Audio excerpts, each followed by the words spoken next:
Good evening to all of you. Welcome to the big patch 2.02 talk. Yeah. All Vessel of Hatred news being released. We got the game plan for tonight. This is from Adam, who recently got a promotion, is now the Global Community Director. We're going to have post-patch 2.0 PDR changes, as a lot of things needed to change from the PDR. We got progression itemization, system updates, class balances, rune words. Rune words needed a big rework because they kind of stank. The problem was everyone was using 2 rune words and that's about it. So that's bad. Season 6 details. This is about the Season 6 theme, which will be interesting. I do believe you will like the Season 6 theme. Vessel of Hatred overview for Spiritborn, Kurast Undercity, Dark Citadel, Mercs, and Q&A. So we got quite a lot coming for tonight. We get another hour and 15 before things start.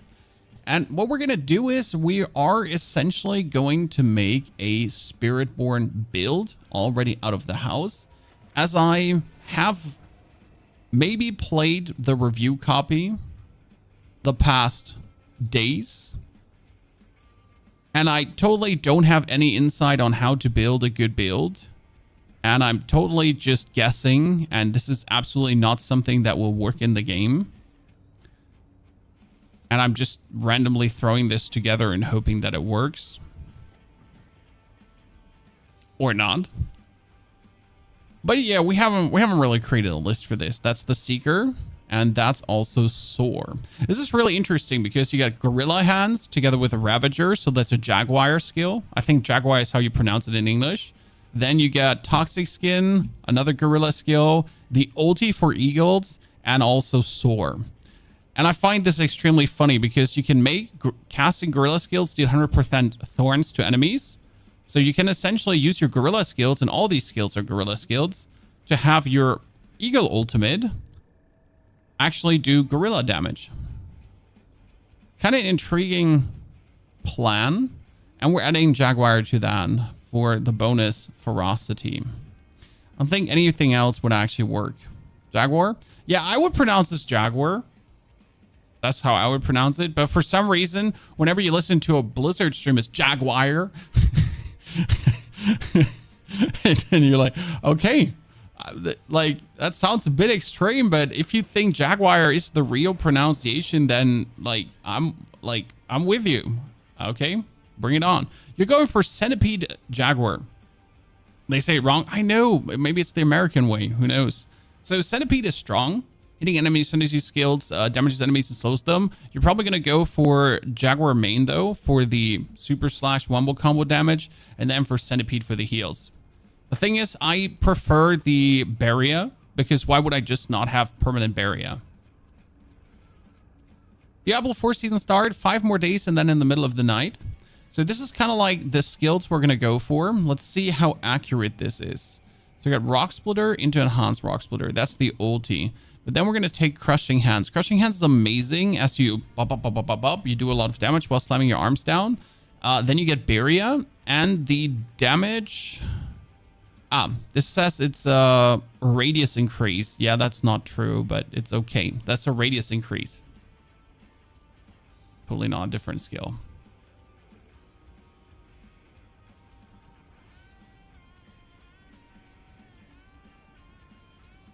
We get that one. We have casting core skills increases vigor generation. Yeah. And then you generate 1 vigor after moving. That's 1 vigor after moving. It's kind of nice. We like it.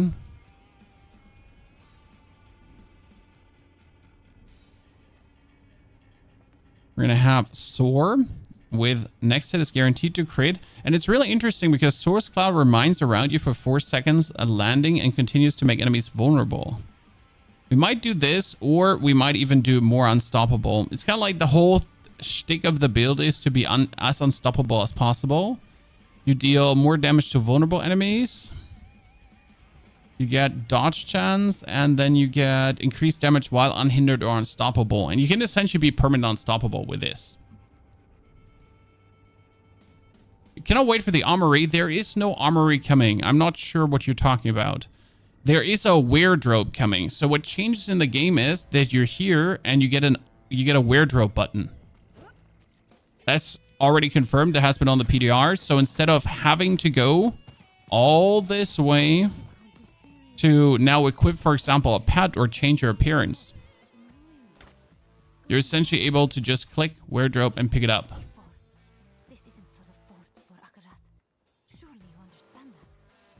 Oh, so Spiritborn is fast with everything. Keep that in mind, King Ghost. Spiritborn has an amazing skill. It's called Ravager. Ravager says, unleash a savage roar, causing each of your attacks to trigger additional damage per enemy over 6 seconds. You take this, then Ravager's duration is extended, and while Ravager is active, your core skills instantly dash to your target and give you more vigor generation. This is amazing. So you activate Ravager, and there are ways to make Ravager always on. And you essentially, by casting your core skill, Crushing Hand, Quill Volley, Rake, or Stinger, essentially like jump from person to person.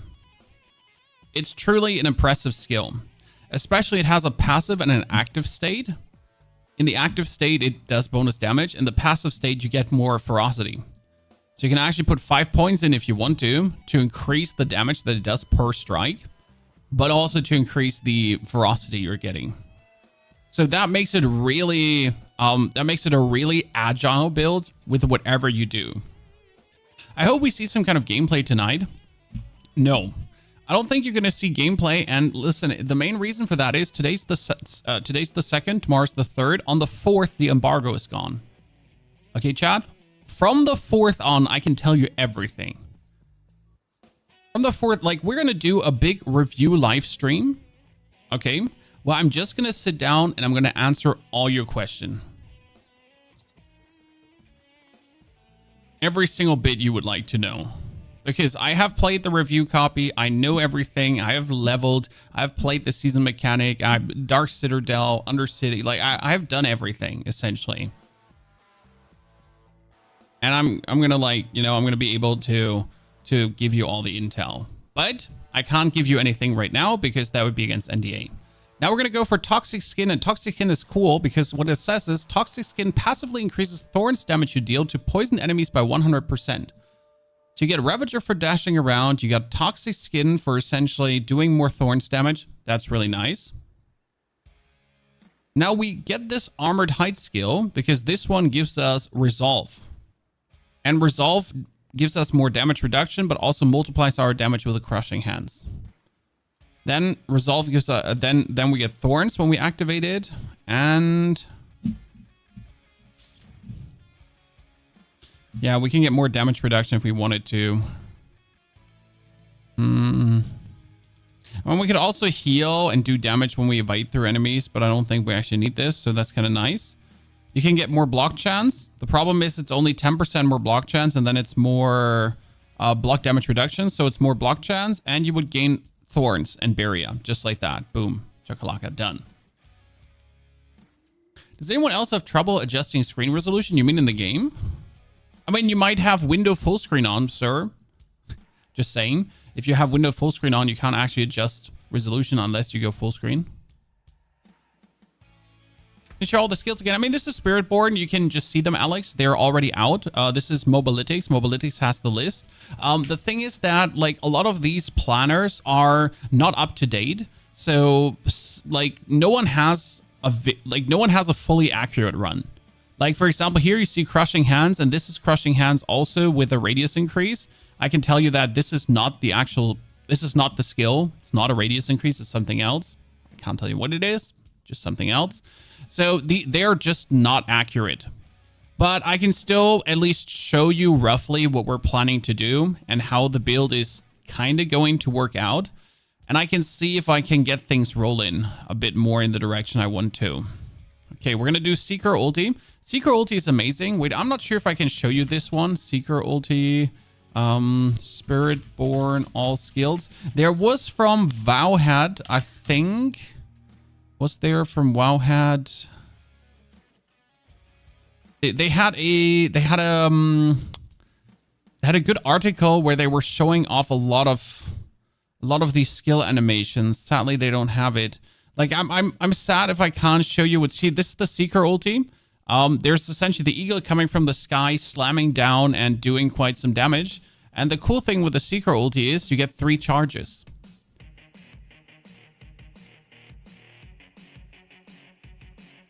Sorry, George. Today, no Throne and Liberty. We're going to be moving on to... we do more Throne and Liberty on Friday. Yeah, kind of around Friday. We'll see. So, yeah. Okay, we got the Seeker ulti. And with the Seeker ulti, we put 3 points in here. Because casting ultimate skill gives you 15% bonus damage. And since you can chain this, so you can 1 charge, 2 charge, 3 charge. It's amazing. So that's kind of cool. Plus, there's a very interesting key passive. So you get a key passive that does more damage to vulnerable. You get a key passive that critical strikes, more poison damage. But this one is called Prodigy's Tempo. Every 3rd consecutive cast of the same basic skill increases all purchased skilled ranks by 2. Useless, we don't care about this. But every 3rd consecutive cast of the same core or potency skill reduces all active skill cooldowns by 10%, increased by 2% for each of their skill ranks. That means if you're playing Crushing Hands and you're going to get 9 ranks into Crushing Hands, or 10, let's assume you would get 10 ranks into Crushing Hands, okay? That's going to be a 10% cooldown, but actually it's a 30% cooldown to any skill Seeker when you do 3 core skills in a row. And you're going to have Infinite Vigor, you're going to spam this infinitely, have Infinite Barrier, and consistently reduce the cooldown of your Seeker, Ravager, and Armored Hide. That's a little bit the plan currently to get a roll in. I'm not sure if there would be another option to kind of enter Payback into this, but the problem is that Payback is just not doing enough damage. So I don't think it might be as a nice damage burst or something. We could add Rushing Claw, but it wouldn't fit into the gameplay. We could do Razor Wings. I'm not entirely certain what is it going to be in the long run. I'm also not sure about Soar. Soar might actually have to go out because it's just not good enough. I need something that I could passively add, essentially. Maybe I mean, concussive sum is not worth it. You have counterattack, which has a passive. It says gain 10% dodge chance and automatically retaliate against close enemies for 80% damage when you dodge their attacks. Technically, we could get more dodge chance.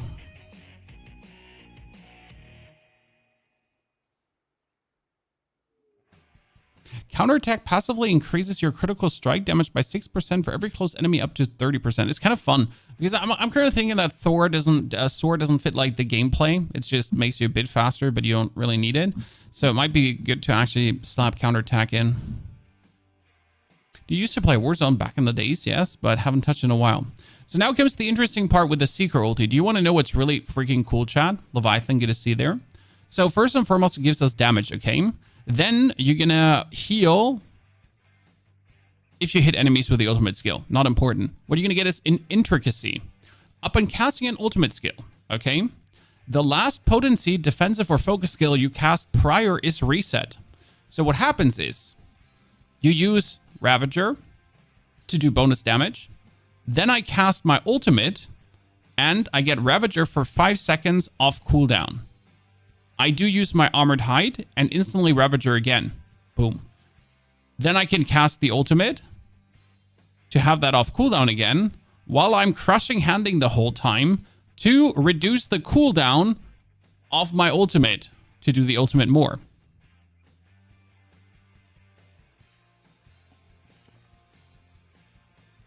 What's going to be a fun build to level? This one. What I'm showing you here is totally not the build. So what I'm building here is totally not the build that I have tried in the review build. And it's totally not the build I used to level from 1 to 60 and beat Torment 20. So this is just a thought experiment that might or might not be good.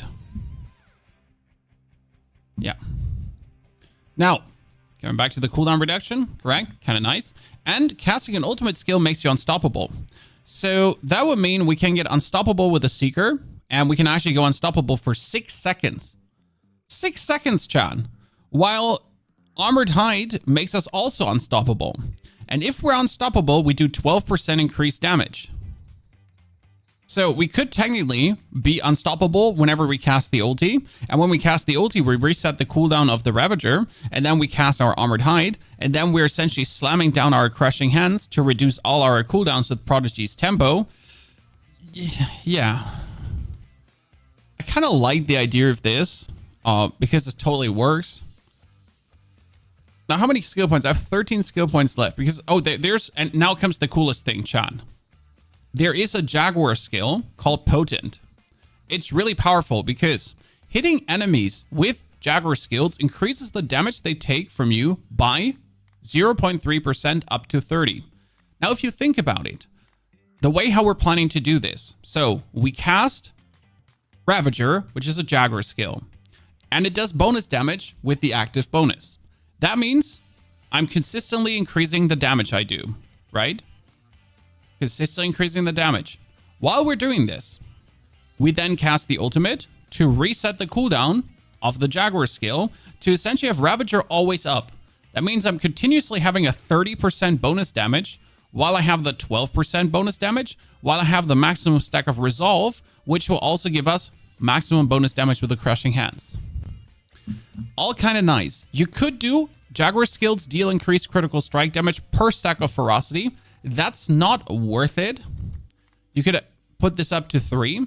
The problem is the only Jaguar skill we have is Ravager. Now there is a cool, let's see, do we have some of the uniques in already? Nah, we don't have some of the uniques in already. Like, I don't remember which uniques were shown of the Spiritborn. Wait a second. Diablo 4 patch 2.0. I just tried to remember. They showed a bunch of uniques, correct? Does anyone remember in which was the... Does anyone have this? The one where all the uniques were in? I'm looking for the one that was showing all the different uniques because there were some Spiritborn uniques shown. Which blog post was that again? I'm pretty sure we saw some Spiritborn uniques somewhere. Spiritborn uniques. Diablo 4 Spiritborn unique item guide. There were some. I just don't remember where we have seen it. Yeah, we have some data mined, I think. So because there is a very cool helmet. That's the helmet, Harmony. So your skills are all additionally Jaguar, Eagle, Gorilla, or Centipede skills based on your secondary Spirit Hall choice. Each spirit type on a skill increases its damage. Interesting enough, if we had this helmet, right? So your skills are additionally based on your second Spirit Hall choice. Now, think about it. If I use the skill... If I use the skill here to increase my damage and my crit damage, and now everything would be a Jaguar skill. That would mean that my Crushing Hands, which is my main damage, would also deal bonus crit damage, and my ultimate is then also a Jaguar skill and would do bonus crit damage. So in this case, it would actually be worth it. I don't know if they have some of the... Sadly, here. There is an aspect called Duelist. Look at this one. Maximum ferocity increased by 5. So we could essentially take the Duelist aspect, increase our ferocity by 5, which means we get more ferocity in the passive. That's 1 more ferocity. We have 2 base ferocity, 3 actually. So we have 4 ferocity. We could get 9 ferocity. That would mean with this aspect, with this defensive aspect, and the skill down here, 3 points, we would technically get on all our skills 3% for each stack of ferocity. So 3% times 9. What time is the campfire? In 1 hour. I'll put a timestamp in the description below that essentially jumps you right there. So that would be quite some damage. Hardcore and Toro, thank you for the 81 and the 2 months of support. Appreciated. Nillian, also thank you for the brand new subscription. Thank you.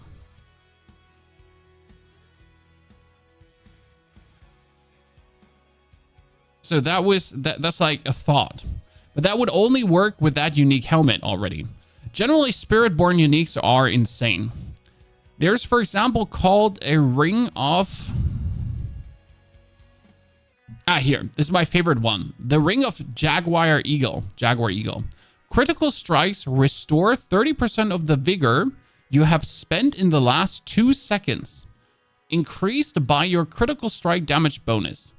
Gain counterattacks passive effect. The interesting part with this one is, though, that you're literally 30% of the spirit you spend in the last 2 seconds. Now let's assume we have 50% attack speed bonus, okay? And we're essentially just spamming Crushing Hands. Crushing Hands does cost 25 vigor. So 3 casts is already 75 vigor. And you would get 30% back in the last 2 seconds spent, increased by your critical strike damage bonus. Sounds good, doesn't it? Giving ourselves an infinite kind of vigor spree. Now I gotta think, where do we want to put our last 6 points that we have? Because we have 6 points left. 6 points are left over. So we got the key passive taken down here. We have this. That's useless. Maximum vigor bonus is not nice. Your centipede skill, deal increased damage. Double this bonus healthy. No, that's not good. Also not good. You can technically take casting a gorilla skill grants increased maximum life. So the plan behind this is that when you cast a gorilla skill, you get more life. If you have more life, you can get more barrier. Because you always have, like, your Crushing Hands give you barrier percentage of your max life. So if you have more max life, I can get more barrier too. So that's kind of interesting. Nice to finally see the key passive. The key passives are interesting. So that's like cooldown reduction. You have your poison explosion. So your critical strikes cause enemies to burst 100% of their poisoning as direct poison damage. Kind of like you make poison explode. Then you have the base spirit of a skill cast grants Eagle more movement speed, Gorilla more damage reduction, Jaguar more attack speed, Centipede more lifesteal, and casting a skill of different base spirit swaps to the new bonus and increases core stats by 50%.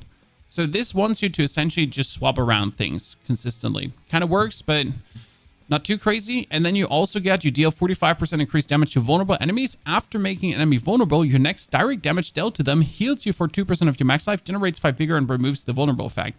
So with this, you would essentially try to apply vulnerable at any time possible, then remove it, then apply it, then remove it, then apply it, then remove it, applied. Yeah. Chris, I'm not entirely sure how the poison passive works. I really didn't play around with poison because I found the playstyle relatively boring as you were just sitting and waiting for cooldowns most of the time. It wasn't really what I found enticing myself. This would be Gorilla skills deal increased damage to knock down enemies, and the first hit has a chance to execute. My problem with this one is, sure, you can knock down everything continuously, especially the ulti actually knocks things down, but this one wouldn't work against bosses, so it kind of stangs. Now we can get casting a defensive skill grants vigor as we cast Armored Hide, but also useless. Then again, gain additional damage reduction per stack of resolve. That one is technically insane because we can get 8 stacks of resolve or 9 stacks of resolve. That would be another 9 times 1.5% damage reduction. It ain't terrible. It ain't terrible at all. This is currently what, like, with the skill tree I see what I would kind of go for. I can also just put more points in Armored Hide because you essentially just increase the duration of Armored Hide. Do you start this season with your leveled runes or fresh start? It's fresh start.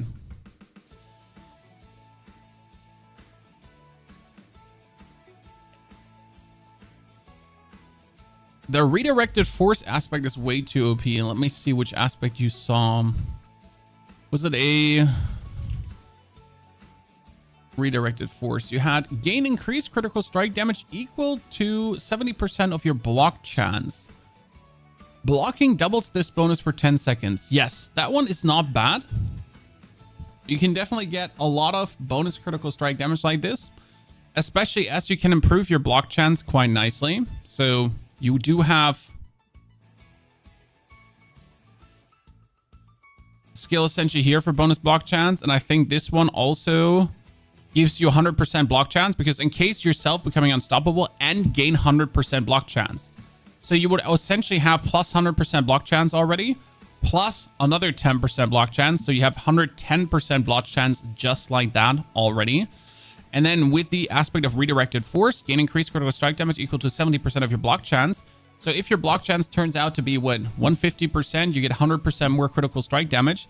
I'm not sure if that is, though, multiplicative. So that's interesting. But if we then block something, it's suddenly, yeah, 200% critical strike damage. So that's kind of nice.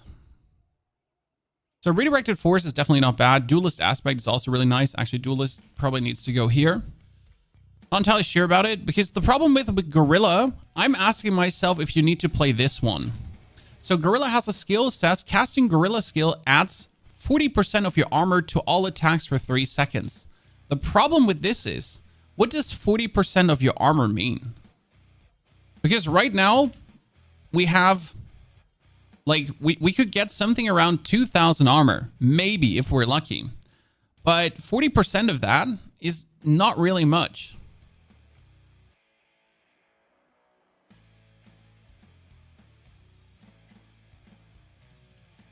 It's not really much. Now, the 400 damage, now the 800 damage, how would that actually work? This would be added to your base weapon damage. So your base weapon damage is lower than anything you have seen before, right? Like like our items are lowered now. We're obviously sitting at 200 item power instead of like 800 item power max. So these things are going to be a little bit different. Just to give you a picture of that. But technically, if you play that one, you would have to truly max out on armor, and that would feel bad here. Like, I think we have an 800 weapon here. So this is an 800 weapon, Azure Wrath, and it shows us it does 325 damage per hit. That's a one-handed weapon, okay? So a two-handed weapon would probably do 800 damage per hit. I don't have the numbers right now. I don't know. I don't have my PDR character. I can't tell you. So let's say a 200 weapon would do 800 damage. Getting another 800 damage on top would efficiently double the damage of your weapon, and then all your damage would be also increased as everything goes off your base damage. So it could be interesting. Chaos, thank you for the 85 months of support. Chaos, very good to see you there. Howdy. Now the problem is that the aspect probably counts after, and this is stupid, because you have this aspect, bonus armor. But this counts after the tier reduces your armor. So let's say we're going to be playing Torment 4. Okay, ladies and gentlemen, we're going to play Torment 4. And Torment 4 means minus 1,000 armor. So I'm going to struggle to essentially get to 1,000 armor already. Yeah. I mean, if this would count from the background, so let's say I have 2,000 or 3,000 armor, then minus 1,000, that could be intriguing. But if we do play the aspect of the unyielding hits, we are essentially forced to play Juggernaut. Otherwise, it wouldn't work. So we would have to play Juggernaut, and we probably have to go for like armor roll and thorns roll on every piece of armor. So it's armor, thorns, and maximum life.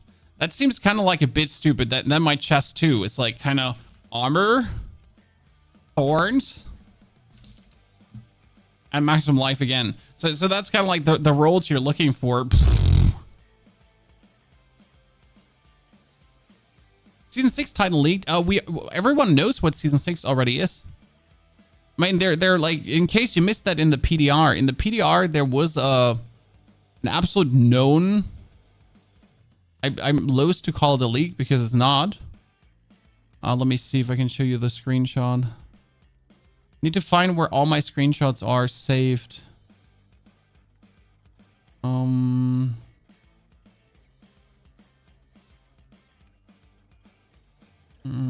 Here. Is that the right one?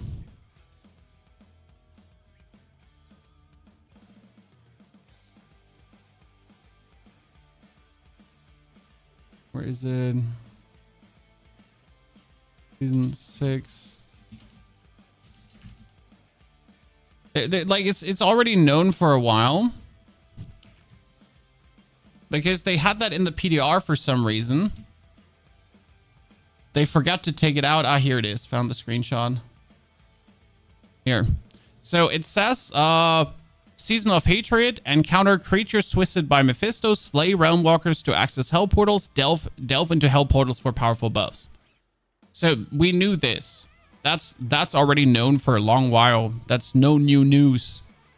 So yeah, like, I'm not sure about the aspect of the unyielding hit as it scales of your armor. There's also more interesting gorilla skills, though. I'm not sure, again, which all are here. There's one for crushing hands. So there's one for crushing hands. It's called the Unrelenting. Every third consecutive crushing hand smashes an additional 10 times around you, dealing 45% of its base damage per hit. What I'm unsure about is the base damage part. Because if it only does the base damage, does that base damage not multiply up? It's so weirdly worded that crushing hands essentially, like it's not really worth it to put this on your two-handed weapon to bring this to 90%, because even 90% of base damage is not a lot.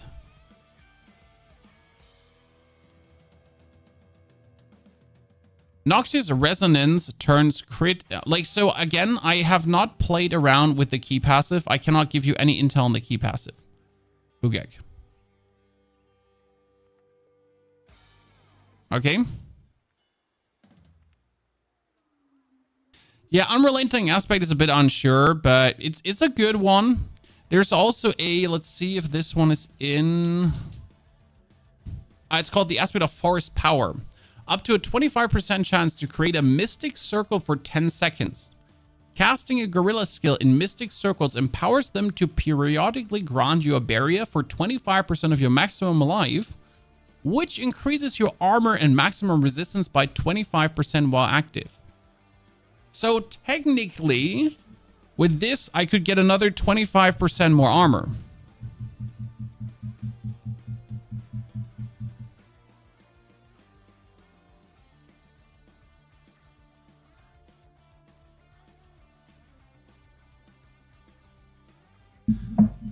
Therefore, the aspect of Forest Power, together with the Juggernaut's aspect, could be quite powerful.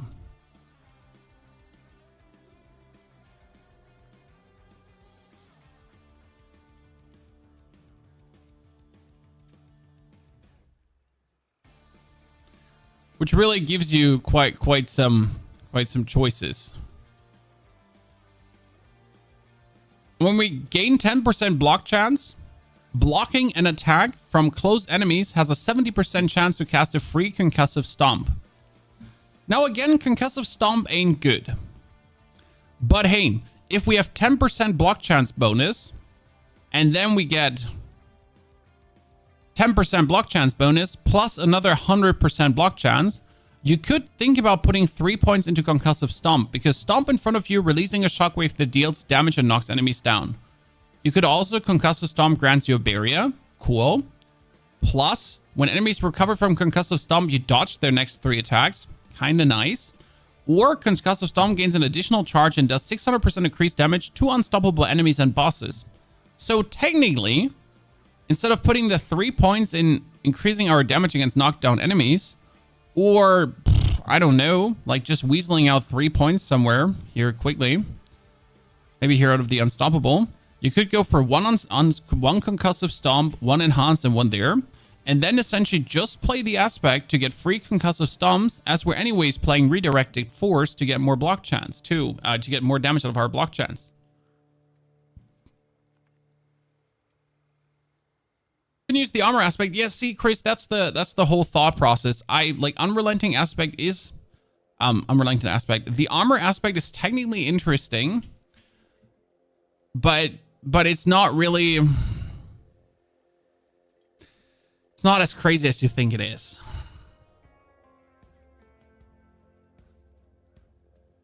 The fun part right now with Gorilla truly is that you can just become absolutely undying. There's also a crazy aspect, and I'm really not sure about it. Gain 5% increased armor and 17 thorns per 1% missing maximum health.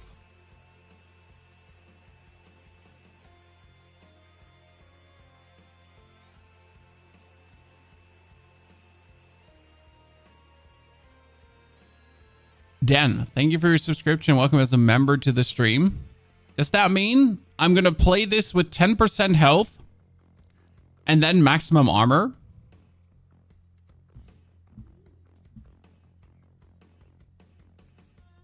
High block and armor, you'd be... Yeah, technically it could work. I mean, per 1% max health, 5% more armor. So if I'm running around with 20% health, I would get 80 times 5% more armor. Wait, that can't be correct. Can that be correct?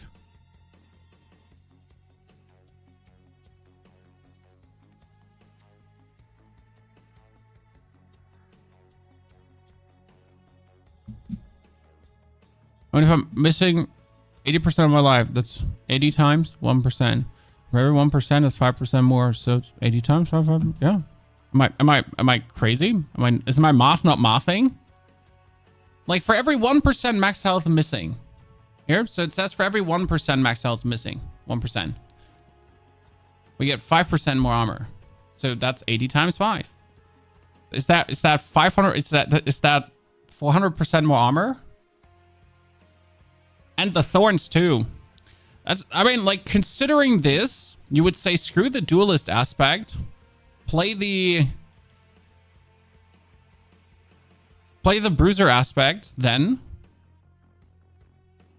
So you would get bruiser for the insane bonus armor, together with juggernaut, together with bonus block, together with damage from bonus block, together with then the gorilla aspect, which gives you more damage the more armor you have.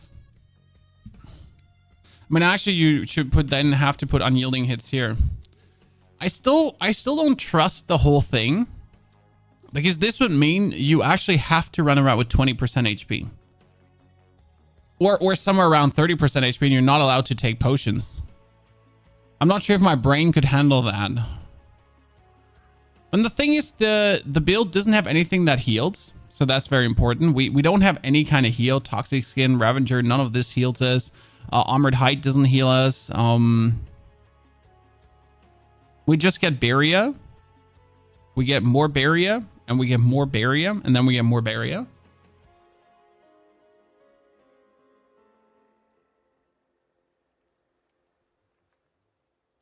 Does armor work for magic? No, it's not physical damage. It's straight up a multiplier. So the way how unyielding hit is, casting a gorilla skill adds 40% of your armor to all attacks.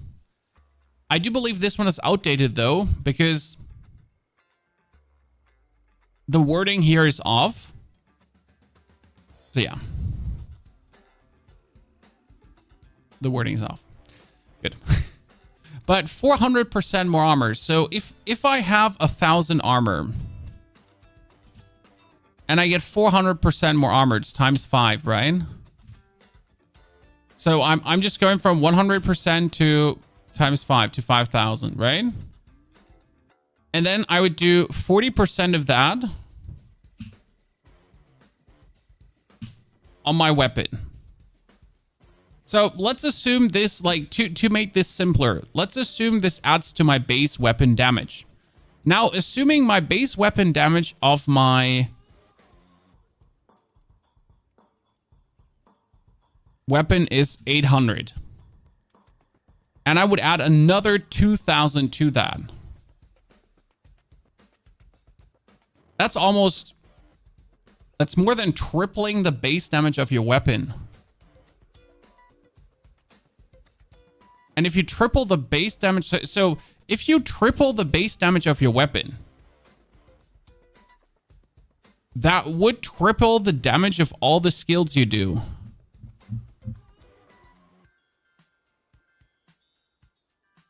Yeah? The problem with armor is more armor doesn't give you more defense. So we might be at 5,000 armor, but we don't get more defense. We still have to get damage reduction, Chris. The good thing is that resolve is damage reduction. So every point of resolve gives you damage reduction. That's the cool part about resolve that you get from Armored Hide. That's why you technically want to have all the points into Armored Hide, because it actually hires your resolve by +1. And then you could put points into Perseverance to essentially have more damage reduction per resolve going.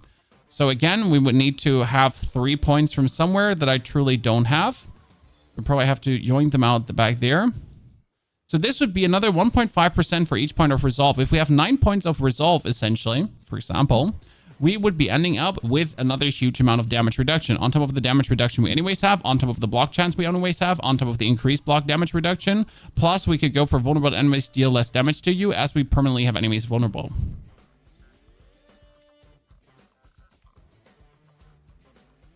So is your Spiritborn build on Mobalytics yet? This build that I'm making here right now will be on Mobalytics. What I'm waiting for is the official update, because these planners here will be fully updated very soon. On the 4th, when everything gets released, you can spill the beans. I mean, we already know most of these. There's quite some interesting one on Spiritborn in general. For example, one of my favorite one is when you dodge or block an attack, you gain increased attack speed and increased damage for 5 seconds, stacking up to 9 times. Problem, this one is only 18% attack speed and 9% damage. Not too good. I prefer... this one is one of my favorites. This one's one of my favorites. Listen. When you cast 3 Gorilla, Jaguar, Eagle, or Centipede skills with the same spirit in a row, restore 50% of your vigor and deal 30% increased damage for 5 seconds. Now, the interesting part about the sapping is that this one works perfectly well with the key passive. This means if I cast Crushing Hands 3 times in a row, I get 30% more damage and 15% vigor back. Ergo, I anyways want to cast my skills 3 times in a row because that's what I do with the key passive. That's what Prodigy's tempo does.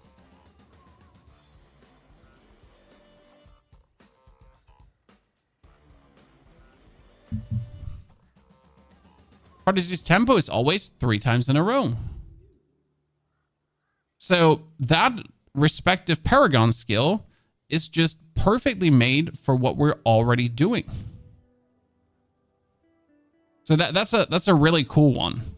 Then you can add on top of this, for example, you do increase damage for each maximum life you have as barrier.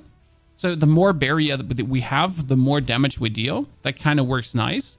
But when you use a cooldown, you gain bonus thorns.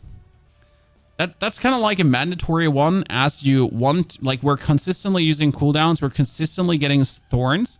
I'm not sure if there's actually thorns. There's 15% more thorns gained from this as well, which is insane.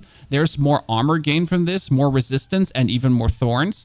So you can increase your thorns tremendously with this one too. That's why you kind of want to have that. So that's more thorns again. And don't forget, we're using the Spirit Hall of the Gorilla, where casting Gorilla skills deals thorn damage to enemies. So the more thorns we have, the more damage we do.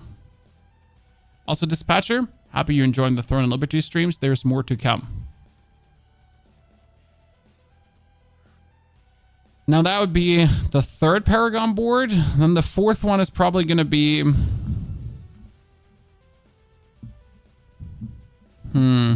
I mean, this one is one of my favorites. You deal bonus damage equal to 20% of your 2 highest bonuses to damage types combined, up to 30% total. What this one essentially says is if you have damage to crowd control enemies, damage to vulnerable enemies, and so on, it just... until you have 30% damage more multiplicative. Bitter Medicine is when you heal over 100% of your maximum life, deal 30% damage to close enemies. This one works obviously with Centipede. I think we would end up probably with Vicious Shield. And then last but not least, add... I would probably add Infighter for the damage and the attack speed, as Infighter is probably going to give, what is that, dodge chance? Is this going to add block chance as well? Yeah, it gives more block chance. We actually do have to take that one, because more block chance will give us more crit too. So I think we'll probably be forced to just add this. So that's kind of like the Paragon boards you'd probably be using around the globe with the skill tree. Also, would you be using the Thorns chest? Most likely.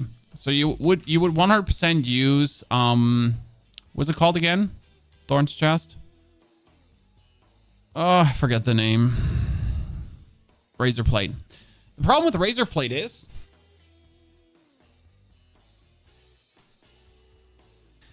that you're essentially going to be losing the aspect. So, but it's like too many thorns gained actually on razor plate. So I think you're kind of forced to actually go for it.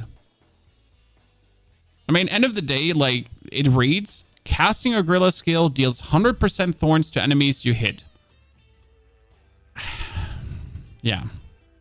Do we have a choice? I think razor plate is mandatory.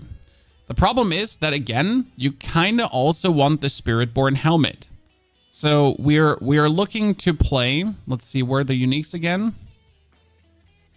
We're looking to play most likely the Harmony head. That's called Harmony here, which gives us your skills are additional Jaguar, Eagle, Gorilla, or Centipede skills, and each spirit type on a skill increases damage by 50%. So if you have like a Gorilla, Jaguar, Crushing Hands, then that's a lot more damage than before.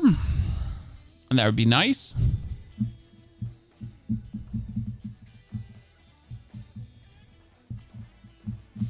But not sure if that's what we want to do. I mean, like, you could also take the new Perdition helmet. Like, we know Perdition is still in. The Air of Perdition, which was absolutely overtuned and was insane. So that one gave us more crit chance, lucky hit chance, movement speed, and just 60% damage multiplier. So it was just crazy to have the Helmet of Perdition. And again, you kind of want to have the Jaguar ring. So you want to have that unique ring down here. So we're like forced into a lot of items already that just generally make us stronger. And this is probably missing out on some stuff. I mean, realistically, you would want to have a Ring of Starless Skies as well. As Ring of Starless Skies is just 50% more damage and core skills and everything. More ranks and core skills is better. So you're kind of like forced again into a direction, and then you have Juggernaut again with the unyielding hits, and we can't take another defensive aspect. So we can't actually max our armor out as much as we want, and then the aspect of the unyielding hits again makes no sense. Especially when you're asking yourself that casting gorilla skills adds your armor to all attacks. That is a nice thought still, but you could simply also just go for the Berry aspect, because the Conceited aspect gives you 60% increased damage while you have Berry active. And you always have Berry active with this build. Just 60% more damage. Done. No questions asked. We got that.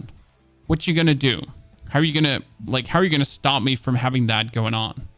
Right?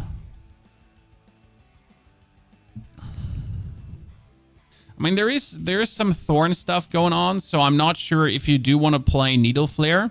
Thorn's damage dealt has a chance to deal damage to all enemies around you. Is that what you want? Because technically Thorn's damage dealt. So would this not mean that if I do Thorn's damage with my Gorilla skills, if I'm hitting, that every time I do this, there's a chance that my Thorns just explode? But does the explosion of the Thorns also do the damage to the original target? Because this seems kind of like a no-brainer to then play, as it just adds a bonus damage boost. Questions over questions, ladies and gentlemen. Questions over questions. And again, you kind of do want to play the unique ring then instead of another aspect, even though you have so many cool aspects. Generally speaking, like there is so many cool things that you can do. You have this Thorn aspect as well. It's called the Tormentors. Enemies who move while being poisoned by you additionally take your Thorns per second as damage. When you dodge or block an attack, you trigger Thorns attacks against the attacker. I mean, technically, we have so much block chance that we need to play the Bristleback aspect because we are consistently blocking. We have over 100% block chance. not playing the bristleback aspect seems kind of like stupid, doesn't it? The thing is that all of this hinges a little bit on actually getting the razor plate. Now, I don't think that getting the razor plate is complicated.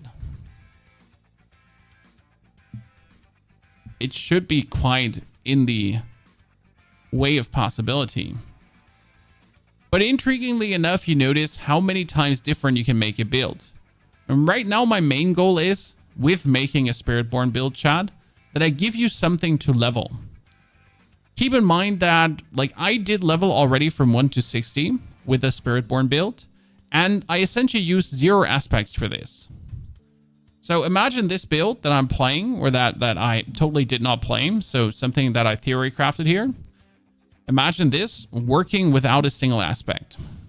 And if you then add aspects to it, it's just getting stronger and stronger by the second. Let's open up, by the way, the Diablo stream in the background. That is youtube.com/Diablo.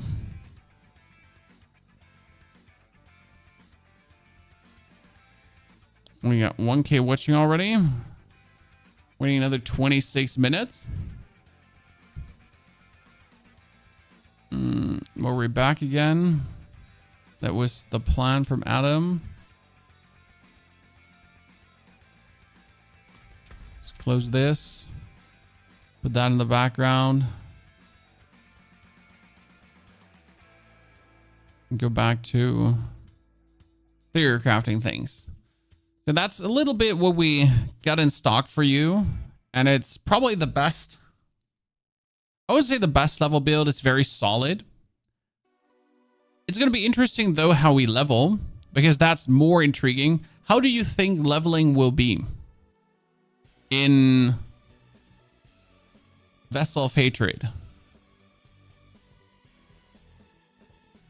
How will you level from 1 to 60 in Vessel of Hatred? What do you think? Besides the live stream on YouTube as well and Twitch, but we're essentially going to be having the live stream running here, JR. So the interesting part is that from level 1 to 45, it's campaign. Then from level 45 to X, it's strongholds. And then from level X to finish line, it's special quest that I can't tell you more about. So this is surprisingly, for everyone that owns the game, that's going to be the best level strategy, as that's just providing a lot of experience. What I'm asking myself is, Chad,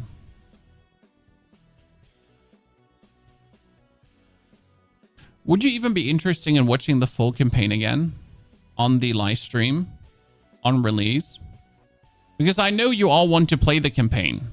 The problem is you can't skip the campaign, right? So you get to play it. Everyone got to play it at least once. But since I played the whole campaign already and I have a whole recording of it, do I just skip really fast through it? Because I really don't want to stay through every single dialogue again. I'm probably going to paraphrase the whole campaign as we're playing. So we're going to fast track through it. And it's going to be like me just explaining what happens. So we don't have to listen to every word being said and just watch some cool cutscenes.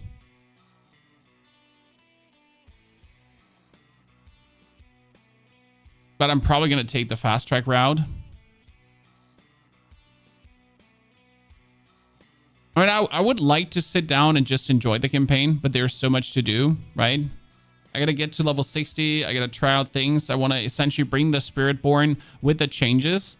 Because keep in mind, chat, I might have played the Spiritborn now, correct?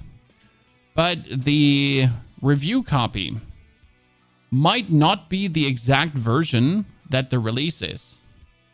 Because usually, in other games I've played, the review copy is always 1 or 2 patches behind the release. So you rarely actually play the full release copy.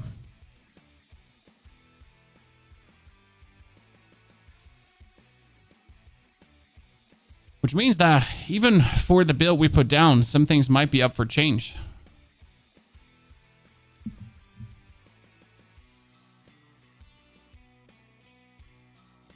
We're playing it to ruin it for me. Nah, I have nothing to ruin for you. Like, the campaign has to be played by everyone, most likely. I mean, remember when the game was new and everyone kind of played the campaign? It was kind of cool because you saw the reaction of everyone going through things. So it was pretty damn nice, I gotta say. Really, really enjoyed that forward. And now with Vessel of the Hatred 1 year later, when you all... I'm just excited to see your reactions. I won't watch any game and play till I hit level 60. That is a very reasonable thing you should do. That's a very reasonable thing you should do. A lot of people, I don't think, have bought Vessel of Hatred yet. And I thought about accommodating that in my builds. But I'm going to be honest with you. In case you missed this. Nahantu, the new region, is going to have Renown. Because every region has Renown. That means that people that own Vessel of Hatred will have 2 more skill points. Now, I can't really accommodate for that. I can't really every single time I make a video say, hey, so like if you only have 68 instead of 70 skill points, then you're going to take this and this. But if you have if you actually have the expansion, you're going to do that. Like, I can't be doing this. That ain't going to happen. I'm sorry. We're not going to be dancing around things where we'll just like dump it in your lap and be like, deal with it.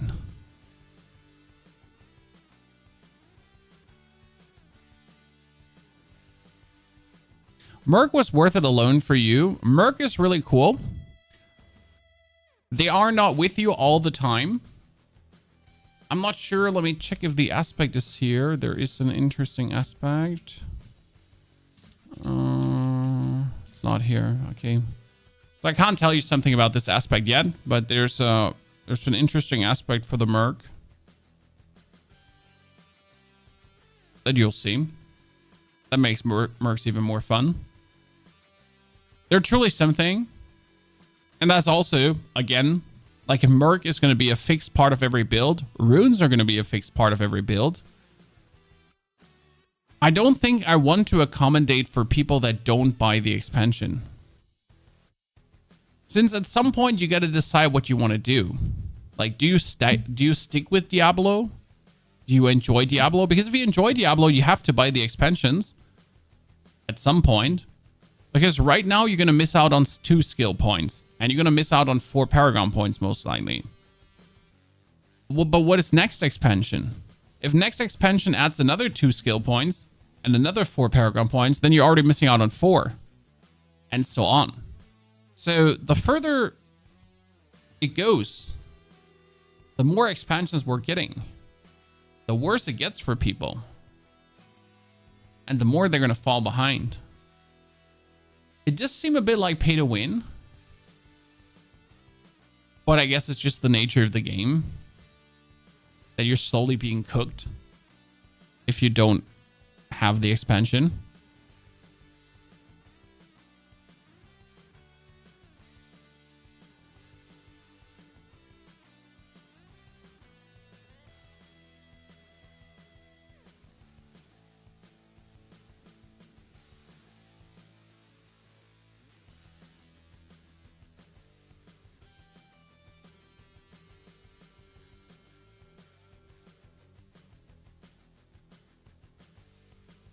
So yeah. We got another 50 minutes going on. LOD was the same thing for Diablo 2. No one plays without X-Packs. I think there are people that will play without expansion and then notice that they really should buy the expansion. I'm really not sure. Like, the people that are currently enraged about the expansion giving you bonus skill points and Paragon points and a new class and so on and rune words and mercenaries.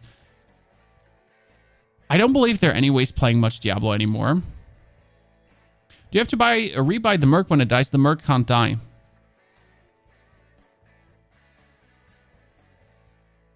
Are you that once human guy? Yes, I do want a lot of once human, Johan. Expansions are your yearly fee for playing the game instead of monthly. I don't think that paying $40 is so much to ask for a complete new class. Dark Citadel, Undercity, Mercs, Runes. You could argue that all of these things could have been in the game from the very beginning. But if you keep arguing like that, where will we ever get? There are so many people that are still stuck with the first 2 seasons of Diablo, and they're like, Diablo bad, moo. This should have been in from the start. But you can't say that 1 year later. If that is the mindset you're still having, you truly need to stop playing Diablo. If every patch your first reaction is this should have been in from the start, then I guess at some point you're the problem.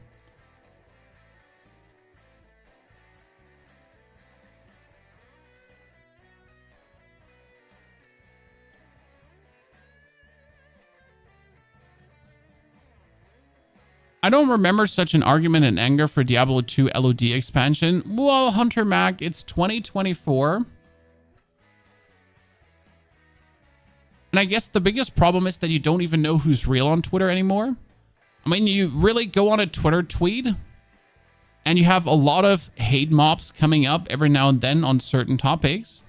But I think the biggest problem is that you don't even know who's a real person anymore and who ain't. Since if you actually go through tweets and you really scroll through a lot of comments, you will often notice that 2 or 3 comments are exactly the same. And that happens in a repetitive pattern. So I mean, we're talking not like similar, we're talking word for word the same. And kind of like, I don't know of these 133 replies, how many people are actually real, right?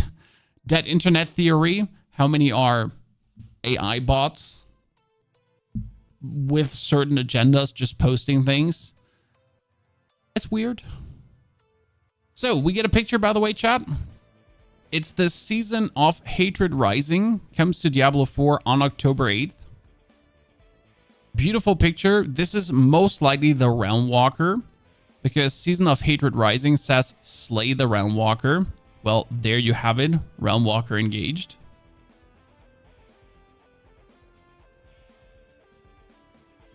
Question with the Merc system. The nerf they did with Blight, did it compensate or buff back to its 240%? Blight is still nerfed. No, Blight like you haven't seen any updates yet. I mean, we didn't have it on the PDR, Charlie. Now there is balances coming.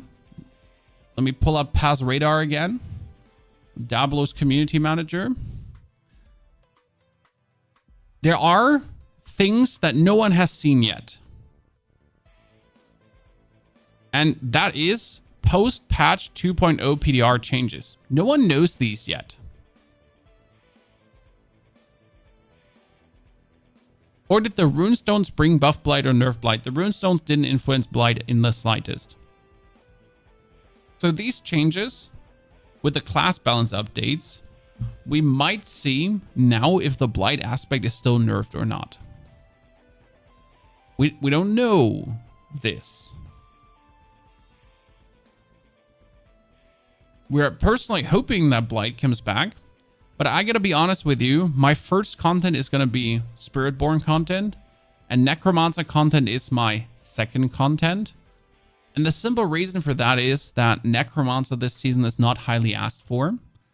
So I'm going to 1 to 60 Spiritborn, then I'm going to 1 to 60 Necro, then I'm going to 1 to 60 Sork. So I think the first 6 days of the season is just me 1 to 60ing every class. And then slowly gaining Paragon points as well. Because that's the thing you want to do. You want to 1 to 60 a character, and then you want to gain a lot of Paragon points. I think we should be able to keep our mystics from season to season. No, David, absolutely not. That would like take so much experience away. If you had your mystics from season to season, I mean, you could have that, like you could just play Eternal Realm. But if you have your mystics from season to season, your mythics, sorry, no mystics, mythics, goodbye level experience. Since Mythics you can put on from level 35 on. From level 35 on, every level experience is just ruined. I enjoy leveling with Mythics, but they also make it so stupid. You reach a level of power that can't be stopped. I mean, you truly get to a point where you just blast everything. And what are you then gonna hunt every season? If you keep your Mythics, that's one item out of the game that you don't need. And your Mythics, especially the Ring of Starless Skies, they always solve resource issue. Resource issue straight away solved. And your Turiels might also solves any resistance issue. Like, they literally remove any struggle from the game. I know where you're coming from, that farming Mythics is boring. But the problem is simply that Mythics are so truly powerful that even if you enable them from level 60 onwards, they're too strong.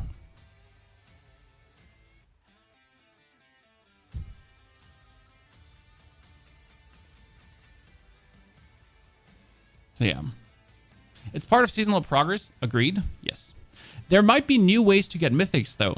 I don't know if we have seen it, like if this was announced. I'm not sure if this was announced or if this was on the PDR.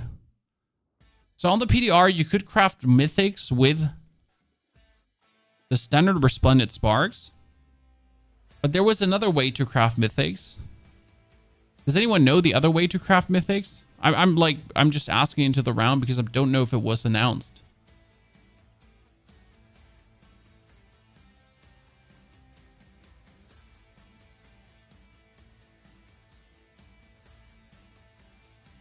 Okay, it was announced again. Yeah, you could craft it with rune stones. So you would get a Resplendent Spark, and then you have to get a certain combination of rune stones, and then you can craft a Mythic with that as well.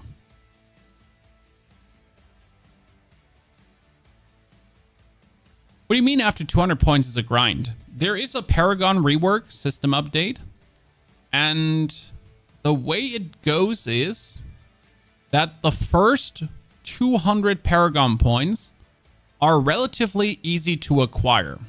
Okay? So getting 200 Paragon points is blasting some Infernal Hordes, doing some Torment tiers, Kurast Undercity, that kind of stuff. Goes super fast. Due to the nature how XP stacking works, you need more and more XP for every further Paragon points. And after 200 Paragon points, it starts getting harsher and harsher to gain them. That being said, Infernal Hordes are your friend. Torment tier gives you like 600% bonus XP. And if you're then spamming Infernal Hordes, and especially blasting through them, getting those 300 Paragon points is not going to be an issue.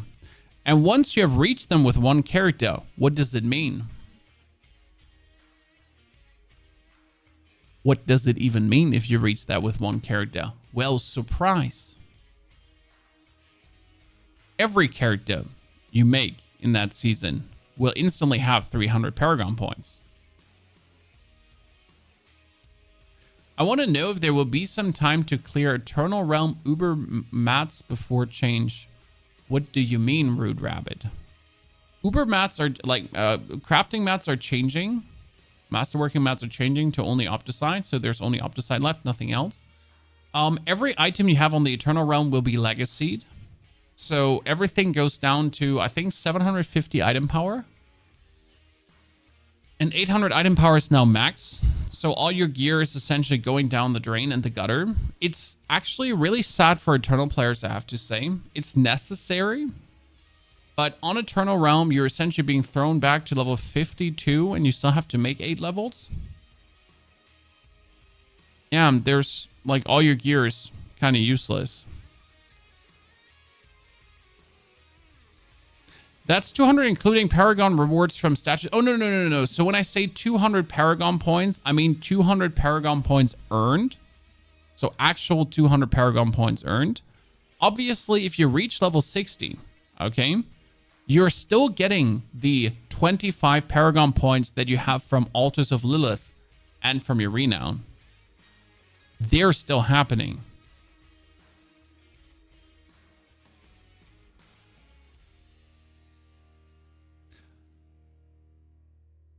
I mean, your boss mats should still work, Rude Rabbit. The boss mats should... Yeah, the boss mats should equivalently work. So if you keep them and the new expansion comes out and you go to 60, you should be able to use them. Are there Altars of Lilith in Nahantu? I think there was a leak on this. There's something called Tenets of Akarat. Tenets of Akarat are like Shrines of Lilith. Here, you can see this already. That was already leaked. The important thing about Tenets of Akarat is they're just there for renown. That's it.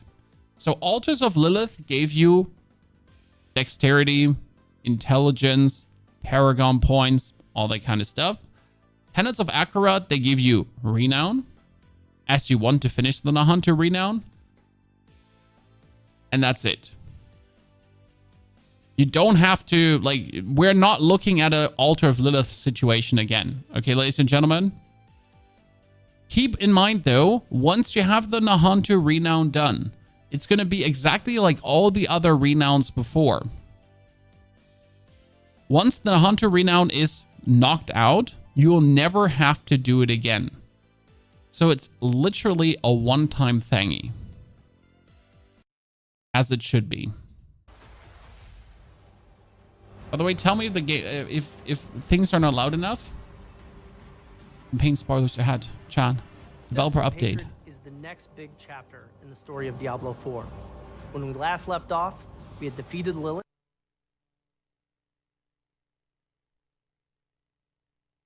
Oh, sorry. Young and untrained as Neyrelle.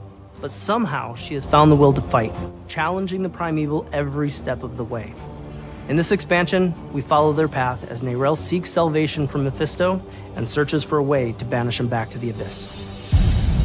If it's too loud, tell me. I can make it quieter. As we wrap up Diablo 4, there has been a huge battle in hell between Inarius, the Cathedral of Lights, and Lilith and all of her demons.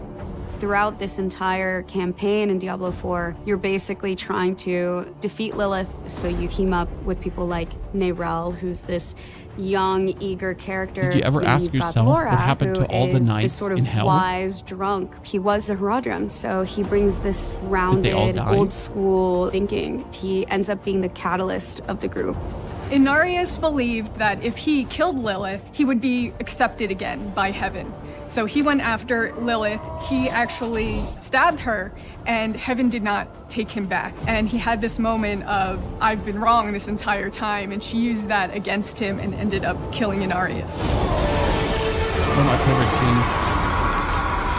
Her goal was to devour her father, Mephisto, and we ended up actually stopping her. And so even though she was defeated, she kind of gave us a warning of, I was the only one that could actually save you from Mephisto. Neyrelle is left with the Soul Stone, and she decides to take... Oh my goodness, I want this full screen. The essence of Mephisto and trap him into the Soul Stone. Lorath is still with us and is going to try and help us find information on where Neyrelle went. And so we leave off with her sailing south with the stone, telling you, do not follow. The world might need you.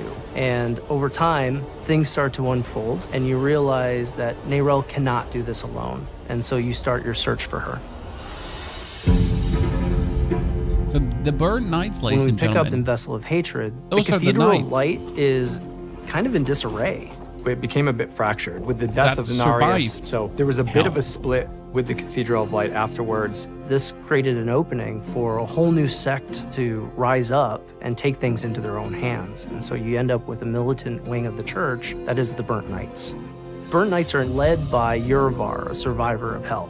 He's uncompromising. He feels that he's final judgment and that he's going to make better decisions for the church. They battled in hell, and now they're on this manhunt for Neyrelle and for Lorath. They want them to pay for their crimes, Imagine they and have they think that seen they shit. should be the ones that They have a say seen on what hell, happens to Sanctuary. And they returned.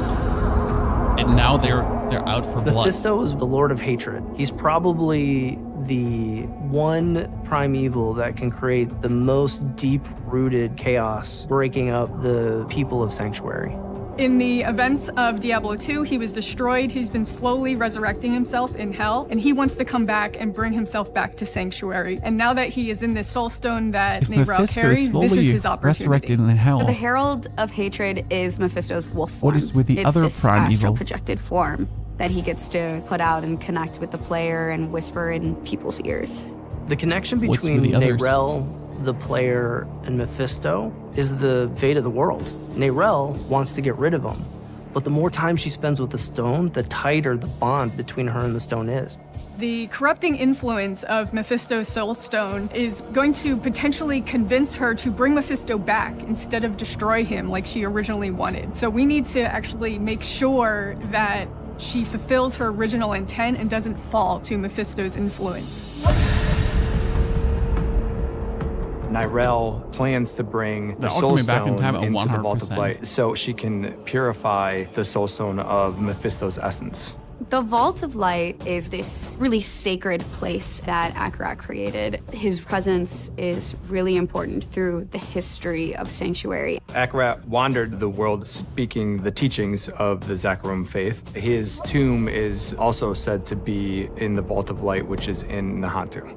Akarat is the one who discovered the spirit realm. When the World Stone was forged and Sanctuary came out of it, this veil was created, and that's what created the spirit realm. Demons aren't there, angels aren't there. It's a very special place for humanity. And for a long time, the spirit realm was not touched. And now Mephisto's corruption Neyrelle is becomes creeping its Mephisto way, calling it and that's now. a fear that everybody in Nahantu is thinking about. Spirituality she's is kind of the really wanderer. unique to humanity, and in the jungle, it's a big part of their culture. Aru is this elder, this magical being, a spiritborn, and he's really connected to Nahantu. This is his home. This is his ancestral lineage, and he's guiding the player on this journey to help Neyrelle. We actually find out that there have been sightings of Neyrelle in Nahantu, and we end up following her there. So Leah in D3, kind of. I mean, In Vessel isn't of she Hatred, the Wanderer? She's this carrying is a soul story stone about in her hand isolation. instead of You in start her off head. with the But concept that Neyrelle is trying to do this alone. End but of the at day, some she's like the point, Wanderer. you realize that things are escalating. And so we morph from this idea of isolation into the idea of being stronger together. For someone that has been through the Someone journey didn't time that this our well. Wanderer has, This is that supposed to start Neyrelle has now. been through, you feel there's hope that Sanctuary is not going to be lost.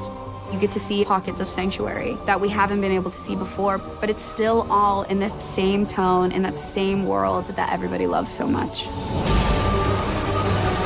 like every Diablo, I mean, like the story's the same. Person gets stoned and goes wandering.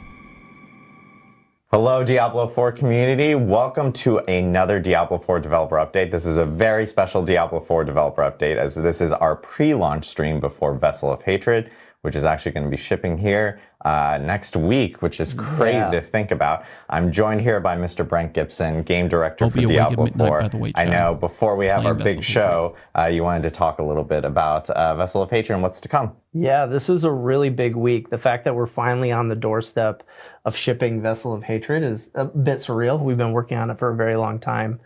You know, over the course of the last 5 seasons, so much has changed. And we're excited to talk about some of those details today. Everything kicks off with our epic journey through Nahantu, where we're going to be telling the next chapter of Mephisto. And it doesn't really stop there. We haven't talked about it much yet, but we've actually created a custom quest at the end of the story that leads those players who haven't gotten to Endgame will get to Endgame. That's awesome. Along the quest is way, amazing, you're by also the going to way. find brand new ways to play with the Kurast Undercity. We've talked about this time attack dungeon. That's super cool. We'll go into more detail on that today.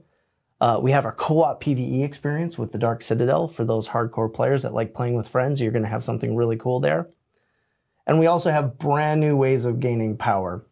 Whether you're hiring mercenaries and leveling them up, or finding our new powerful runes that create rune words to socket into your gear, you're going to have a lot more ways to actually alter the builds that you've been playing with all this time. So at the end of all this, we have the star of our show, our class that wants to go fast.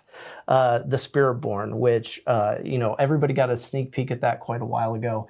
And we have been polishing it and getting it ready to make sure that it's the most fun it can be. You can skip campaign part 1 and jump to part 2. Because we're actually going to be going through all these aspects today in the live stream with our subject matter experts across each of them. So I know, as we mentioned, next week the Vessel of Hatred will actually be shipping and be released to everyone. Right now, the plan is for it to be out on October 8th, and that is still very much the plan. Still the plan.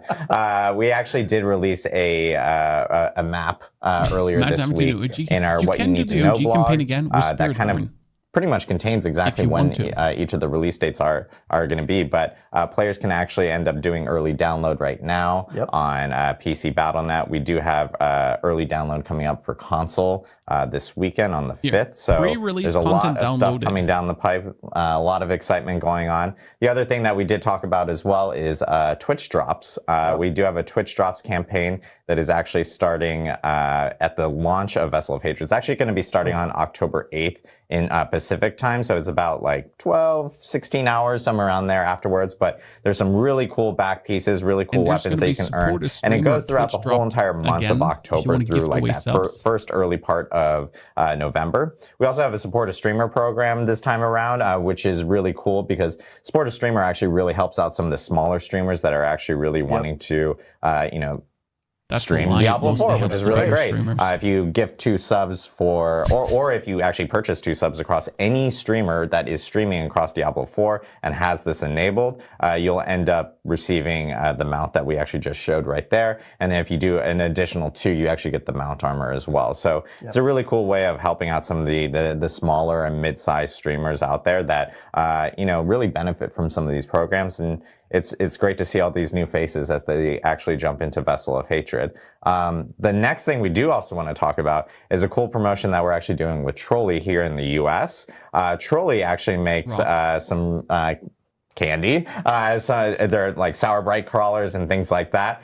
There's actually some really cool weapon skins available if you actually purchase Trolley specific products here in the US.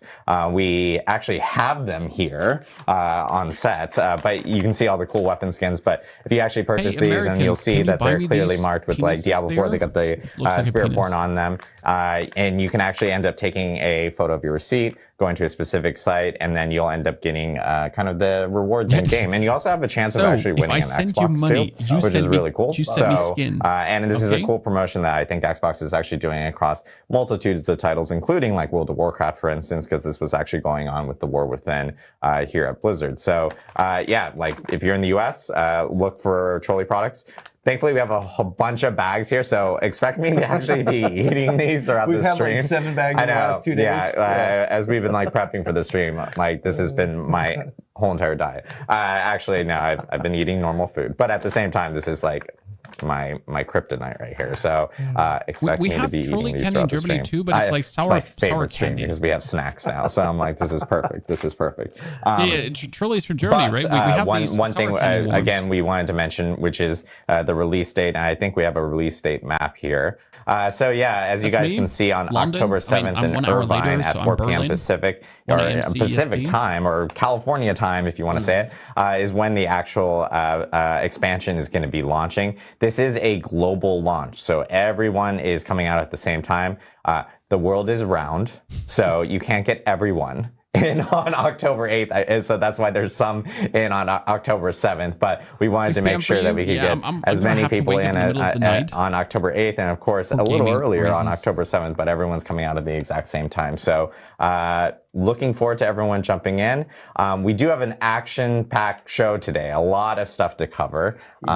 We are going to be hitting up on the patch 2.0 PTR changes first. It's first up in the agenda. Because we have so many things to share, I will note this is our 20th live stream for Diablo 4 that we've ever done, which is really cool. And this is also our first time we're actually streaming on TikTok.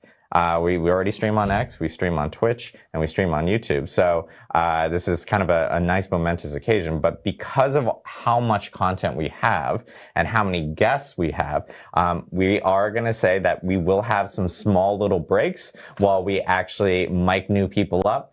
bring them You can see into the that Blizzard has studio, sponsored streams. and then Hey, yeah, swap them out secure for the bag, other things. Leviathan. But we are going to be talking first about patch 2.0 Secure the PTR and the bag. feedback that we actually received from players. And then separately, we're also going to be talking about Season 6, Season of Hatred Rising.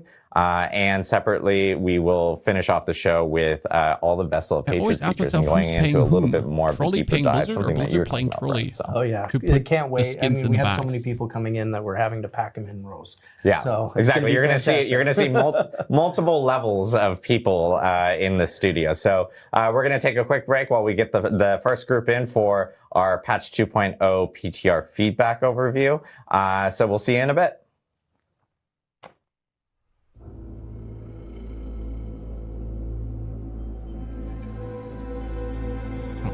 Yep, see, like, now they're quickly kicking Brent out. They're cabling up the new guest. And then it continues. That's going to be today's show. I wonder if you have to buy multiple bags to get all the transmogs.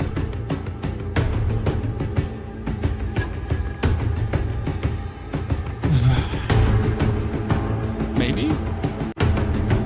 I mean, I'll definitely have to hit up my American friends. Yeah, I'm going to hit up Don the Crown right now. And I'm like, hey, Don, I need candy from you. Or I'm going to hit up my management, which is from America as well. And just ask them to buy me candy. Yeah, we're going to do that. I'm going to ask my management. Just buy me candy, please. We're going to stream during the... I'm streaming everywhere. I'm always live on Twitch and YouTube and TikTok. Don't worry. Awesome. I appreciate everyone bearing with us as we get people mic'd up. We're going to be doing this a couple times throughout this stream, Colin has his list but we're again. here to talk about the PTR learnings from patch 2.0 PTR, which we had earlier this month. Super beneficial. PTRs have been great for us I since looked at we them after started today. actually Are they hosting already in them the for stores? Diablo 4. That'd be And of course, crazy. this one was a very, very big one because we have a lot of big changes coming with Vessel of Hatred in Season 6. But I know we want to jump straight into it. So, Aislinn, I know you're going to start us off and talk about some progression changes. Yes, I am. So like you said, Adam, let's jump. Oh, you actually, before we do that, sorry. I just realized no one knows who we are. Oh yeah. I mean, they know who I am. There we go. There. I was just like, wait a minute. Of course, we have some familiar faces, but if you guys want By to the do way, quick doing the intros. whole production Yeah, hi, in-house, I'm chat. Colin. I'm a lead designer. Hey, I'm Aislinn. I am a systems designer. Hi, I'm Charles. I'm a class designer. Hey y'all, I'm Anthony. I'm an associate class designer. Awesome. Great. There we go. Now we got everyone settled. Aislinn, do you want to talk about some of the progression changes? Yes, redeem codes absolutely. now for- So, Adam, like you said, the PTR has been just fantastic for us. It's given us so much data, and the feedback you guys give is just pivotal to us launching in the state we want to see the game in. And, everyone wants to see the game in. And so, let's Colin talk would be about fun it. on a night out. I had Talk a night about out some with changes Colin. we've made He's because of fun. it. These So are first good of all, people monster to talk intensity. to. I know it's the Something we Blizzard saw HQ, in they're the early great. game was people weren't noticing the changes in monster intensity because people were skipping through difficulties fairly quickly. And so we've decided to move monster intensity from scaling over normal, hard, expert, and Monster penitent intensity means to monsters scaling are over smarter. Torment 1 through 4. Because you're going to be progressing through Torments a little bit slower, so aggressive you're going to be and able to smarter. feel the intensity changes, I think, a little more potently. Yeah, there's a bit more jumps, right? Yeah, absolutely. And again, the intensity system was essentially monsters just become a little bit more reliable in their damage. Right. They start to predict your movement a little bit more on the projectiles.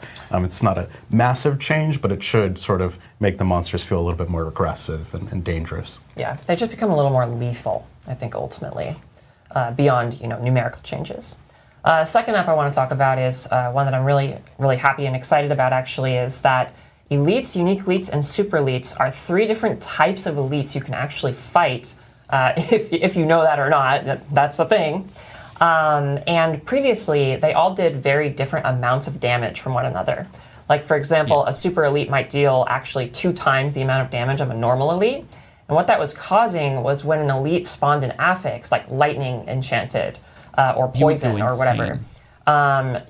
The super elites would do 2 times more damage with those affixes but you didn't really have any way to tell. It wasn't right? 2 times There was no cast, way it to was tell 8 if an times more affix damage. was spawned by an elite or a super elite. And so kind of seemingly randomly, an affix might deal 2 times more damage to you out of nowhere.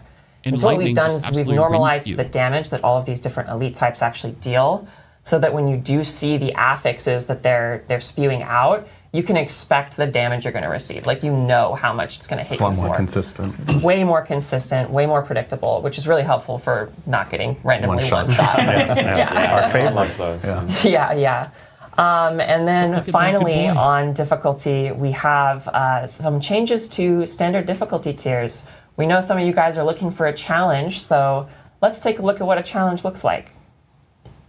All right, so we have a level 1 character here in Kyovashad going to the statue to change their difficulty. They're generally working on that. So what are they going to change it to? Well, before they could access normal, hard, and expert, but now they can access penitence at level 1. That's mode we only play. Yeah. Why would you play anything else? Yes. So you have to beat the base campaign on your account once, and then you can go into penitence. And let's see how that turns out for this person. Oh yeah, Sure, just an Helltide. Just a few a few too many demons. Just a couple few too many demons. Yeah. Mythic uniques. So you can do penitence at level 1 now.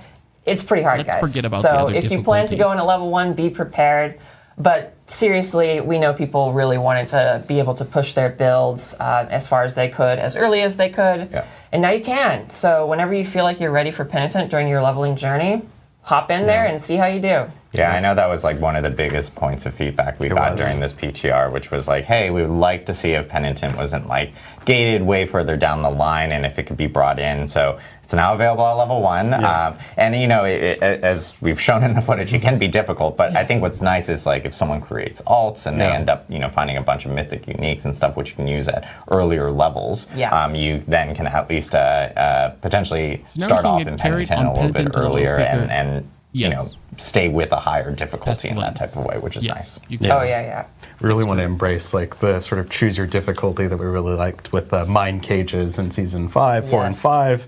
And again, like to your point, alts just are able to speed run their way to max level, right, by playing at a really hard difficulty. So it should feel a lot better. And it feels great to just hop into Penitent early, like when you're capable of doing it. It's just awesome. Yeah, we don't necessarily expect everyone to play at Penitent. It's really hard to play at your own risk. Yeah. Yes. Yeah, your character needs to be pretty good. It's huge. Yeah. Wait for All right, let's talk about some itemization changes. So we got a lot of feedback that once you got to max level and you were, starting that ancestral grind, you were stuck with these non-ancestral items for a pretty long time. And we do like that, but we know that people want to see the journey for those non-ancestral items to be a little punchier. And so we've made some targeted changes here to ensure that non-ancestral legendaries have more, punch to them. So we've increased the amount of masterworking you can put on a non-ancestral legendary from 4 to 8. We are also allowing them to be tempered twice. That's huge. Previously, both of those values were exclusive to ancestral items, but now non-ancestrals can go up to that. Additionally, we saw that people were going to like the boss ladder, or they were just finding uniques out in the world, and they didn't drop it didn't feel like they were dropping as ancestral as often as they should have. Right, because they're so rare. Right, they're so rare, and you want finding a unique item to be an exciting moment, and so we've tripled the chance for them to drop as ancestral. And this should help a lot, especially during the boss ladder, when you're killing these uber bosses and they're dropping lots of uniques. A lot more of them are going to turn out to be ancestral. Definitely. And this should mean that once you're starting in around level 60, you have a lot more progression on your equipment that sort of bridges the gap to ancestral. I also heard a lot of feedback that second tempered affix really is what enables your build to come online. And that's what we're trying to do with this system of ancestral, is that you can get your build online, but then there's still items that you can chase. We're going to hardly hear you, that build. Right. And we saw that not having that second tempered affix and not having those 8 masterwork ranks really sort of hindered your ability to get that build online, to get into the fun and start blasting. Yeah, no, that's a great point, because we don't want you to feel like you have to find ancestrals for your build to function. And this change is working towards making also that just true. the tiny voice in the background. So you still have background. those items you can chase, but you can still get those endgame builds online pretty quickly. Yep, for sure. And finally, on itemization, we are adding some Scrolls of Restoration to the season journey. The Scrolls of Restoration are the Scrolls of Tempering that we talked about at Gamescom. You can use them to reset the tempering chances on an item. One single time. These to One the single season time. journey, so you could just have a couple of deterministic Okay, guys. ways to acquire them. This is only, you can and only use it them once your on an gear. item. Still good. And this, of course, is not the only place you can earn these Scroll of Restorations. No, You know, you can earn them throughout the world. There's a, If you there's a small masterwork drop something can, early, and we'll be Jade, you actually can talking just about another way disenchant of it earning later, them and you on get as all your well, masterwork so. mats back, Definitely. almost all. Yeah. So I it doesn't think one matter thing that I'm you excited waste about masterwork unique mats. changes. If you equate greater affixes You can get it in back. season 5 to ancestral, Yeah. you're actually going to have a higher chance to get an ancestral unique compared to getting a greater affix on a unique than live, right? Right. So it means that Does it uniques are reset really both tempers? exciting. You It might actually resets the get, temper like, the Staff durability. of It Endless doesn't Rage, reset for the example. tempers. Maybe you're not just the playing a durability. Fireball Sork, but now you're like, oh, well, I have an ancestral version of this That's unique. huge. Obviously, That's pretty good. Yeah, Yeah. So it Time to go really like Fireball. kind of gets you to experiment a little bit So more. And your we really tempers like stay, that aspect and you can about those keep rolling uniques them. sometimes being a lot more powerful. Yeah, no, it's we want that moment when you see a unique on the ground to be really fun and exciting, and seeing it drop as an ancestral with greater affixes is about as exciting as it gets for uniques. So that's pretty cool. All right, let's talk about some player power changes based on PTR feedback. So I want to start by framing our goals for Torment difficulties. So Torment 1, we want all content to be available in the game. You can fight Lilith, you can fight the boss layer, you can go to the Dark Citadel, etc. All these activities are available. Torment 4 is intended to be aspirational content. And what that means is you've already unlocked everything in the game when you enter Torment 1. But Torment 4 they made is us a like bit the weaker essence again. of Diablo, like build crafting, where you're But just it's- pushing your character as far as okay. you can go. And Torment 4 exists for that purpose, for people who want to push their character as far as they can go. And with that said, and the reason why I'm saying this is because we were seeing that people were getting to Torment 4 way faster and way easier than we were hoping for in the PTR. And, which is just another great, it's great that we did the PTR because we saw that. And with that all said, we've made some changes to kind of keep Torment 4 this, really challenging and exciting thing to reach. We've still reverted gonna be the able to skill go damage good bonus there. from main stat back to what it was in Season 5.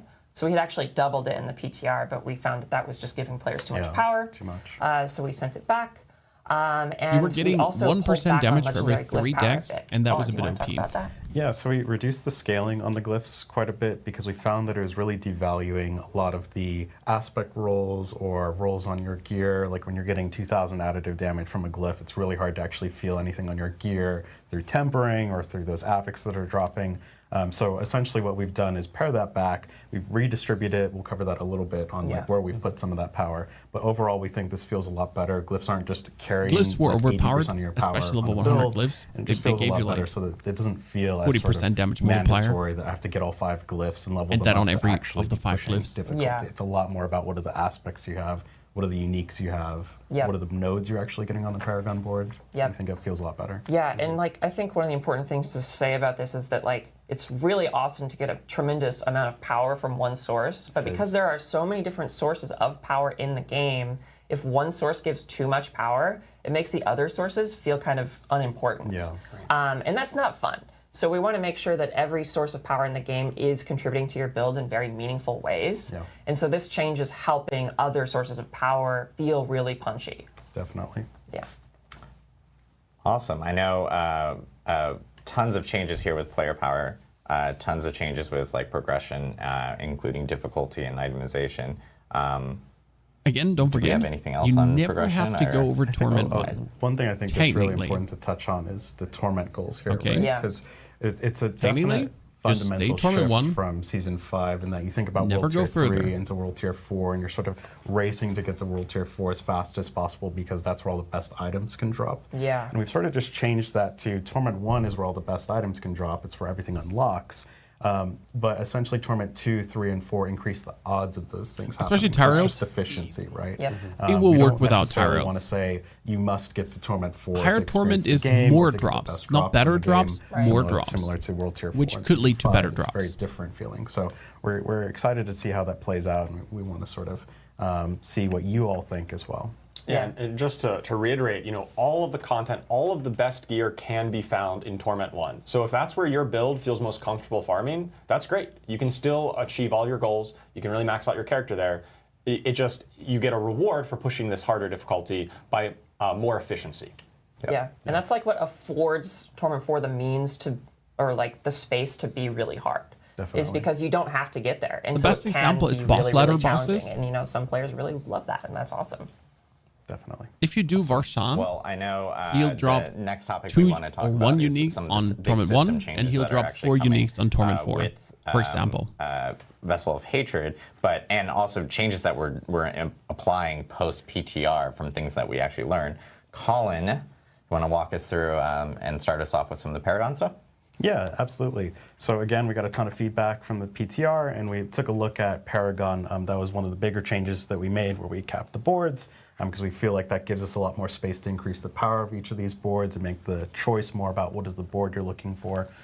So what we've done here is we've added a bunch of normal nodes, so those are things like stats that empower those glyphs, to upgrade that legendary glyph radius. We added them. It was kind of sad, That's like there weren't important. actually a lot of nodes to flesh it out and sort of build up that Paragon, that extra glyph range that you're going to get from upgrading it to legendary. So we've Also, done this that. part We added here? around 8 to every board, and then the starting board, I think we went to like 12 or something like that, just because, you know, the starting board should feel really good with that. So first Torment 4 glyph. must be the goal if you want the best bang The for your next thing buck. we've done is we've taken a look at a lot of the rare and magic nodes, and we've just Technically, made yes. them generically more useful. So you think about like two-handed bludgeoning damage on the barbarian is like, okay, like I guess I can only benefit if I'm doing this one very But you specific also want to thing. be strong And enough just to open actually that be up able say to do it. damage, right? That's going to scale everything across your character as opposed to like while you're doing this sort of obscure thing.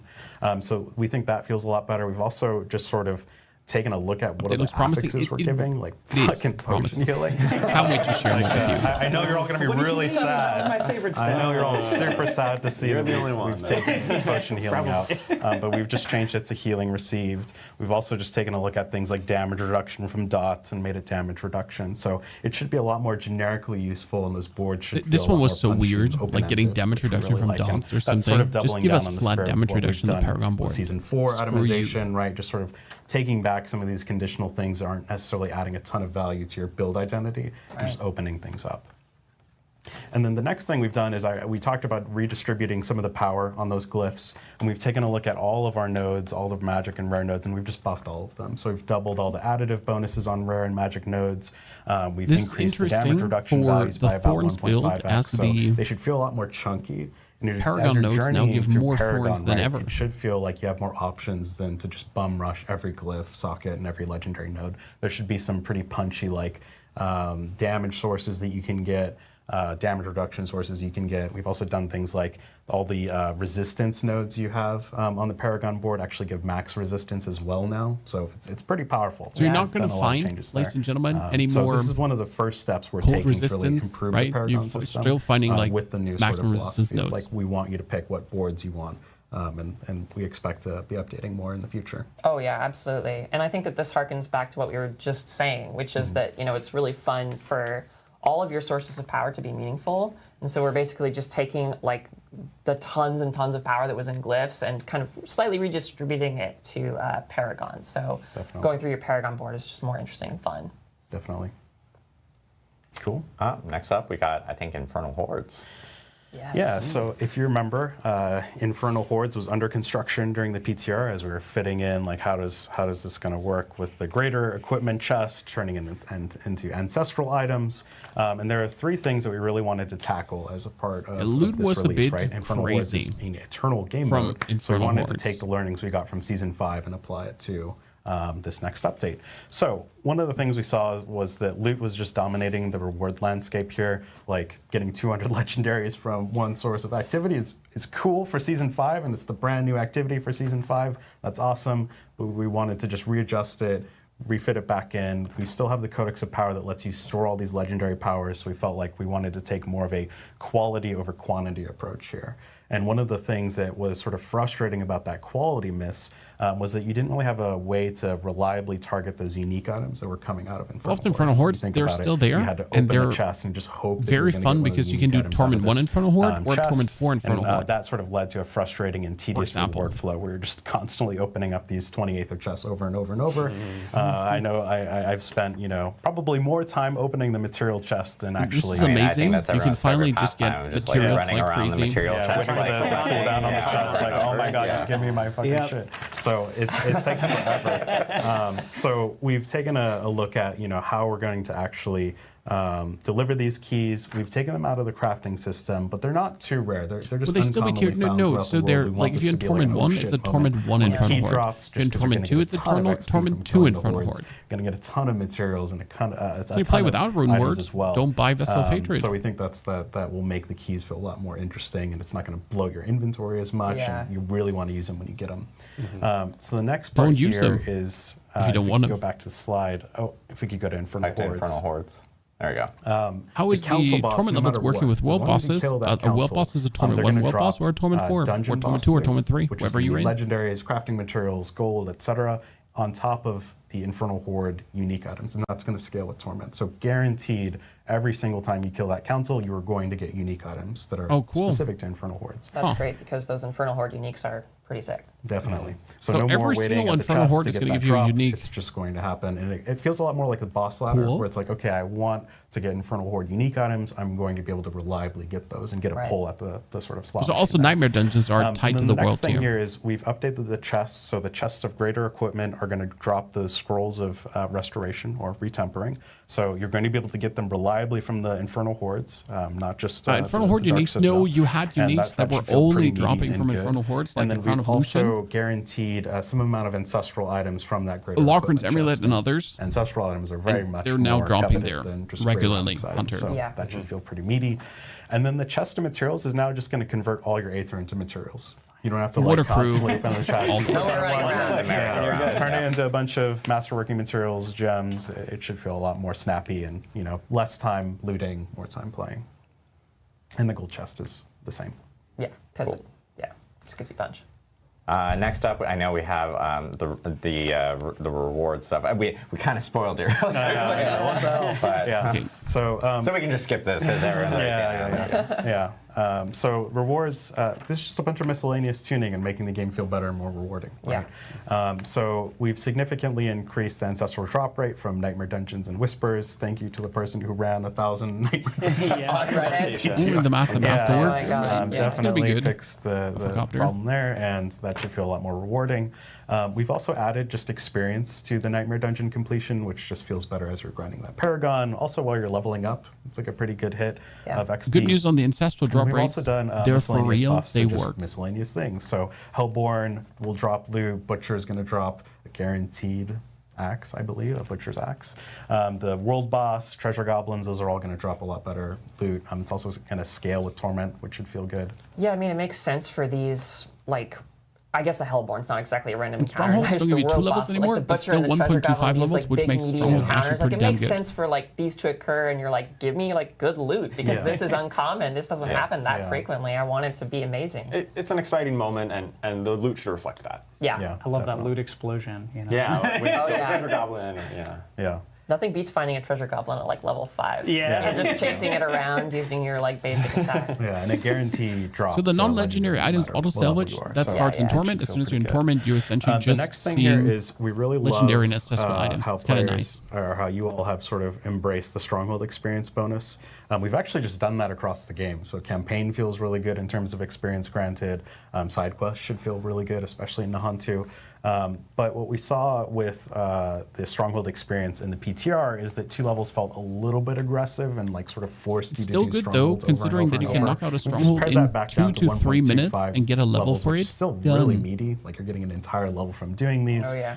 It's really fulfilling what we had hoped Strongholds were going to provide, which is an alternative means to level. If you want to ride around the open world and do a bunch of Strongholds, that's absolutely a viable way to level up now.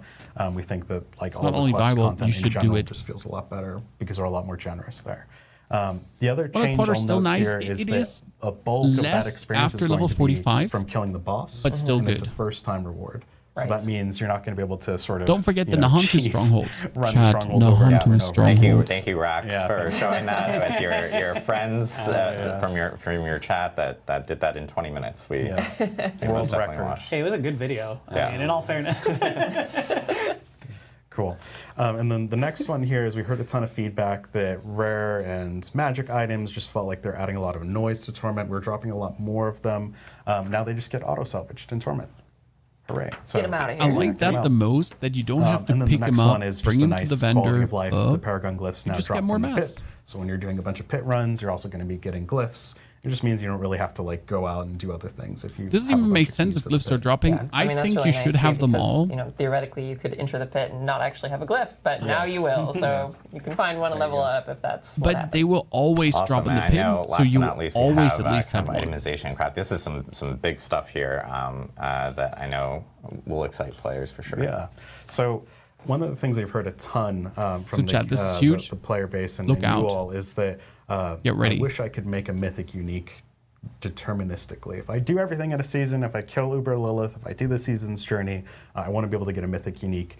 And we saw this as an opportunity 2 to sparks is a essentially create an random identity one. between the rune crafting of mythic uniques and Chat, the a blacksmith. random we moved one. it from the alchemist to the blacksmith. Then the 2 blacksmith version sparks of and crafting mythic runes is a uniques. specific so now, one. What you're going to be able to do is you're going to be able to take 2 resplendent sparks to the blacksmith and get a random mythic unique. Well, you That means say no it's matter worth it, but what as if long as you're you do getting- everything in the season, you're going to get a mythic unique. And if you take those resplendent sparks and you decide, I really want a specific The necklace. mythic unique, you'll be able to take a set That's of trash. runes and actually pick which one. Right. And what that does is the runes are a lot more flexible. They can be traded. You can also get some incremental progress, right? Because they drop a lot more frequently than a mythic unique or sparks in general. So what this means is you now have 2 really clear means. So it's to sort of basically target, one then, because you can just try and mythic get one back. uniques, and, True. you know, you now have a guaranteed way to make a mythic unique at the end of a season, which we think will feel really good. Something that's kind of cool about that is that it gives runes this like intrinsic trade value, which I kind of love. Yeah. Like they have I this just like big that you purpose, gather some runes and then you towards just turn 'em. crafting one of the best items in the game, which is really Should cool. work. Yeah. I finally can get my Starless Skies. Right. Cool. And then the next one here is you're going to be getting a lot of salvage in Torment because everything's It getting can be used to auto-salvaged. forge we a figured, random you know what, we legendary should equipment at the probably blacksmith, give and you that some can be purpose unique and value mythic as to that well. Salvage. And now you can take it to the blacksmith and forge random legendary equipment at the blacksmith. Yeah, this is huge. I love this change. And it also has a chance to be unique or mythic and sometimes ancestral. So it's definitely a great place to dump all that salvage, excess salvage that you have. If you truly And have then so much. The next one here is more just sort of a quality of life and nicety. We added runes and we're putting way more sockets on gear. Yeah. We just allowed you to add sockets to gear with just the general salvage material. You don't need scattered prisms anymore. Scattered prisms are required for ancestral items. And that just essentially means, I'm missing a socket. You can See, easily this is add one. huge because and then the next one here right is, now with mostly like quality the of life normal for all iron chunks and so characters, on, but the jeweler you can no just longer make a has socket level into gear. requirement to engage with No the more jeweler. waiting for scattered Previously prisms. on the PTR, That's you had to amazing. trade gear to your main character, add a socket. It was super tedious, and we just made it not like that. Awesome. So tons of big changes coming across a multitude of systems within D4, thanks to a lot of great feedback that we got from all the players within the community, And don't content worry, creators, et they cetera. even thought about how thank to you get guys us so more much maps. for that. Thank you, Colin, for walking us through that. Can't next tell up, you we about want to that, talk though. about some of the class changes and everything. And so Charles here is going to walk us through it. Yeah, I'd love to talk about some of the class changes that we saw in the PTR. Once again, I wanted to thank all of the players who gave a lot of detailed feedback, a lot of data on how classes were performing, all the different builds, and the new items, new effects, and all that kind of stuff, new skills. It's been really helpful in helping to make sure that we make all our class designs as They didn't as fun mention and if we're getting engaging as patch notes possible. at the end of this. I do want to say that this patch is huge. There's lots of changes. As I said, a lot of new class stuff, but a lot of new system stuff across the whole game. And so we do expect some level of volatility here. And when a lot of things change, there's a lot of unknowns. And so that's just the mindset we're approaching this patch with. And what I'm going to be talking about here is not a complete detailed list of everything that we've changed from the PTR to live. It's just kind of some samples and kind of talking through our learnings and what we saw on the class design team and what we're thinking about. And so make sure you check out the full patch notes once we're done with the stream. And also, if you, a lot of the changes came in the PTR initially, so definitely check out those if you're unfamiliar, because there's tons of class changes there as well. Oh yeah. So starting with the Barbarian, we generally saw that Barbarian class was a little bit too weak on the PTR, and I think even on Season 5, I think it's just generally considered a little too weak. Historically, though, like it's been tiny one of our stronger changes, classes, but they should still do good. In recent seasons, it's fallen a little bit on harder times. So a lot of our focus here is buffs to some underutilized skills and legendaries and uniques. So we've got updates to Upheaval to make it just a little bit more punchy, hits a little bit harder. We've got updates to some of the uniques that talk to other core skills, like Hammer of the Ancients and Double Swing to give them a little bit more damage boost as well. And finally, there's a buff to the Martial Vigor passive. That is a passive in the skill tree that gives you some damage reduction from elite enemies, including bosses. And it might seem pretty small on paper, it's just 4% to 6%, but for every skill rank you have in that, you get that much more. And really, when you're fighting the late game tormented bosses and high torment tiers, it's going to be a pretty noticeable amount of survivability against those boss fights for barbarians. Yeah, those passive skills add up really quickly when you start getting a bunch of ranks in them and stuff, so for sure. Absolutely. Moving on to the Druid, we also think the Druid was a little bit on the weaker end of the Nature's Fury classes. fixed an issue where it was I think there was incorrectly a few triggering from bugs on the skills other than PTR that we're addressing as we go live, where some of their effects, specifically in the Paragon and some of the key passives, weren't quite working exactly how we intended. So they might have been a little bit weaker due to that on the PTR specifically. So we're definitely addressing those. I also wanted to talk about Nature's Fury. This is a key passive that whenever you cast an Earth or Storm skill, there's a chance to cast the same skill to cast a skill of the opposite type. And this was causing some unintended interactions with one of the unique items, the Earthbreaker ring, that ended up proccing or triggering Nature's Fury way more often than we intended. That's because we have this concept of casts, Casting a where companion you skill actually grounds press the button 20% and then, hey, increased you did one companion cast. damage. And For whenever 5 we do something seconds, like stacking auto up to 80, casts, wow. which is like, hey, I triggered a free skill with Nature's Fury. You can have your companions do crazy damage. Trigger or trigger the other effects that are looking for casts. But in that particular interaction, it was, and so we've fixed that interaction, but then thrown some pretty big buffs to those items and the things affected in that build. I never used Earthbreaker on my Nature's Fury Druid, so it should especially still work. landslide builds that use this a lot, to still be very powerful builds going forward. But we just didn't want that one particular unintended interaction to be happening. Oh, Druid was crazy good. Shines, all the builds, right? When you have like one build that's crazy over, the top. So exactly, yeah. Especially whenever there's one build that's so dominant, it really makes it feel like, hey, I'm playing the class wrong if I'm not doing this, and that's not something that we want. We want you to be able to play all the different ways of playing the classes and feel like it's a valid and viable choice to compete or to complete the game. Some of the other changes on Druid as well, we've got some updates to Great Staff of the Crone. This is one of my favorite items that lets your Claw and Storm Strike build kind of synergize really nicely. We've got just a lot more damage on werewolf skills through the Lust for Carnage Paragon node, basically the same functionality, but just added 50% bonus damage there. We saw werewolves was particularly falling behind. And an update to the Untamed Legendary Paragon node. This is the new one that talks to companion skills. Like stacks 5 times, previously just gave 80% skill damage, ranks, which kind of fell 4 off times, as you 80% got a lot of damage. skill ranks. Now it's just multiplicative damage, and I'm really looking forward to seeing some companion druids in the new season, especially with the new Especially you can have like 6 or 7 werewolves. All right, moving on to the Necromancer. So the Necromancer is a class that I think we saw a lot of variety for like blood, bone, and shadow builds. I'm just a lot waiting of those to get were competing disappointed. very well, but a Necromancer is really all about minions, right?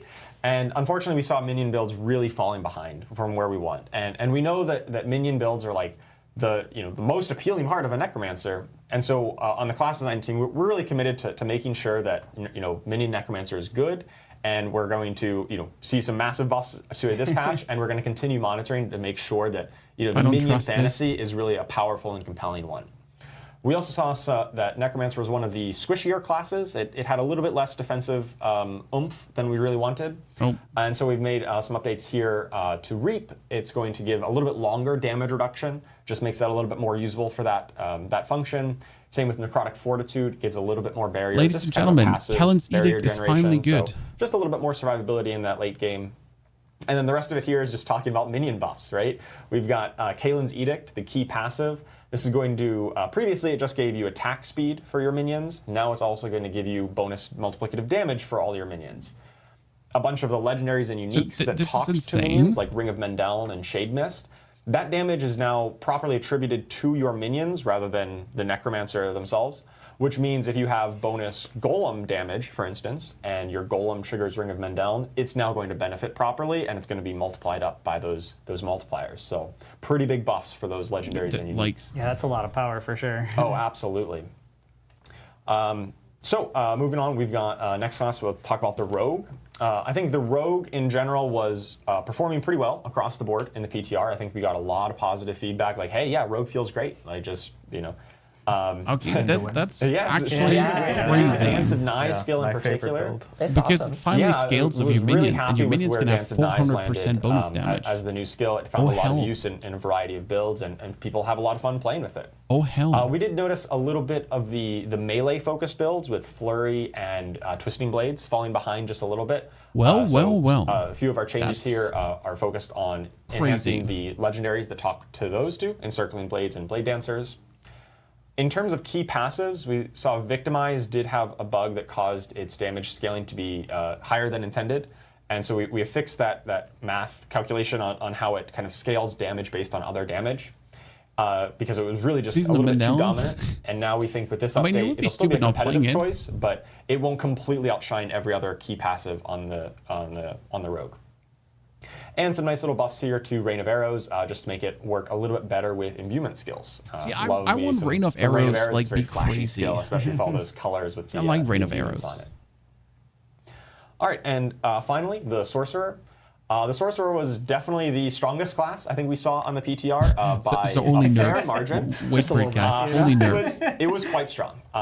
People were having a lot of fun with Sorcerer builds, especially with the new key passive Enlightenment.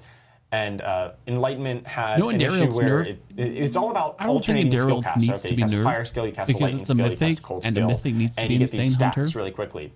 Unfortunately, it was stacking up unintentionally from some of those auto casts that we were talking about earlier with Nature's Fury, where when you trigger bonus casts from like Unstable Currents, it was actually ramping up the Enlightenment way too fast. And so we fixed that interaction, but we think despite that, Enlightenment is still one of the strongest key passives of sort. So it just brings it down a little bit, but we still think this is going to be a really powerful and compelling new key passive to play with once we go live. Two other changes here with the Flamescar and Oculus uniques. Good, sword good. This is kind of Necro adding in might this finally chance become to deal interesting. double damage affixes for Incinerate and Teleport respectively. This harkens back to what I talked about on the PTR stream, where we're adding these multiplicative damage bonuses into tempering for weapons. And of course, we can't temper onto unique items, but for a lot of the unique items that are, I don't know what they want to do with Sorg. They don't want to break it. We've taken a pass to add in some of these affixes that enhance those skills in multiplicative ways to really make sure that Incinerate gets the same benefit from using that unique as opposed to just a legendary that you would temper this affix onto anyway. It's a massive buff. Yes, absolutely massive. Size is like, I had to pull out a ruler. Like, is it actually? Is it working?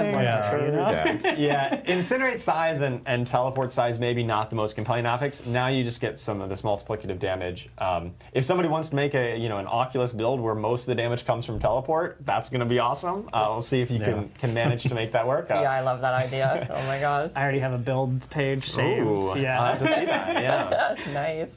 Once again, I just wanted to thank everyone for all the great feedback.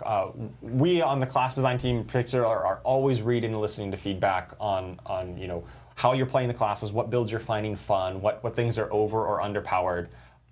We listen to it, we read your feedback, we watch the videos that you make. We really appreciate all of it. I'm genuinely surprised it really about the helps us to make necro the game changes. as best as possible. I'm Awesome. Thank you literally so much, blown Charles, away. for walking us through all the changes coming for class design. It's actually not all the changes that we saw right here. As Charles mentioned, we do have patch notes actually going live after this stream. And I will caveat, you will see 2.0.1 patch notes, and you'll see 2.0.2 patch notes. So there's 202 and 201. 202 is actually not on like people's PCs yet. You haven't preloaded that. That is going to be the last update you'll need to grab before we jump into launch for Vessel of Hatred. But you will get all the patch notes essentially what the review after build the stream, is. so you can dig through all the class changes that we didn't cover and all the ins and outs of it between now and what we have for necro PTR. could So actually last but not least, have a minion we come have back. rune words.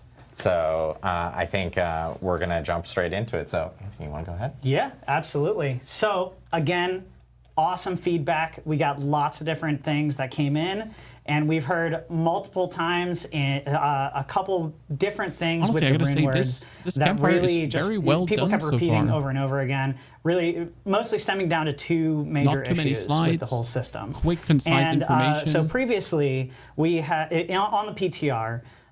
We had the legendary runes that were a lot stronger, you know, because you want to reach that point eventually to where you get the powerful some runes, and runes then had no you use. play the game that That's way. what's important. Well, that was kind of outshining a lot of the other possibilities and like the idea that we had with the runes, where you're mixing and matching, creating different combinations. So what we are ending up doing now is we are taking that top end and we're going to bring it down. And then on the flip side, the second thing that we heard a lot of is those bottom runes, I don't want to say bottom runes, the magic and rare runes that you find a little earlier. They removed especially war? those runes of ritual, where those are the ones war was where shit. you're actually like doing things to That's gain the Minion offering rune? to then invoke those runes of invocation, those powers that you have. no, it was those were useless? intentionally a bit lower so that you have some progress, but it felt like when you get them, was it useless? wasn't enough. You didn't get to really feel those runes happen and pop off when you get them. So And Kyle was on the other useless. side, we are taking that bottom end and bringing it up. So together, we're kind of, I don't want to say flattening out, but we are making it a lot more options for the players to really have choices throughout your whole journey, rather than just a linear, get for the the people stronger that were one, missing and then this, obviously everyone it's was stronger. essentially playing and, Petrify what and this will Berserk, also that's do, it. and the focus on this is to also make Two those necro runes removed, yeah, but they were utility useless. runes really, Underback. really potent Absolutely useless. and really pop off, and a lot more visual things to happen. And then finally, we removed Like, a not couple even a bit runes that weren't useful. quite meeting our expectations. We have this thing that we say every once in a while, which is like condense the fun, and we want to make that like the ideal situation where we have the runes that we have are the ones that are cool and fun, and not like over bloated with just a bunch of things that don't always like meet those expectations. Yeah, we want you to have lots of options, and we don't want individual runes or effects to really overshadow everything else.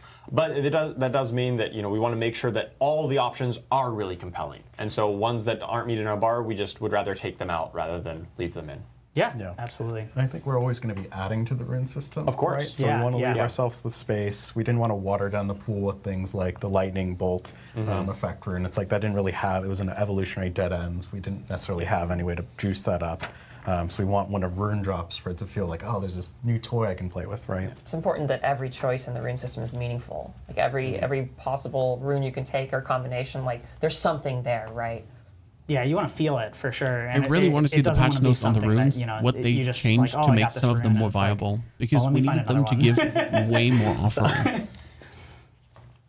All right, so here's some examples of some of the big Petrify outliers. was overpowered. We heard lots of feedback around these two, especially that Warcry rune. While it was giving berserking to everyone, it was a big power bonus. And so we're going to bring that down a little bit by it's no longer going to give that enhanced version. It's just the baseline version, so it no longer gives berserking to all players. That does mean it still works for barbarians because that is their skill. They should still be able to gain that power as they would expect.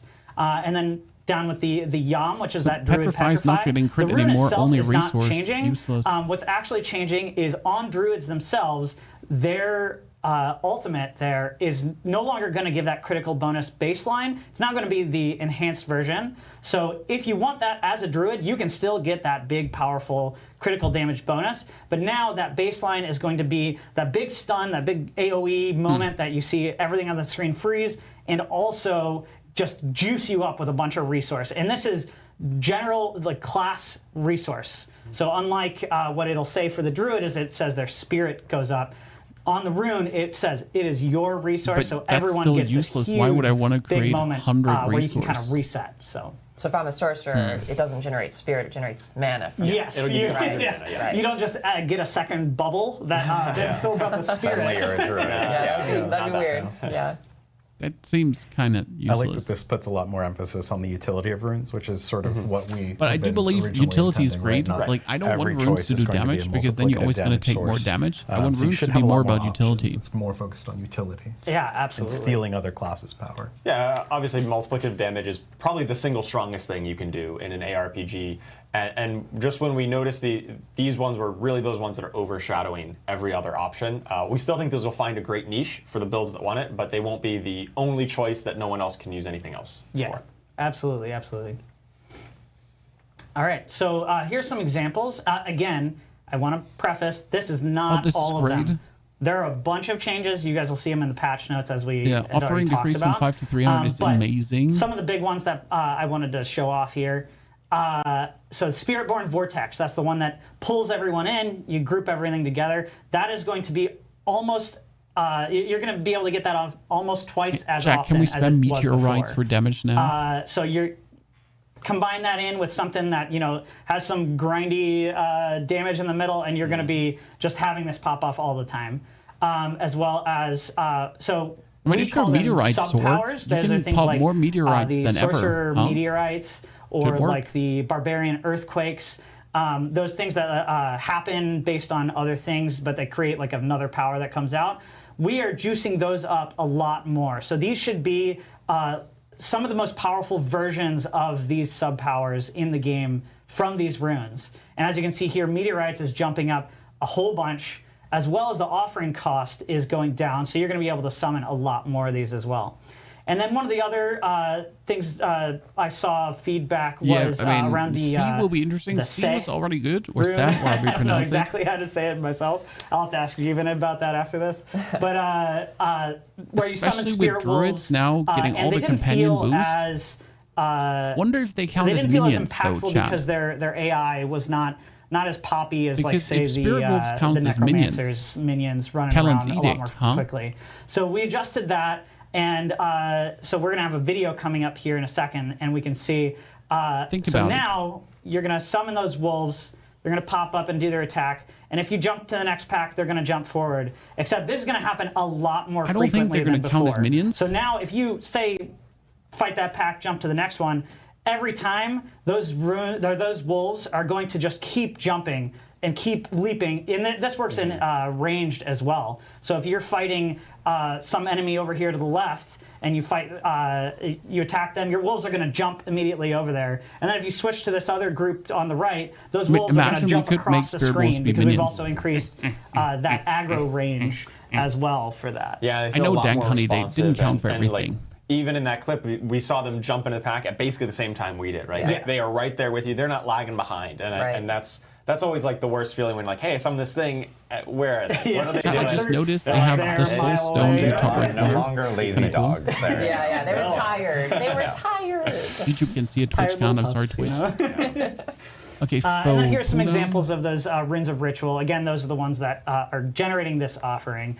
And so these are mostly going to be changes to those magic and rare runes, where we've taken that offering they give and we've really knocked it up to be a lot closer to where those legendary might find it be versions of useful. these are. And that should hopefully give us a lot more options when it comes to deciding which combination of which Because runes if you that use we are half your using. globe, So- you have 50 Also just offering. means If you things use are your a lot full more globe, you have reliable. 100 Like you're actually offering. getting procs way more often with these buffs. Yeah, you actually get to see the fun happen, right? See those effects happen a little bit more often. So that's nice. Yeah, so tons of rune changes that are coming. And as Anthony mentioned, there's way more details in the actual patch notes themselves, so people can check that out after the stream, along with all the class changes, the system changes, the progression changes. It's all detailed out there for players specifically. You know, I had one thing, because I think we might have forgotten it, and I'm very concerned about monitor violence. Oh, yes. We heard a lot of people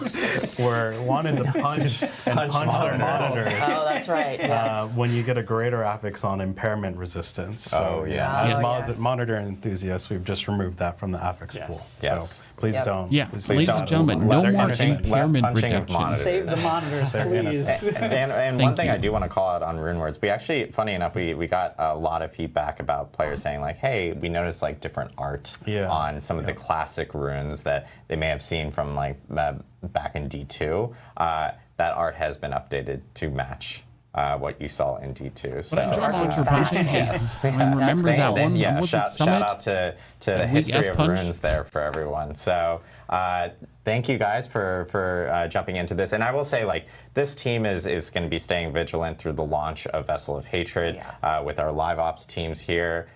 Shout out to our live ops team who will be helping us out through multitudes of patches, hot fixes. We're going to be paying attention to the community and hearing all the feedback that players have, and we'll be jumping on a lot of the big things that we do notice and we do want to jump like kind of address earlier on, especially right after launch. Chad, So if our cadence is going to be quick. Minion damage so do expect that. We'll be posting all scales notes, now, all hotfix notes, etc. Whenever we're they going do to talk come about up. this So in the patch, okay? Thank you guys I again had for an joining idea us today to talk about the PTR learnings. Next up, we actually are going to start talking about the next season coming to Diablo 4, which is Season 6, and that will actually start with the launch of Vessel of Hatred. We're going to do another quick mic swap, musical chairs thing. Maybe we turn on Benny Hill music or something like that. But we'll be right back here with our next group to talk about Season 6. When does the update drop? On the year? October 7th, October 8th, 1 a.m. So, if this year, so, ladies and gentlemen, if Ring of Mendeln, Shadement aspect, and aspect of the Fell Gluttony, if the damage is now attributed to your minions, and this will scale with minion damage bonuses, okay? So if your Ring of Mendeln goes up with minion damage bonuses, if we're then, okay, think about it for a second. If we're then using on the Necromancer, the aspect Army of the Dead. So if I use Unyielding Commander, while Army of the Dead is active, your minions gain 100%, 110% increased damage and take 90% reduced damage. So if my minions do more damage, correct? When Army of the Dead is active, does that boost the damage of the effects as well?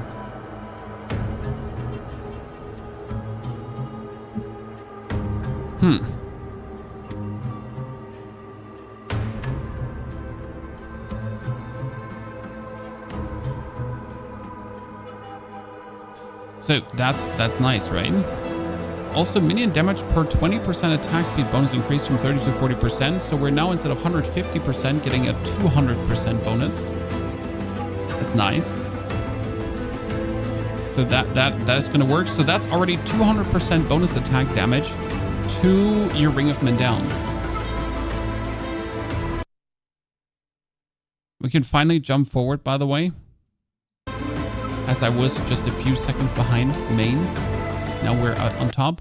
So Necromancer is truly, like, honestly, Necromancer was out for me. Like, I wasn't interested at all. I'm back. This is the one change we've been asking for since the game exists. So that has me plenty happy.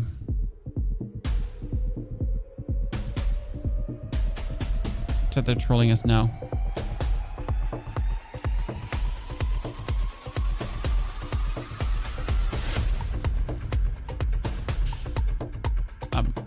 I'm not against it. I mean, Callan's Edict is insane. Like, we're getting 200% with a cult leader now, and Callan's Edict is going to give us 3% more for each active minion damage. So we have 11 minions. That's already 33% multiplicative more damage on top of the 200%. It might be even worth it to put the minion aspect on your amulet finally. For another 2 minions that give you another 6% bonus attack, speed, and damage.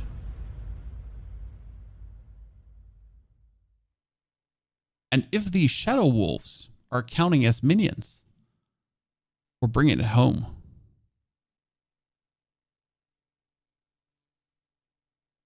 So Callan's edict is going to be crazy. Considering that the Necro also gets Barrier now. Don't forget we're getting Barrier over Lucky Hit, chat. So that's amazing. Especially if our minions can actually Lucky Hit. That's something that we haven't confirmed yet. So it's going to be big. All right, we're back. Sorry for that. I'm glad you guys got to watch Dancing Demons and everything like that and see our release date map. But we're back here to talk about with Mendel? Season 6. Mendel This might is be the mandatory new for season, minions now. coming with Okie the dokie. launch of Vessel of Hatred. And I'm joined by this wonderful group As here. Mendel Brent, gives who us we already skill know, ranks our for our game minions. director here. But Tim, Don, do you want to introduce yourselves? Yes, my name is Tim Ismay. I am one of the lead producers on Diablo 4. I mostly work on seasons. I'm Don Adams. I'm the lead season designer for Season 6. Tim always has Season that of Hatred governator Rising. accent. Also known as content supervisor. Also known as content supervisor. There you go. From time to time. There we go. Awesome. So, as Don just mentioned here, Season 6 is Season of Hatred Rising.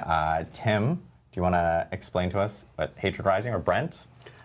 Yeah, I'll take this one. Okay. Yeah, so when we started off with this, we really knew we wanted to make sure that we were Brent, tell launching us the a season brand new mechanic. season right alongside of Vessel of Hatred. We wanted that to be day and date. So like continuity was really important to us. And so the idea that the hatred of Mephisto and Nahantu is spilling out into the rest of Sanctuary was kind of the anchor that we were holding on to, and we started talking about what that would mean to make a whole season around that. Awesome. And I know with kind of like what players hearing Hatred Rising, they're hearing about, you know, Mephisto and his hatred potentially leaking out into Nahantu, maybe the rest of Sanctuary. Like, what can players expect with this actual season? Yeah, so a lot of actually what is going to be the core of Season 6 and the Season 6 experience, I love his accent. players have I'm already sorry. gotten exposed to. So anybody who's playing on the PTR has been reading about the changes we put up there. Fundamental to the release of Vessel of Hatred, Season 6 brings big changes where every single class is going to gain access to new skill points. They're going to gain new skills across all the classes. They're going to gain more Paragon points, new legendary Paragon glyphs. These are all changes That's that all are known. being added to the base of the game, meaning you do not need to have Vessel of Hatred to gain access to these. You also will still have access to these after Season 6. These are permanent changes to the game. On top of that, we got the standard new legendary aspects. We have new unique items and new mythic items. Crazy powerful It's mythic the items. depth of his voice. that Honestly, are I going could listen to him all unlock day. Just He new makes me levels crack of up power that inside. were not possible before in the game. Now, to go along with this power, we will be adding these new difficulty levels that, again, we saw on PTR. So you have the ability to challenge these new levels of power. I want to say that it's all going to even out well. Honestly, despite the tireless efforts of our designers, just constant trying to get that balance just right based on all the feedback that comes in, I know that maybe it'll be out for a day before someone's posting a video and saying, "Oh, look at this! I do 1 trillion damage," and it'll go all over the internet. Like, I've never seen numbers this big, and that's yeah. But like, we try can he to just get it there. do You're going to every see stream crazy from now on? builds. Those are going to link into new difficulties that were never there before to try and all this new content. Yeah, awesome. Yeah, I know all these things that players got to experience a little bit in PTR. They got to see it. They got to check it out early. But, of course, there is more kind of associated with this specific season. That's him, so, chat. Don, It's do you want to talk a little bit Arnold more about Schwarzenegger what from players can Diablo also now. see beyond what Tim kind of walked through? Yeah, absolutely. So, you know, as we mentioned, this is the Season of Hatred Rising, so we really wanted to theme it around Mephisto's hatred creeping out of Nahantu and into the rest of the world. So let's go ahead and take a look at our visual aid here. Beautiful. Now, I was promised Official documents. I was promised that this would be turned into real art when I sent this over. I didn't think we'd be showing this, but hopefully this will all make sense by Walker, the end Portal. of the presentation. Just for now, just take it in. There you go. Just enjoy everyone it. loves designer art. It's core to all our live streams that we do. Art by Don Adams here, so. Yeah. And honestly, that Realm Walker is pretty spot on. I don't really know that there's much more to say. But let's go on and go ahead to the next slide here. And let's take a look at some real art to get you ready for the season here. This is, of course, amazing key art from Dave Raposa. I just love kicking that demon in the face. That's makes me happy every time I see it. Let's go ahead and move on to the next slide. That's why I don't draw I'll get into some exactly, actual details about how this stuff shows up in the world, what you're going to be looking for when you're hunting these guys down. So you're going to see these Hatred Rising zone events that cycle frequently throughout the world. When these are up, everything in that area is going to be corrupted by hatred. You're going to be seeing environmental changes, lighting changes. I get a whole video about this have, kind of already hatred, ready, but we got to wait for the Force chat. I'm going to release that straight away with all the juicy details. And really all this is just setting the stage for the Realm Walker. So you'll have a separate event icon that'll let you know when the Realm Walker is going to be up. It's a world event, so it'll be in that list on the map with other like world bosses and Legion events and stuff. And we have some video here to kind of show you what it looks like. Actually, I think we have another slide about the Realm Walker first, sorry. Yeah, so this is what he looks like in game. He's awesome. We're playing Helldivers 2 chat now. These are just big hulking kind of monstrosities stomping around, just spreading Mephisto's hatred. They summon in monsters from a plane of hell through this portal on their back. And a lot of the monsters they summon, most of them are actually new monsters from Vessel of Hatred, they're the Hollows family, which are super cool and gross. So I think now we can take a look at what it actually looks like in game. So here's some players waiting for him to spawn. He starts burrowed like that, and you can kind of click the portal to summon some stuff to fight while you're getting warmed up here. I just love these enemies. They're in Torment 1. So cool, just keep in mind, guys, Torment 1, so he busts 50 out of the Paragon ground, points. And this is actually, we want to do something new with this event and lean into the fantasy of this giant thing just like stomping around. So it's actually a walking world event. He has several different paths he can take throughout each area. He walks through the zone, and as he walks, he just leaves this, chaos behind him in his wake. He's summoning tons of hollows, and if you get in front of him, he just punches you out of the way and keeps going. You actually can't even damage him directly in this phase, but if you kill enough of the adds that he's spawning, it'll create these bloodbound guardians. Killing these will shave some of the HP off of the Realm Walker. So when he reaches the end of his path and you can actually fight him, you'll have less HP to burn through. So this is a nice way to incentivize actually participating, sticking around for all this chaos. Obviously, good lots XP of XP regardless. and whatnot from the mobs as well. So this is the event that he kicks off when he actually gets to his destination. When you interrupt this ritual by destroying all of these destructible hatred spires, that's when you'll actually be able to fight him directly. So now you can actually attack the Realm Walker and kill him. This is a really cool access the portal. encounter. There's just lots of, he has a big smashy attacks. He sprays a lot of damage everywhere. Okay, so they've taken him down. And when he dies, that weird portal on his back drops down and stays open. And there's only really one thing to do with a weird portal. Yeah, you go in the portal. That's your option. So that's what portals are made for. Successfully killing the Realm Walker, taking down this massive demon, finally grants you your reward. There's Tim again, more chat. demons. So you're going to go into the Seething Realm. This is part of the Mephisto's area of hell. So you are going to have to continue fighting in here. It is not a barren landscape, but the demons you fight in here comparatively, if you were strong enough to take down a Realm Walker, don't be too worried. I think you're going to be able to manage the demons inside of the Seething Realm as well. This dungeon is a little bit more of a reward dungeon. So once you get in here, you're fighting your way through to get specific buffs at the end of it. So if we want, we can jump into the video here. Yeah, this is the first section, and this part you're just kind of mowing through some of these smaller guys. You're really just looking for a specific everything about here. this There's season. a portal that you're going to be activating and making an important choice there about which section of the Seething Realm you go into. Here it is. This is the gate here. So you're going to click on this. Okay, they show everything. Based on a few consumables that you can put in, you can go into sections that are more focused on equipment bonus, a gold bonus. You can get a socketable bonus. You can get more endgame items with like compasses and boss materials. So you can go for these so seething you're gonna pick opals. one of these and decide that's the section I want to go into. You're going to get some drops similar to that in this section of the dungeon. But more importantly, this is going to set you up for the type of buff you want to get at the end of the dungeon. So again, this is not an empty area. You are going to have to fight through it. You're going to encounter more hollows in here, some more elites, all of this leading up to a chest at the end. Here's your reward. So finally, you just click on this, you get your reward. Just kidding. Yeah, of course it's a cursed event. Of course. You're going to have to fight even more demons. Nothing's free in hell. This is just how you got to do it. But just wait for the rewards, You fight your way chat, through okay? some more elites, but don't worry, I believe in you. You can get through this. If you kill the last guy, there's one more there? Take him down. Come on, you can get it. All right, so he goes down. Now you get your prizes. You're going to open these chests. There's a variety of loot that you get, but one specific item that you're looking for in here, which is going to be a seething opal. Seething So these opal little, of there they are. equipment. Yeah, little seething opals. They got a little seasonal marker on them. This is special to season 6.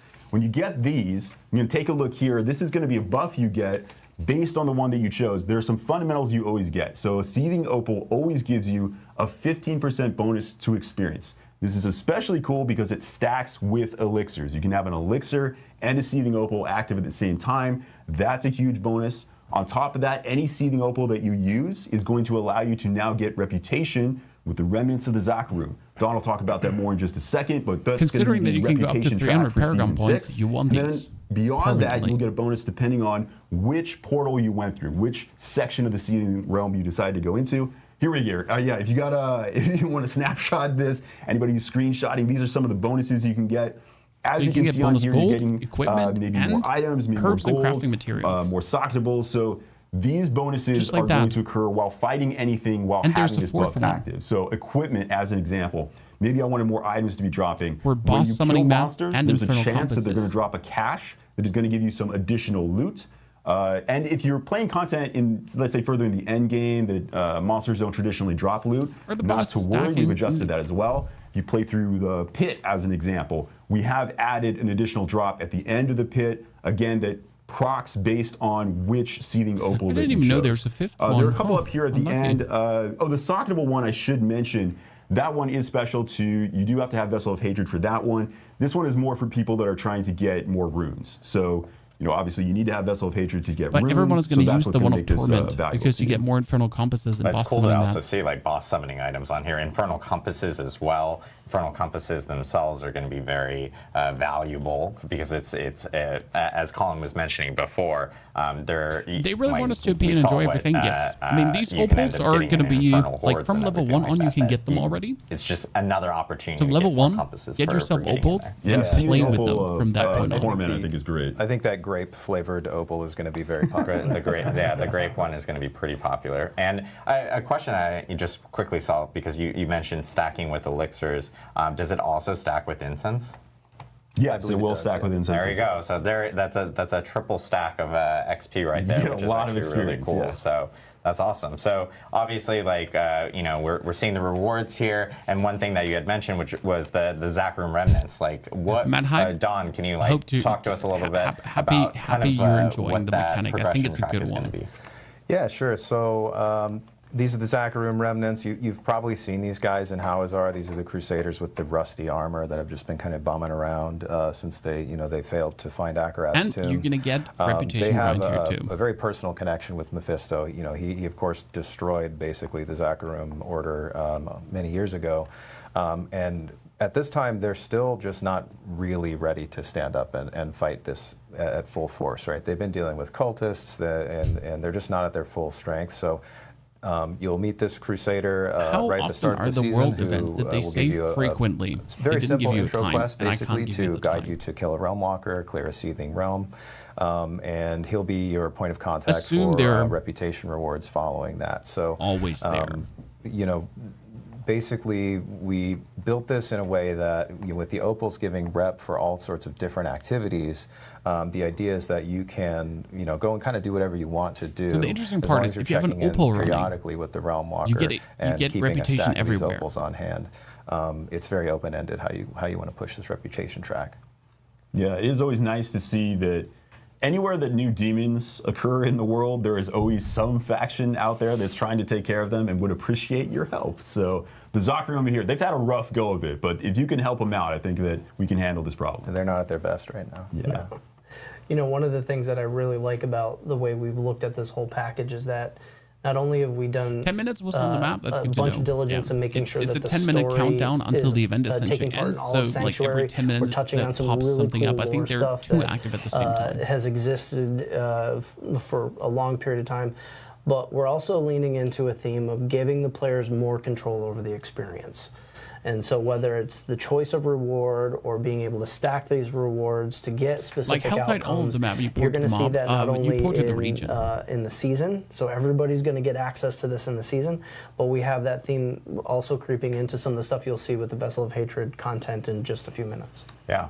Yeah, so hopefully the hieroglyphs that we saw at the beginning, the designer, hopefully this There it makes is. sense now, right? Yeah. So you kill the Realm Walker to get the portal, you do the portal to get the opals, and then you go do, the MS Paint sort of shapes of all the other activities that are in the game. You can also just chain run the Realm Walker if you'd like as well. He's up very often. But it's unnecessary and I to do expect that people will because kind of, you just need know, enough go back and opals. forth on Like, how often only they're do the interacting Realm with them. You Walker might if you want have to opals. stack a bunch of opals for the weekend or something, right? If you hate Realm Walkers and you're like, I just want to kill Realm Walkers all day, you can. But what I love about the season is exactly that. You can get the Opal.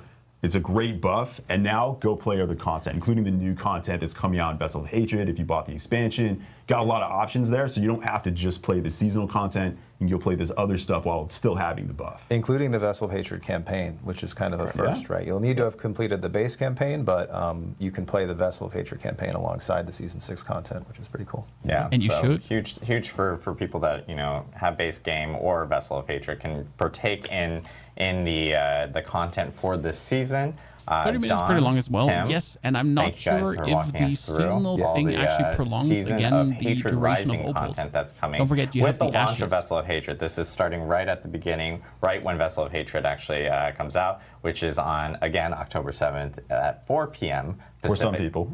for 4 p.m. Pacific time, which is for everyone because it is one global release. So Right, yeah, so It'll be the 7th for me. yeah, 7th for us here in California, but for other people, if you follow time zones, that's what it'll end up being. So we'll see Tim more during our Q&A at the end. But Helltide will we get a are little actually less going to important. jump into I mean, some of the Helltide Vessel of is Hatred still features Helltide, next. We're and the going to Queen do of the Helltide another is still musical important. chairs, Benny Hill style, swap out some mics and everything. But it But adds a we have a bonus lot to talk activity. about. We got Spiritborn stuff to talk about. We got Kurast Undercity, or Kurast Undercity to talk about. Been doing that quite often this week.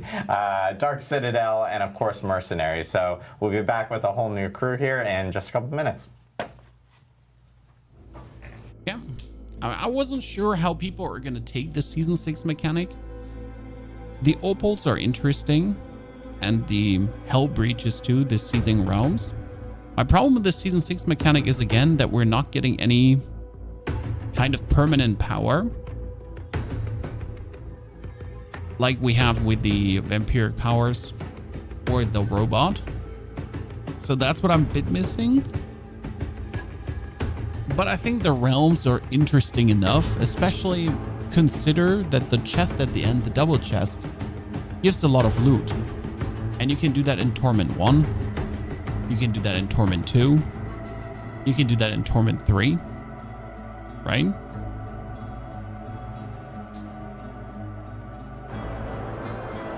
Yeah, 1 a.m. on a Friday. Like, is this Friday? So I'm gonna have to take the Friday off. The 8th is... No, the 8th is a Tuesday.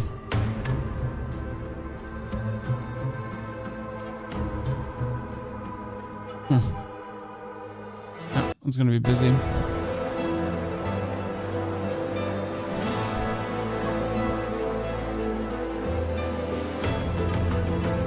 Maybe the Count, the Merc, asks the power and they need to work on balance. Mercs are not as impactful as you think they are, but at the same time quite intriguing in what they can do for your character. Yeah.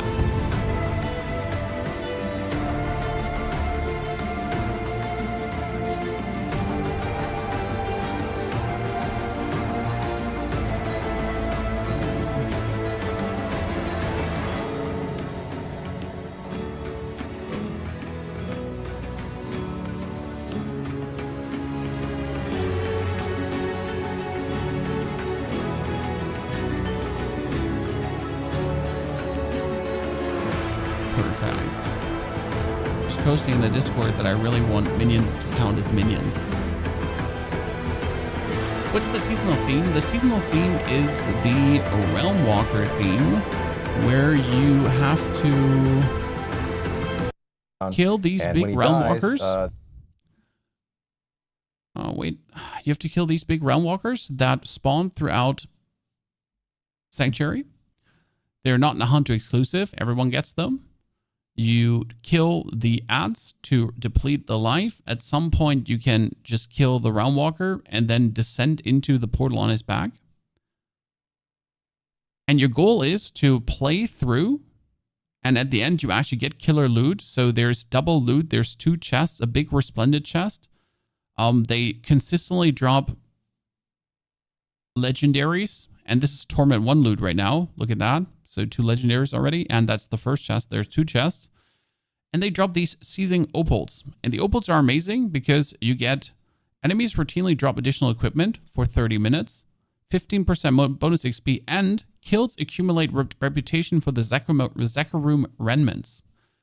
So wherever you use this, you get reputation. You don't have to actually farm the things for reputation. You can get your reputation everywhere. That's kind of nice. Most important though, this is the Seething Opal of Torment. Boss summoning items and infernal compasses are dropping, which is insane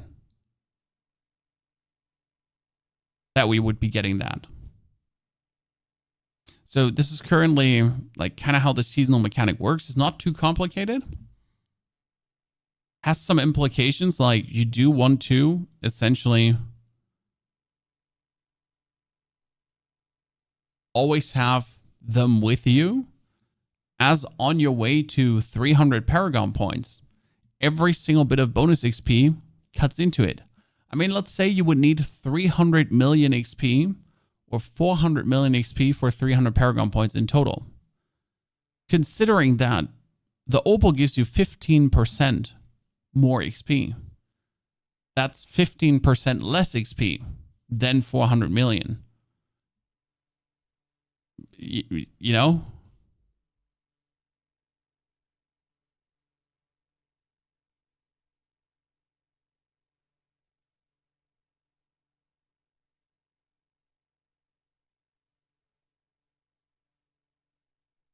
That's kind of nice.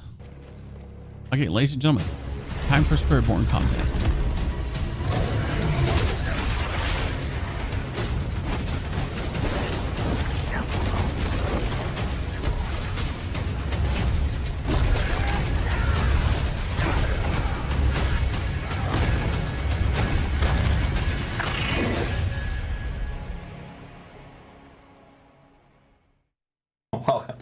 I'm in the middle of showing that's Bjorn chat. That's Spiritborn. Welcome in the back, top guys. left. We are here. He's the Spiritborn guy. Sorry. To talk about Vessel of Hatred content. This is all the new content that's coming with the expansion. We've actually talked about this before in specific moments, but we didn't do like kind of bigger, deeper dives on this beyond like the Spiritborn, where we had a separate stream on, but we actually even have additional updates on that. But I want to let you guys introduce yourselves. As you can see, Brent has now moved to being next to me. Brent really wants to be the camera today. But Derek, do you want to kick us off? Yeah, hey everyone, I'm Derek Nunez, lead season designer, and I'll be chatting about the Kurast Undercity in a few. Derek really likes Bjorn Kurast Mickelson, Undercity. class designer for Spiritborn. Hi, I'm Dan Brace. I'm a lead game designer, and I'll be talking about Mercenaries. Awesome, cool. So, you know, tons of content coming to Vessel of Hatred. I know So this is players the first have time you're heard going to us see talk Kurast about it a Undercity, little by the bit, way. but Brent, did you want to talk about any content specifically before we jump in? Yeah, I mean, just kind of teeing up the next big thing that we want to talk about is just kind of how well the Spiritborn reaction has been since we've announced it. It's been amazing to see folks so excited about it. It's something that we've been pouring a lot of love into. We wanted to make sure they were adding something fresh to the game, and I really feel like we're there. But when we released it, we actually still had work to do. And so throughout the PTR, And the last few weeks of development here, we've been putting a lot of effort into polishing things up, and I'm super excited to hear Bjorn talk about what we've got in store. Yeah, lots of internal testing. We had players actually check it out at Gamescom as well, which was really cool. So, as we all know, Bjorn was on our Spiritborn reveal stream, and he's back to talk more about Spiritborn. So here is Spirit Bjorn to talk more about the Spiritborn. It's hard for me to actually say Blizzard Spirit HQ, we Born also now called him because I just say Spirit Bjorn whenever we needed something. Awesome. Yeah. Yes. I mean, we've seen a lot of the sort of in development side of it, and we're just going to talk about a few kind of final touches, the final version of a few things that we want to hit on quickly here in this presentation. So starting off, we're going to talk about a couple of updates to the Spiritborn's passives. First off, we have 3 additional passives which have been added to the tree. Each Your of these core kind skills of now do more damage. amplifies That one is how huge. the skills work that they relate to. So we have one for core skills, one for potency skills, and one for focus skills. And that sort of lets you kind of go more all in on any of those skills. There's also here on the far side of the slide an update to Noxious Resonance, which is one of Spiritborn's key passives. We really wanted to kind of clarify how this mechanic works, how it scales, and kind of answer your some critical lingering strike questions damage about bonus exactly how now it works. increases the But it's damage still of the Noxious largely Resonance based around explosion. exploding the poisons on your enemies.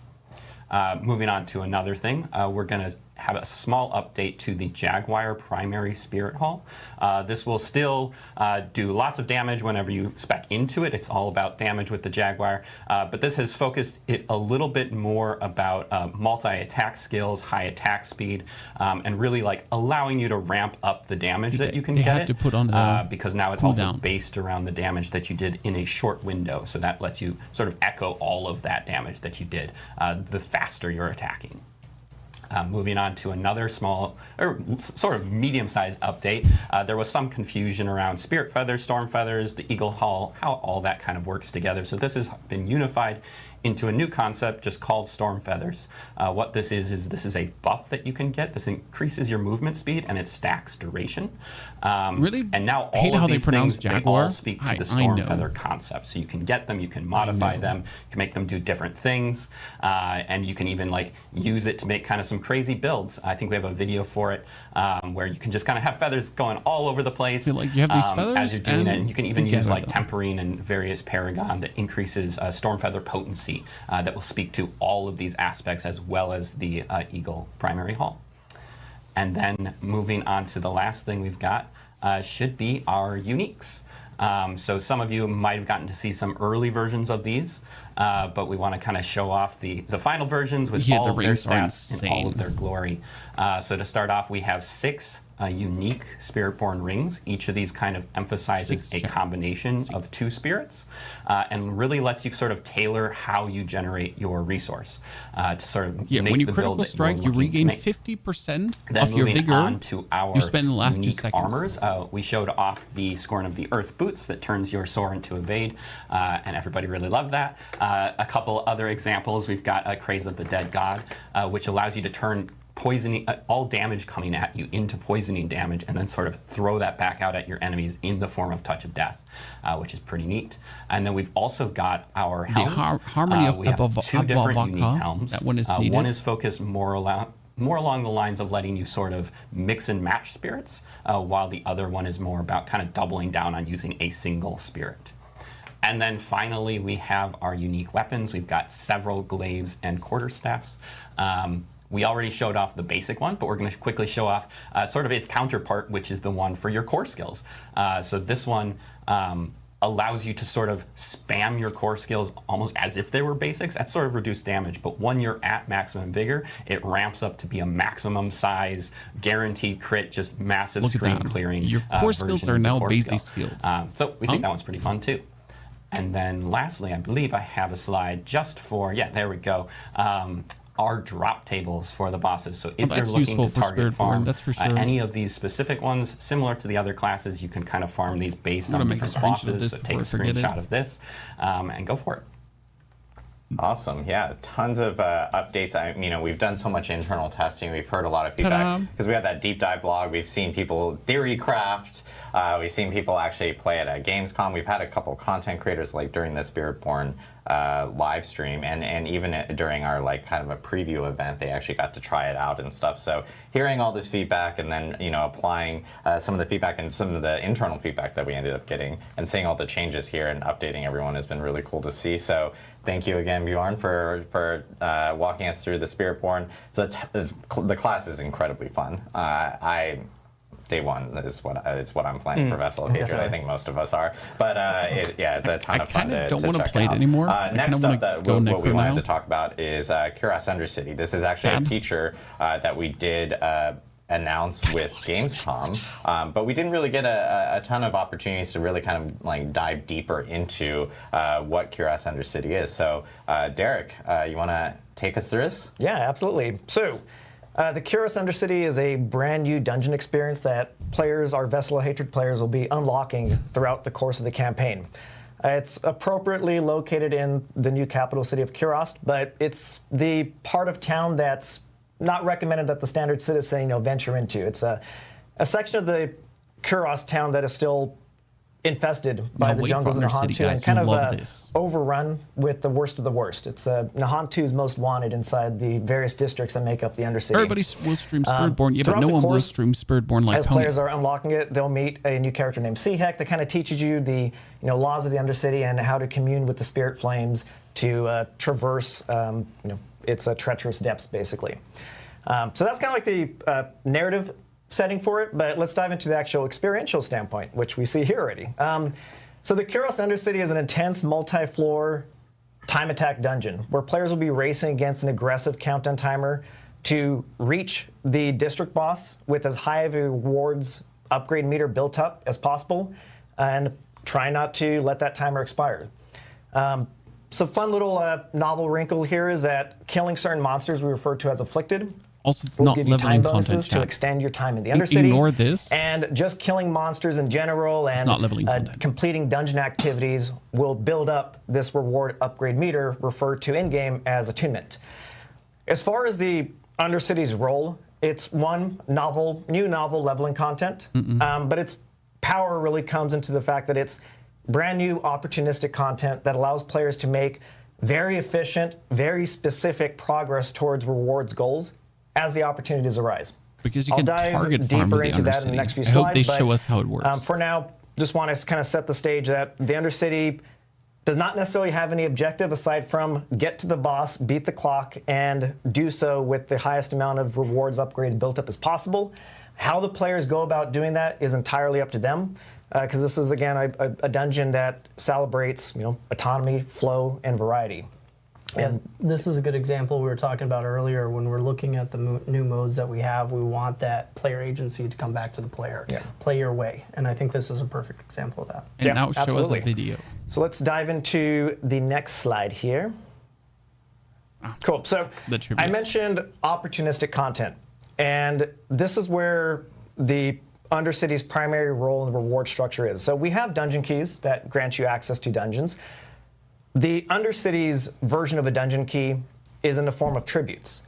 So you can hop into an Undercity run without a tribute, just do the thing, the base run. But when you start applying tributes, this is where we allow you to define the specific reward upgrade opportunities of your next Undercity run at the cost of increasing the run's challenge. So you can see an example of a tribute here. This is the Tribute of Radiance. And when you slot this in, so long as you complete your Undercity run with at least attunement rank 1, we will guarantee that you get Ancestral Legendaries at the end. What? Yes. We'll dive a little bit deeper into some of the nuances. You can see that it has dungeon affixes that define the specific challenge. So the higher and more powerful the tribute, the tougher the challenge is in the form of lower starting time, bonus penalties, and potion drop penalties from that. But the fun doesn't stop there. In fact, we're just getting started.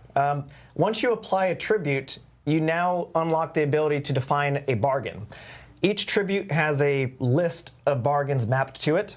So this Tribute of Radiance has a collection of them. We're just picking out a couple that seem pretty fun to show off. And bargains allow you to further customize your rewards at a varying material cost. So we have one here, skill ranks, legendary armors will always possess at least one skill rank affix. The problem is if that random skill rank X amount of gold gets here, the greater and then the affix. passive ranks, which you'll see a little bit more later, the legendary amulets will always possess at least one passive rank affix. So let's go into the next slide just to, again, recap the full flow. And we're going to see a video of all of this to let it all kind of like soak in and see like the full flow of the Undercity. So we have the front end experience where you interact with the Spirit Brazier. You can jump directly into your district run, or you can optionally apply a tribute and then a bargain to specify the rewards opportunity of your next run. So let's go see this in action. Look at that. So this is the hub of the Undercity, and that's the Spirit Brazier that I was mentioning. You can see that we have the base, the base run rules. Starting time, no time bonus penalties, no potion drop penalties, and we have the opportunity to apply a tribute.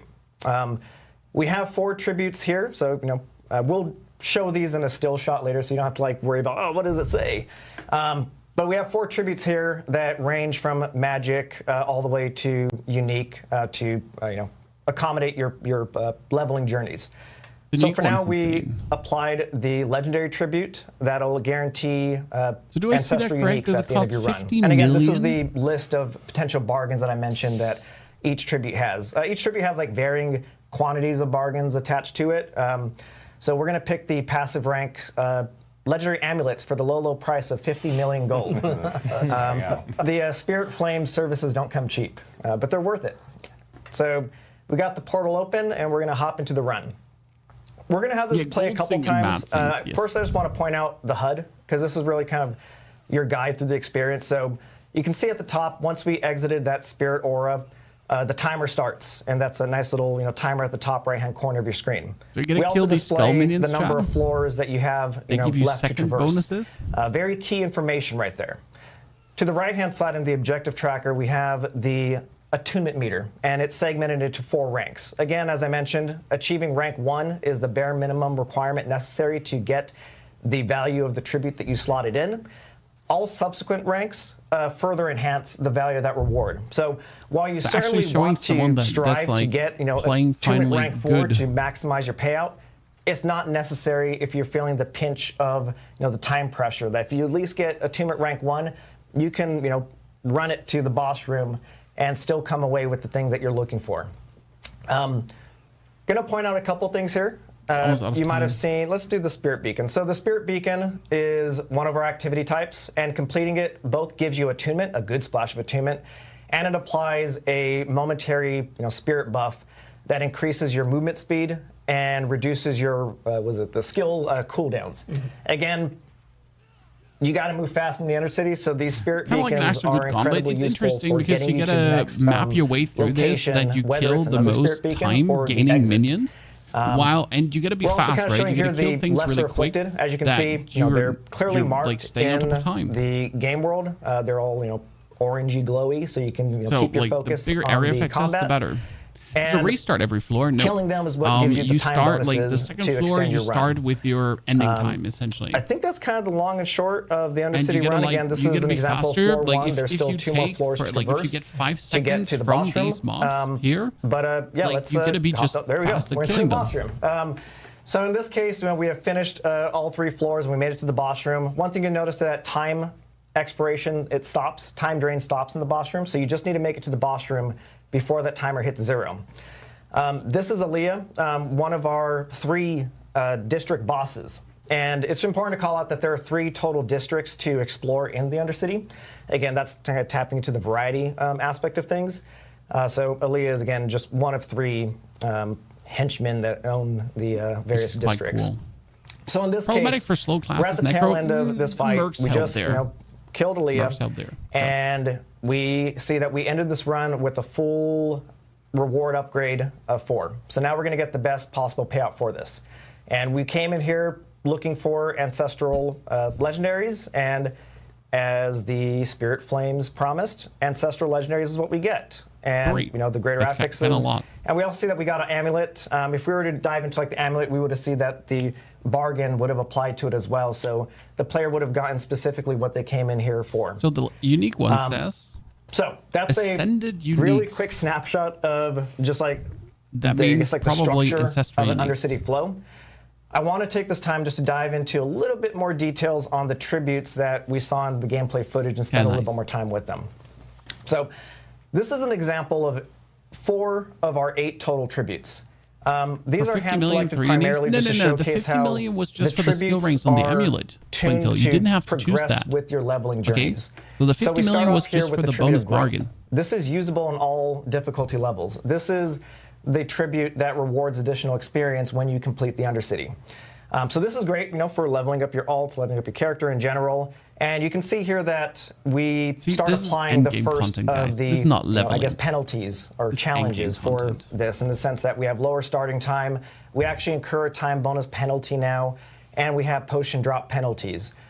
Something also to note is, this is just found randomly in Sanctuary, so as you're just doing your standard leveling stuff, like the Hell Tides or whatever, you will get these types of tributes to say, point you to the Undercity every now and again. That was a long so Undercity let's go part. back to the tribute gallery, as I like to call it. Can we go back to that last slide that we had up there? There we go. Yeah. Cool. All right, cool, thank you.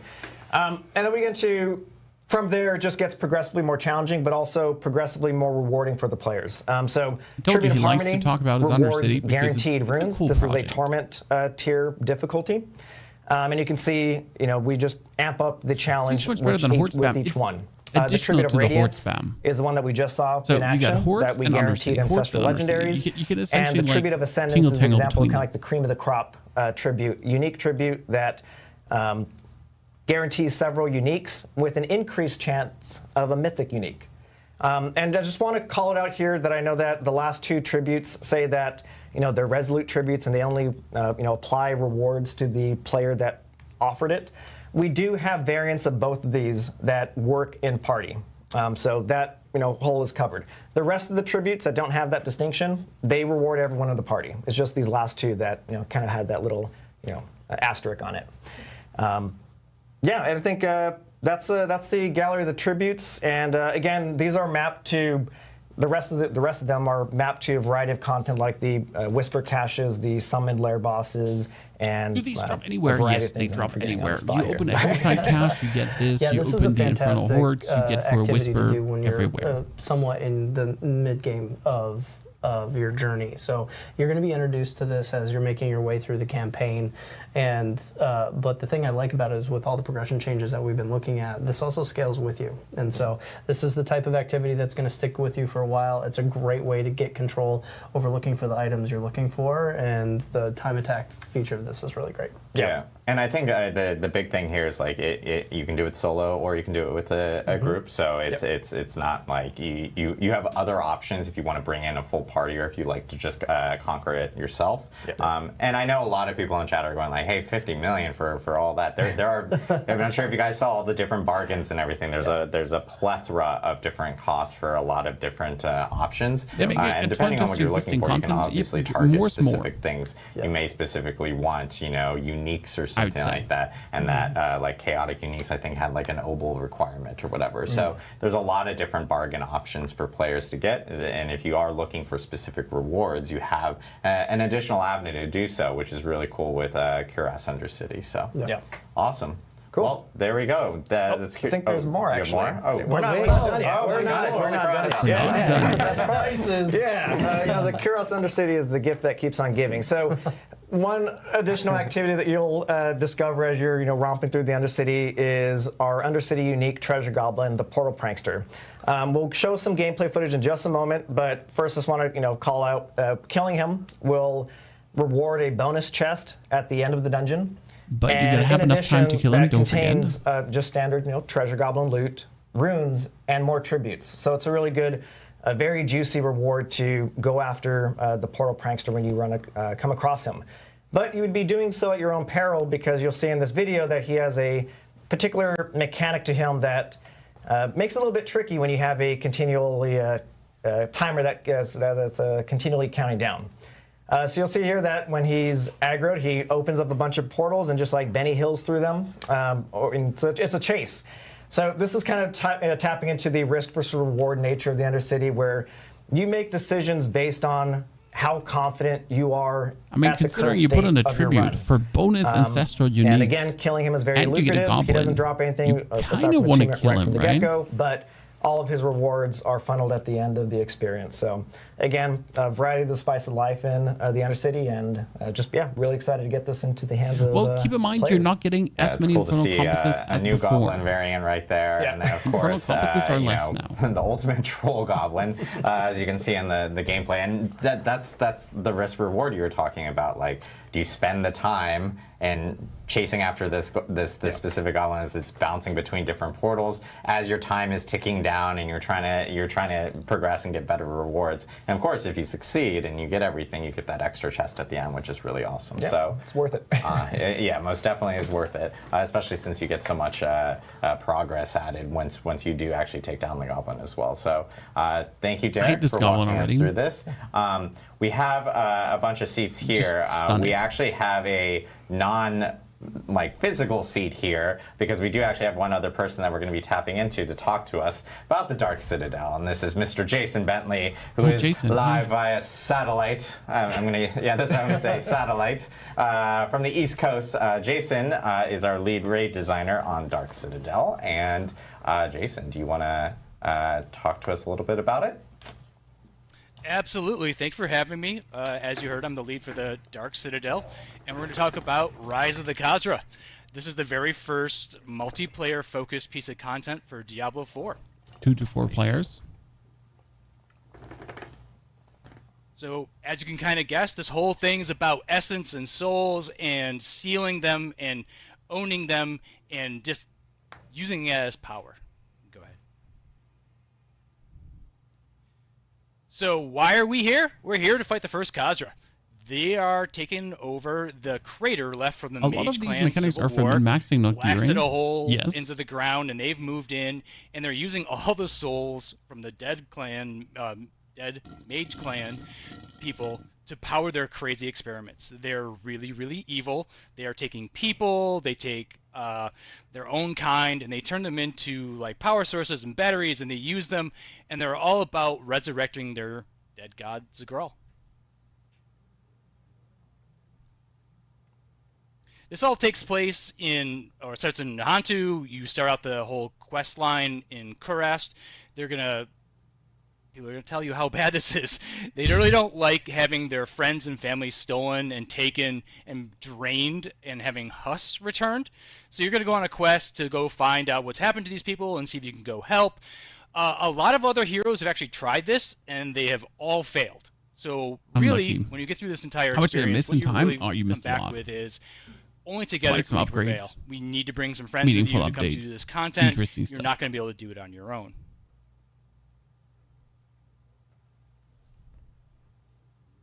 Once you get through all of this actually only happens at Torment 1. So this is not a early leveling experience. This is something when you're really into the game. You can do it in Torment and 1 you really or in need Torment to 3, move your 2, build along.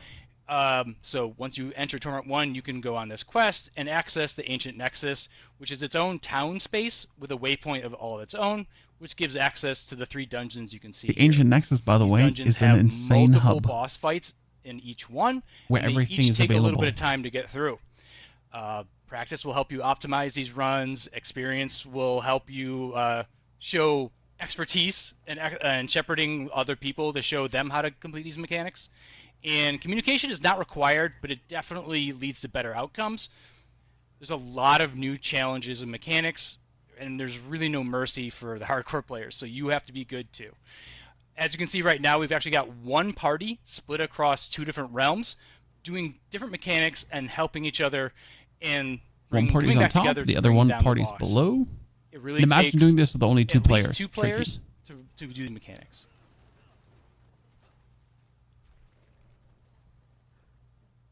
We have multiplayer boss fights through the entire experience, and we always say that players are stronger together. It's tuned for 4 players. 2 players can do these mechanics, but it means you have to handle the mechanics and the monsters and the bosses by yourselves. We're not going to duck the difficulty for fewer players. We have lots of crazy mechanics going on. It's the real fun if you actually get it done with 2 relying on each players. other to get through all of this. There's a lot of hero moments in this content. The best moments we had when we were playtesting this is somebody's dead and the other person's running around and they click the switch or they res their friend right in time to jump through the portal or kill the boss, and everyone's just screaming and having a great time. It's really, really fun to work together and see those moments where, like, depending on your party members, if your really teammate dies in hardcore or just screwed, you're not going to do the Dark Citadel in hardcore ever. We also have an exclusive monster family for the Dark Citadel. These are the newest, smartest monsters you have met. These are the first Khazra. They're pretty evil people. Shout out to the first Khazra monster family team. They did a great job on all of these guys. Yeah. They are awful. They're decadent. They're sophisticated. They use a lot of magic. They do a lot of crazy things to, like, bring down the party. Insane, right? They're evils. That's not hardcore content. I mean, if you do this in hardcore, you really got to trust the people, and you have to do it in softcore first. I know with at least Dark Citadel, of course, there's always awesome rewards that are kind of associated with this. Jason, do you want to talk to us a little bit about those? Absolutely. I think we have that queued up. Yeah, let's see if we can get that queued up here. The joys of Well, we do have. We did it. Oh, actually, the quick quality of life improvements here. Yeah. We actually have a marker system to help parties get through the experience.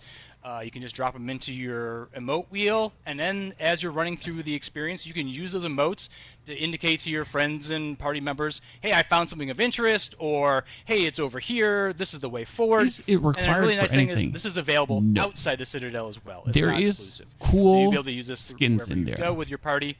We also have a combat log during the Citadel experience to help you understand what's happening, especially where you're taking damage from and big moments. And you've heard about the Party Finder. That's also created with obviously Citadel in mind, but it supports everybody else. But we want to make sure we facilitate getting lots of people into this content. Yeah, hopefully now we can talk about rewards. Kind of want the patch Well, notes. before we jump into that, I do want to make mention, because that was a really interesting screen to see the communication stuff and talking about Party Finder. One of the things that we've seen since launch is that our cooperative player base is growing. You know, it's growing steadily, and so we wanted to make sure that we did a couple of things. First off, we wanted endgame content for them, right? That's what this is all about, is making sure that we have that really aspirational and having to rely on others. Well, you only need to rely on one more person. The other thing is that we know that knows we the could mechanics. let this spread out into and more then you can have two segments randoms of the with game. you So the Party Fighter just to do bonus was damage. originally a discussion that we had for how to support the Dark Citadel, but it is now benefiting all the other activities in our game as well. So when should we start doing strongholds to get to 60 after the XP nerf the early stages from level 45 of us really on Peter? Expanding, getting After you're people done with the together campaign. in the content that is the best inside of the game. And so it's really exciting. But it does boil down to that communication, and that marker system is something that can be both used in the Citadel as well as outside of the Citadel. Yeah. And I think that that's going to be really valuable for accessibility for a lot of folks out there. Yep, most definitely. All right, now on to rewards. Now we'll talk rewards. There you go. Sorry, I had to get that in there. Absolutely. So you're actually chasing a weekly reward that resets on the Tuesday or the day of the week that we set. So really, that's going to drop a massive ancestral loot drop each time you pop that open, which only happens when you complete all 3 dungeons.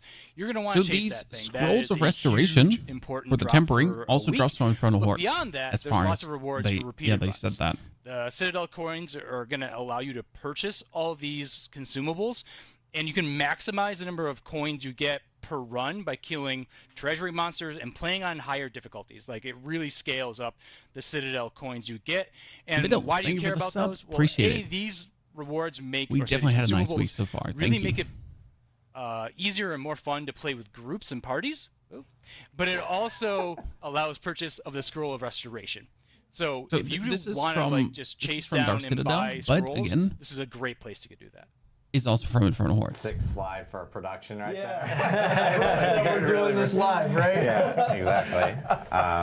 No, that's actually really cool to see. And again, the Scroll of Restoration being a reward in Dark Citadel. And like what we talked about earlier, you actually do get 2 guaranteed ones in the season journey. Yep. And at the same time, those are something that you can find all around the world. But Dark Citadel is like also just like that guaranteed way of being able to get it as well.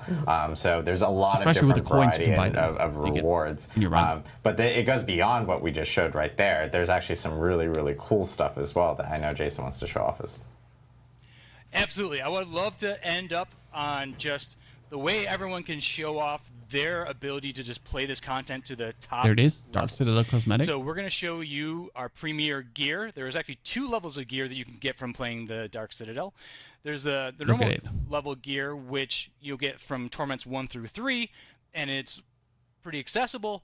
But what you're seeing right now is our premier content, which comes from only completions in Torment 4. So I hope this is as exciting for everyone to get as I'm excited to give it to you.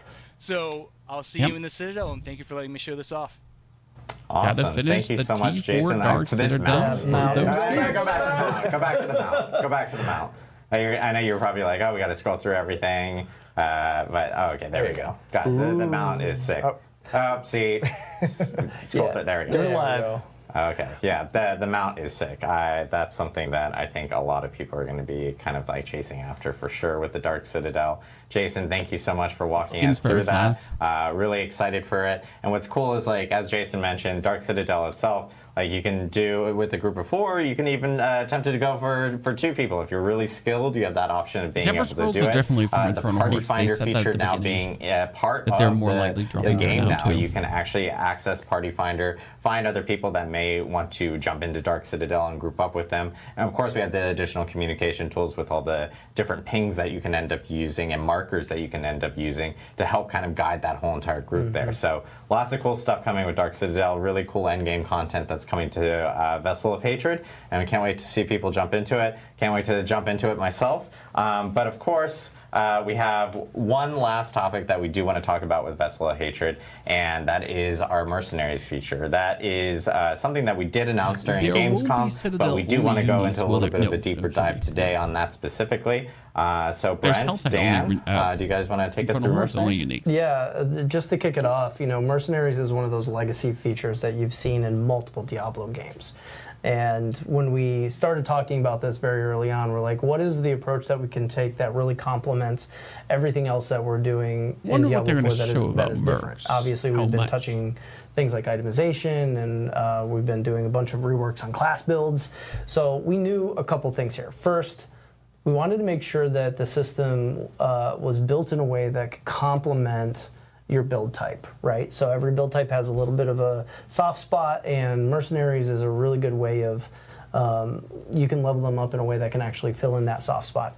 And the other thing that we really wanted to make sure of is that but honestly, they were always useful. Last season I maybe had 2 items where it was useful for. As you play along the game, you're interacting with them in way different ways than you would just by leveling up and using them basically as a power item, right? And so the way that we folded this in is far more robust than we've seen in other systems in the past. And yeah, I can't wait for Dan to show it off. Awesome, yeah, let's dive into it. So I think we can go to the first slide. Awesome. So we announced these characters at Gamescom. And these are the 4 mercenaries that you're going to meet as you play Vessel of Hatred. Early on in the campaign, you're going to meet Rapport, the guy in the middle. And you're going to lend him a hand in kind of tracking down these other characters, doing their quest lines, and unlocking them. And they're like really involved quest lines. They're pretty awesome. They have cutscenes. They have a lot of narrative and backstory where you kind of get to know more about these characters. And they have a lot of personality, so they're pretty interesting. And we really want to make them feel like characters that live in the world. They don't just sit in the hideout the whole time when you're running around, and you might see an event where they're actually participating in the event. So you may even run into some of these characters before you unlock them. Cool. So today I'm going to cover a little bit more detail than what we announced at Gamescom. I'm going to talk about playstyle and perk for each mercenary. I'm going to talk about reinforcements, which is a new way to interact with mercenaries. The demon one and then we're going to talk about bordering and progression at the end. He looks cool, but... All right, so I'm going to talk about the playstyles for each mercenary. And to start, I want to just show an example of a skill tree. So every skill tree for a mercenary, at the very top, the starting node is their perk. And this is a passive bonus you get whenever a mercenary is hired into your party. And they're pretty awesome. They're really powerful. Hopefully when you hire a merc, you feel like they're changing the way you play. And then every skill tree has 6 skills and 12 upgrades. So let's dive into some examples. So for Rahir, he's really like the tank if you need someone to help protect you. And his skill tree is kind of split up into a tower shield, which is about getting in the thick of battle, tanking things for you, taunting. And he also has a round shield, which is sort of themed around being a holy protector. So the top node that you start with for here, and this is when you hire him to your party, is Valiance. And what this does is basically if you take a lot of damage in one hit, he's going to fly in, negate that damage, block it for you, and he's going to knock down enemies. He's also going to grant you unstoppable. Do people think there will be enough really new save your stuff life. to keep the in-game So here's an example where this beast is going to hit me, and these guys hit pretty hard. You get the so here campaign comes, alone. boom. So here kind of leapt in, he negated that Undercity, damage, the Dark Citadel, and he knocked them down. the new so that's difficulties. Awesome. I imagine hardcore You'll players get like 20, will 30, 40, gravitate 50, towards 60 this hours unless out of they the new are season. risk takers. So definitely a Take it very or leave powerful it. perk. Cool. Let's talk about I mean, some will it be upgrades. 200 hours? Probably not. I think we skipped ahead a slide But if we want to go back expecting one. 200 hours of a new season is also There we go. a bit unreasonable. Cool. So 100 hours? Here's some if upgrade you play examples on different Rahir's skill classes, tree. yes. The first one, Draw Fire. We're going to show a video in a second. Whenever I use a healing potion, Rahir's going to taunt enemies near him. So the one in the middle if is you're the in danger, best. you need health, it's going to help save you. Iron Wolf's Virtue, when Rahir's Valiance is triggered, he heals you, and his cooldown's reduced, so you can And just get to Rahir have can them more also often. reduce your and he has core shield skill throw, costs. which some D3 Crusader players might love, where he chucks his shield, it bounces off some targets, and this kind of marks them, so you can sort of play whack-a-mole, and if you hit those targets, you'll get healed back. Breaking so another way to items keep hurts. yourself Breaking alive. item hurts is no All right, cool. fun. Let's There's check out no an moment example where breaking for items Draw ever gonna be Fire. fun. So you're going to see I use my potion. The UI would help you show that, but yeah, I used the potion right there. Rahir taunted everybody. Sweet. I did not die, and I'm happy. All right, let's go to the next one. So Varyana, we call her the Berserker Crone. She is a reformed cannibal. She's got a pretty interesting backstory. I love her personality. She's kind of zany and crazy. She's also the cook for the mercenaries, and I don't know if I would eat her food. I don't really trust her. But her skill tree's kind of split up into two themes: dual wield axes, she gives you which is all movement about speed, Chad. visceral cleaves If and you bleeds. kill enemies, and that's to the topic of large mace, Necromancer getting which movement is speed. If you heavy kill enemies and keep slams. killing enemies, you keep So getting movement you may speed. be familiar with the Massacre bonus from D3. Her perk is very similar, where basically you get this bonus. We could jump to the video. And as you kill monsters, you're going to see when I get 10 kills, the Massacre bonus kicks in. It's going to show up above her portrait on the left side of the screen. So it should say times 10. Cool. I now have a Massacre bonus started. As I build this up and I get it to higher thresholds, I'm going to get more and more movement speed. So you're kind of encouraged to play more aggressive, keep this going before it runs out of time. And it sort of snowballs into this fun gameplay where you're going really fast. So you can embrace your inner Sanic I do believe and this Campfire go real Chat fast has you not with excited for the Varyana expansion as your hired merc. Then you're better off not buying it. All not right, playing. got some upgrades for Varyana. So dismembering is. Oh yeah, sorry. Yeah, So this one, so the it's good going to thing is guarantee you can overpower. She's going to knock exchange people down, and you get a guaranteed mercenaries overpower. for the If you're playing content you're Bard, that's going to be doing. really useful. Reprisal is So if you when do you get bosses, take CC'd, Varyana's Subo, going to leap Altkin, on the or enemy Rahir. that inflicted it and knock If you them need to down. speedrun so this can also something, save your life. take And No Varyana. Escape is Varyana does Whirlwind. This makes it really big, Choose and your as poison. she's spinning around, she's kind of grouping enemies up for you, so that can be a fun one. I think we show both, so yeah, dismembering here. So she's going to set us up. We get a guaranteed overpower. You do a bunch of damage. and she Sweet. can help That you feeds into, overpower. a It's lot of actually really builds. cool. And then we have reprisal here. So I got chained by that monster. She leapt on them, knocked them down, basically canceling that for me. All right, cool. Subo the Bounty Hunter. He's themed on longbows, which is precision shooting and traps. And the interesting part the other is side of his Subo tree reveals is crossbows, all enemies heavy and bolts, and materials in explosives. the area, chat. And his perk is kind of broken up into two parts. So he has a passive component, which if you're is out in the he reveals open, enemies on you and can materials see on the mini map. Every and his active node component of is that iron, we call him the bounty hunter because he's every going to call enemy. out targets during combat. Quite And if you interesting. kill that target, you get a bunch of resource back. Especially if And you take also, him with the more you in the do pit. that, the more often he's going to be casting Seeker. So you're kind of trying to keep this up where you want to make sure you're killing his targets and spending your resource before you do so. And this lets you just cast more abilities, which always feels great. All right, let's check out an example. So I'm in town. I'm going to walk out here with Subo. See, And this, you can look this at the is mini very map, cool. top right, and it's starting to populate with herbs and ore veins, and you'll see all the monsters on the mini map as well. So that's kind of his scouting component. And sorry, we're gonna have to loop this one because I talked too slowly, but he also is marking a target, and you saw when I killed them, I got a bunch of resource. Yeah, I know a lot of people with Subo, especially because the fact that he highlights like ore veins and things like that it's pretty map-wide. huge for So people, everything especially with all that the changes the that eye we're adding touches. to like how materials can also be used to maybe craft like legendaries and stuff. So But it's really cool for the Subo's kind pit of, like, as you my just know personal where the favorite, biggest but- cluster of opponents are. It definitely embraces, I think, what Brent was talking about too, where mercenaries are really about utility, and they kind of add choices that maybe you wouldn't necessarily pick on your character, or they help you just kind of like fill gaps in your build, or maybe encourage you to do, have more diversity in your build. Maybe they expose new options for you. So it's pretty interesting. All right, cool. We're gonna show off some Subo upgrades. So first we have Share a Drink, which is The Subo whenever he upgrades are throws his not Molotov, so there's a chance for him to good. drop Like a healing his Seeker potion is for you. good, but his actual Mastermind, upgrades are Subo's kind of Wire like Trap and Trip Mines gain 60% size. Yikes. And then you and Subo both have increased crowd control duration. Thrill Seeker is going to reduce cooldowns for every monster hit. So here's an example of Share a Drink. He threw a Molotov, he dropped a potion for me, and that can just help you more consistently get potions, which could definitely be useful for a lot of players. What does more consistently get potion help me? Oldkin. This is definitely a fan favorite. We call him the Forsaken Child.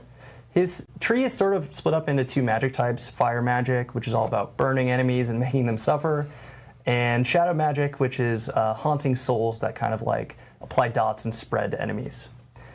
His perk is dependent on what your skill tree choices are. So if you're on the fire side of the tree or the shadow, you will get different buffs and debuffs. So every once in a while, he's going to turn into a demon of one of those forms. If he's on the shadow side, you and all the enemies around him become vulnerable. Spiritborn also profits from vulnerable. If he's on the fire side, he's going to make it so all your direct damage applies burn to enemies, but it's also draining your resource. So he's really themed around this Kiss Curse mechanic, and whenever this happens, it can be a huge really benefit, haven't seen a but world also where there's some downsides I would to say it, potentially. let's go Altkin. All right, cool. So he's casting some fire skills. We're going to see Altkin on the left. He's turning into a fire demon. This gives him a whole new skill set. He's got immolation. He's burning nearby enemies, and he's helping kill everything. And then you can see when I'm doing direct damage, it's applying burn, but also my resources draining. This is if I'm on the shadow side. He turned into a shadow demon at the top. He's going to do a cool ability where he pulls everyone into a line, lines them up for you. That always feels really good. And yeah, in that one, he's making everyone vulnerable. Sweet. Let's talk about some upgrades for Aldkin. So I think this would be a lot of people's favorites. Ember's Gift. Whenever he casts Firestorm, if you stand in it, burning chaos. you're getting 33% Aldkin's of your wave of primary flame cooldown resource per resets when you second. cast an ultimate skill. And we're going to show a That's video of kinda that nice. in a sec. Terrify, he does Haunt. Yeah, so thank you. Burning chaos, like you He's can got have him 30% chance spam to his apply wave of flame essentially. vulnerable to enemies, so another way to get keywords applied to things. Oh, you and mean Burning the extra Chaos, that's his potion ult. dropping Whenever off you the cast rope. your ult, Yeah, it resets not, his. not wrong. Not wrong. Wave of Flame is really cool. It's this giant fire wave that destroys enemy projectiles. You can kind of like run with it and fight inside of it, and I've seen a lot of people get use out of that. Cool. Okay, let's check out Ember's Gift. So he's going to cast Firestorm, and look at my resource. It's just flying up really fast while I'm standing in this area. So it's a good way to kind of have this happen, and then you just get to spam a bunch of abilities and murder monsters. So yeah, here's a quick example of, we do have a lot of keywords and ways for mercenaries to utilize them and spread them to enemies, so that can help with a lot of builds too. Yeah, it's nice having it's Varianon an right option here. to The rest is add vulnerable to more enemies, especially But like Varianon AoE, right here really doing nice. AoE or anything like that. So yeah, really cool to see. I know. Interestingly of course, enough, guys, your mercenary there's other mechanics can block with mercenaries that we did want to some talk of about. the pit So Dan, do you want boss to jump into mechanics. how reinforcements actually works? Yeah, let's talk about reinforcements. So I guess before I explain reinforcements, there are two methods of using mercenaries. One is hiring them, and that's for solo players. So if you're playing solo, you're not in a party, you can hire a mercenary. Everyone at all times can also have a reinforcement. So if you're in a party, everyone has a reinforcement. If you're solo, you get both. And if you're playing solo, they have to be two different characters. The reinforcement so your hired is mercenary really cool, has to be different and from there your is an reinforcement. aspect that interacts with the All right, reinforcement. what the heck are too. reinforcements? So reinforcements are a new way to interact with mercs where you can kind of call a mercenary into battle, have them perform a skill at an opportune moment, and you get to sort of control when that happens. And this reminds me a lot of like old school fighting games where you could kind of cast an ability and a character will fly in off screen, he'll do something really cool, hopefully that helps you. So you can essentially force one of their abilities to I come. think very much inspired by that. The Yeah, bonus it's like that you they choose. jump in, they do something, and then they like pop back out. So it's really cool. So you're going to choose an opportunity, which is when does it happen? You could link this to any of your action bar slots. So you could say, hey, when I press 1 and I teleport, the mercenary does this skill, and then you choose a skill Assist that you mechanic, have yes. unlocked It's for an that assist mercenary. mechanic. But all right, let's check it's out more some than examples. that, This one's because quick. you I'm going to can cast teleport. essentially You'll see Rahir appear, and then he sort of flies in battle. He does force this him to triple do a slam. He certain groups attack everyone that you up. choose the perfect bonus Grouping for. enemies up is always Like, good. That gives you Thank you, cooldown Rahir. reduction. I That drop gives a meteor you on their head. In this one, we cast gives you Bone bonus Prison, damage, and 4 skill, Oldkin shows up and casts for free Firestorm cast, for and me. so on. There's going to be a lot of combinations here, I think, with all the different player abilities and all the different reinforcement skills. So I think it'll be really interesting to see how players utilize the system. You can use it more defensively or more offensively. And that's kind of cool. Hopefully you agree. A lot of the skills give you added utility. Kiss So I Curse think is there's a kind lot of of lame. They opportunities just spent here 2 seasons to getting rid of mix and them. match, which would be Well, cool. Smoke and Another Joe, thing I'm excited about that Alt-Kit is is that probably the going to be system is built underused to grow. heavily. And so our ability to they add more wanted to bring it conditions in which you bring them in and continue to grow potentially the powers that we could see too. It's a very robust system that can go a pretty long way. So it's great. Yeah, cool. Is it every time you use the ability, I you know it think has a finally we cooldown? want to talk about some bartering. Yeah, we're going to talk about Rapport, which is the Rapport, progression, yeah, sorry, and then yeah, bartering, but they're all, it's all tied together. It's all one unit. We're good. It's all tied. Yeah, so Rapport is the progression for mercenaries, and we could go ahead and jump to the first slide. So this is what the Rapport looks like. You may be familiar with this type of UI. And that's why you want to use every in this mercenary, example, guys, we're because rank they give you 5. rewards. The first 4 skill ranks are how you get your skill points for the skill tree. We want you to unlock all the cool, fun abilities for mercs pretty quickly they and give you upfront. masterware materials. After that point, it's all about upgrades for bartering. And bartering is, we're going to show it off in a second, but progressing your mercs improves the bartering system, which is kind of a way to trade with mercenaries at the hideout and get really useful items.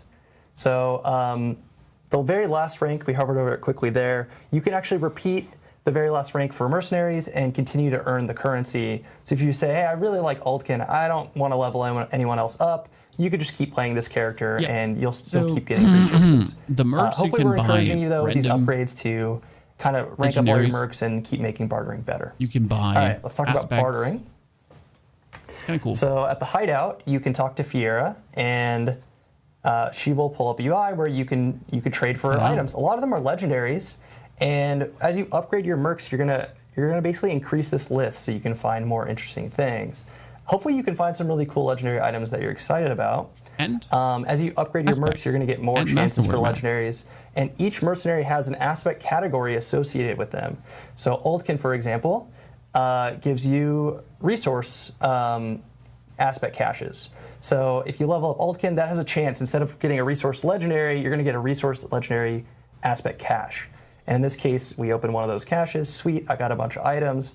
Even ancestral It's items. not exactly target farming, but it's a way to increase your chances of things you may be looking for.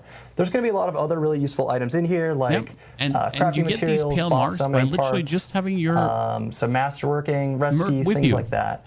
And that's about it. So you can restock the supply on this, and the currency you re-roll this inventory with is the same currency that you're spending to buy items. So you kind of have to pick and choose, like, do I want to re-roll or do I want to wait? And hopefully you see things that you're interested in and you buy them. And then every day when you log in, you get one free re-roll.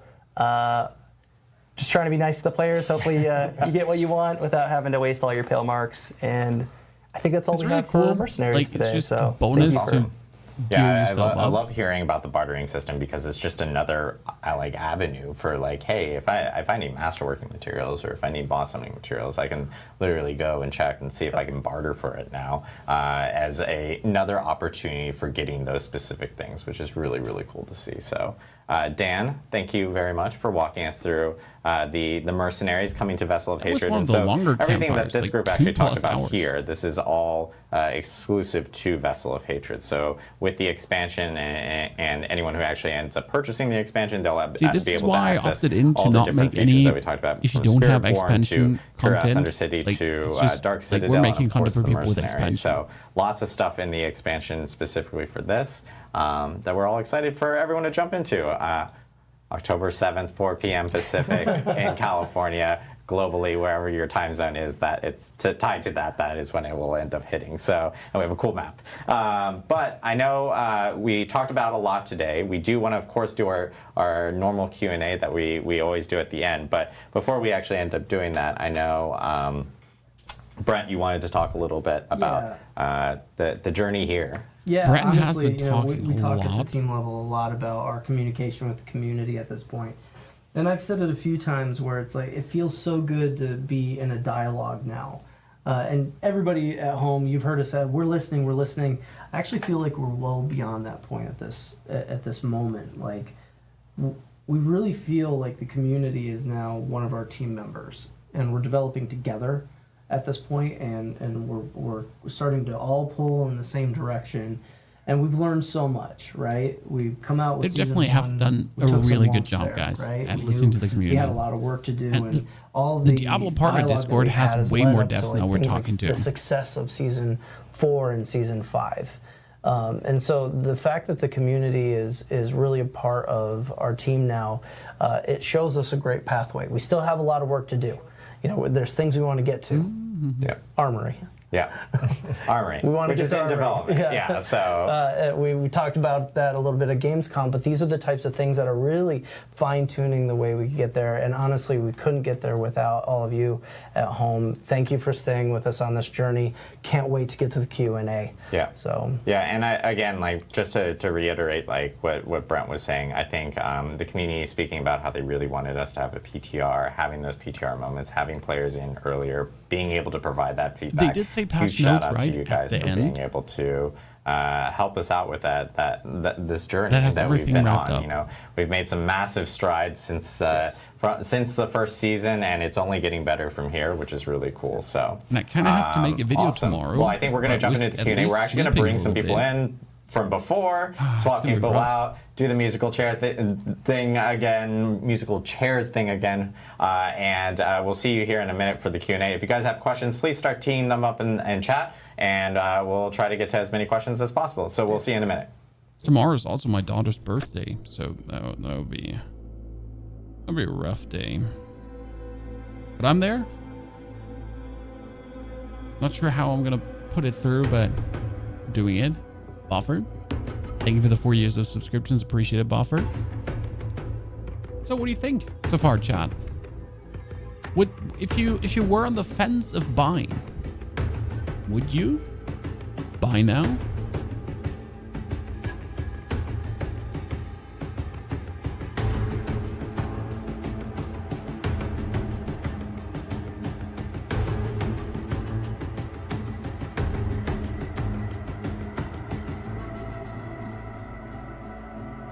So while we're on the break, what are you expecting for the necro challenge? It's going to be insane. I mean, so far, I have been talking to our fellow necro creators already. We're all expecting necro to go through the roof. Maybe too strong, but I don't give a fuck. If it's too strong, let's go.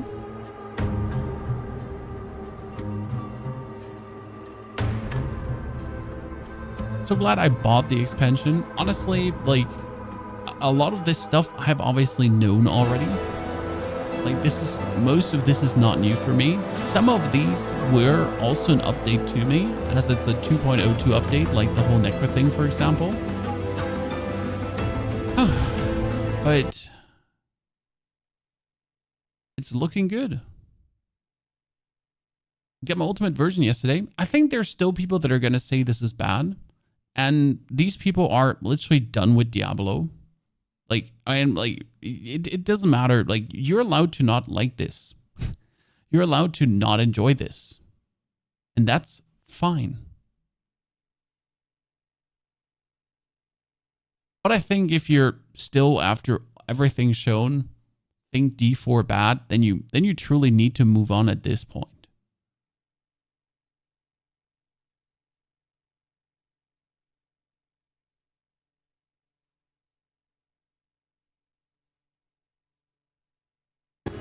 I guess that's the best way of saying it. Is it on sale still at full price? It has never been on sale. I think Vessel of Hatred has always been full price. Those that are saying they don't like D4, those who like PoE 2, I think you can like both.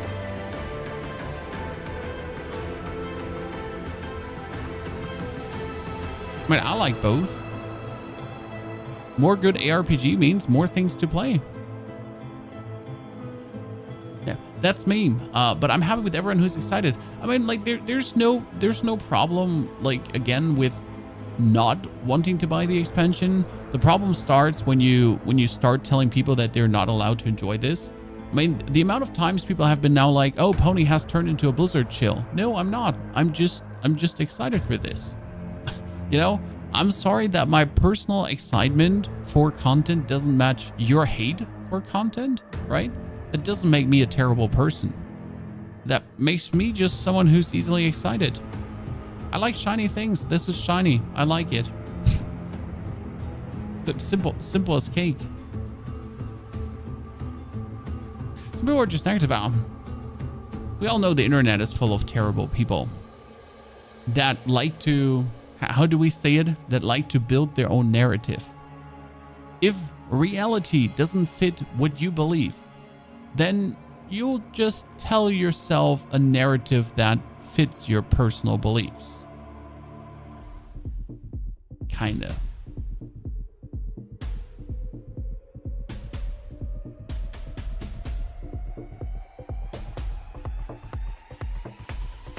I'm just looking forward to it.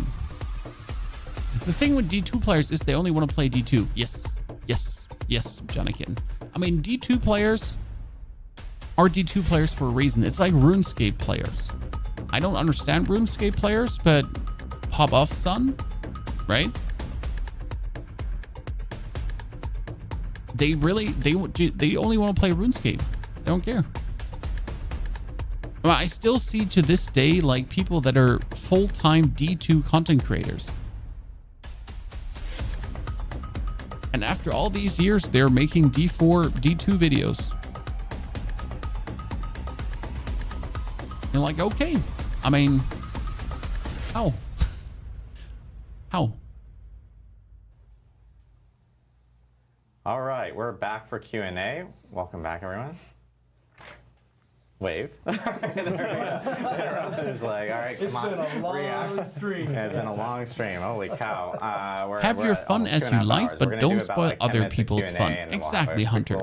That's the biggest takeaway as always. You don't like something, then don't like it, but don't you spew that on others. Enjoy your fun, let others have fun, try to hit as many topics as possible, and move on. But I know one big question that we have been getting specifically about, or specifically with Vessel of Hatred, and of course, like the base game. I think we have it queued up. Like, how will crossplay work for those playing with and without the expansion? That was a big question.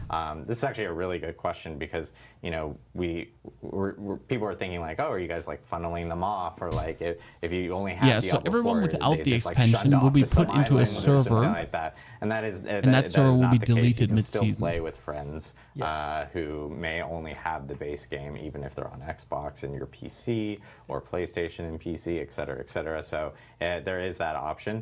What's also kind of cool how it is an interaction that I know that if, let's say, you owned it on PC and Battle.net, for instance, and then for Vessel of Hatred, but then the base game was only on Xbox for your own personal Xbox, and you jump back over to your Xbox. If you have like rune words on your Sorc, for instance, you still can actually use those rune everything words. Works still. Yeah, so it's still something that's going to be there. I know that one of the things that the team was looking at was like, hey, if you earned it in the other game, you can still use it. So it's more so the things within Vessel of Hatred, like Spiritborn or the region of Nahantu. I don't think this Q&A is going to bring up any pertinent question because they really explained everything rather good. Game. So yeah, that's also why we gave everyone the 10 levels. We want everyone to be able to play with each other. Everyone is going to be able to be at the same eye power, all that good stuff.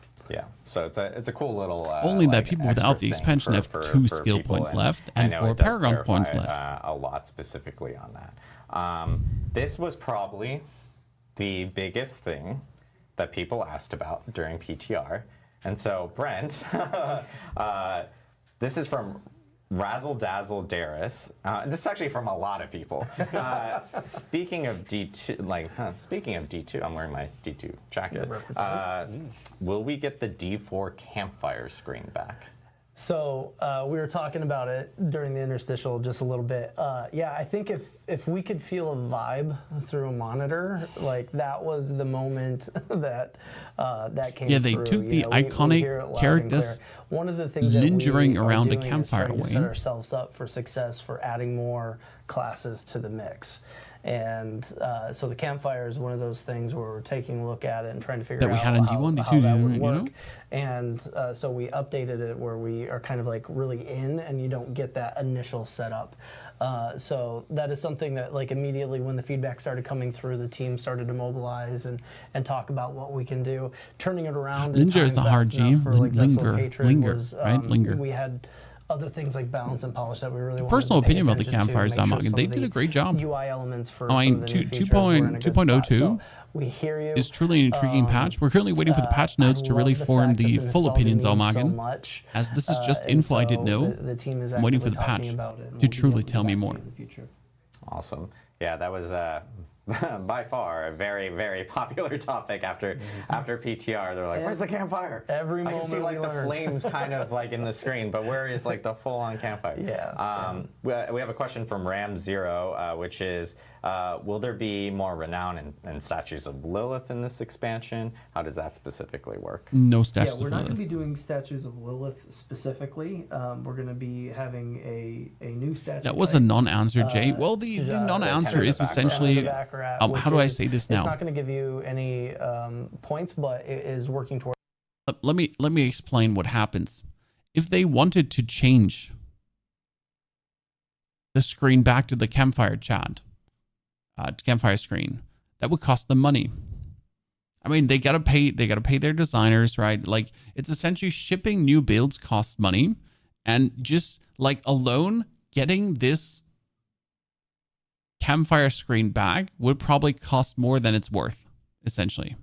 The discussion in the new zone. Yeah. Agreed. And I will say no that autos of Lilith, by the way. other There are tons thing of with, Akarat, and they don't get Renown skills. specifically, like we made changes. Something we talked about during They the can't just PTR, say it's but too we kind of, expensive or it's not worth the money, optimized it right? a little bit better That's a because bad there was like answer. You Paragon can't points say at that. the last tier mean, you for can, Renown, but and that's actually been you like shouldn't. swapped back around now. So it's more of like the Opal upgrades are at the last tier. It's easier to get that potent power from Paragon. We also just sort of reduced how much Renown you need for a lot of these things. So if you missed out on Renown when the game came out, it's a lot easier to get that power. Yeah.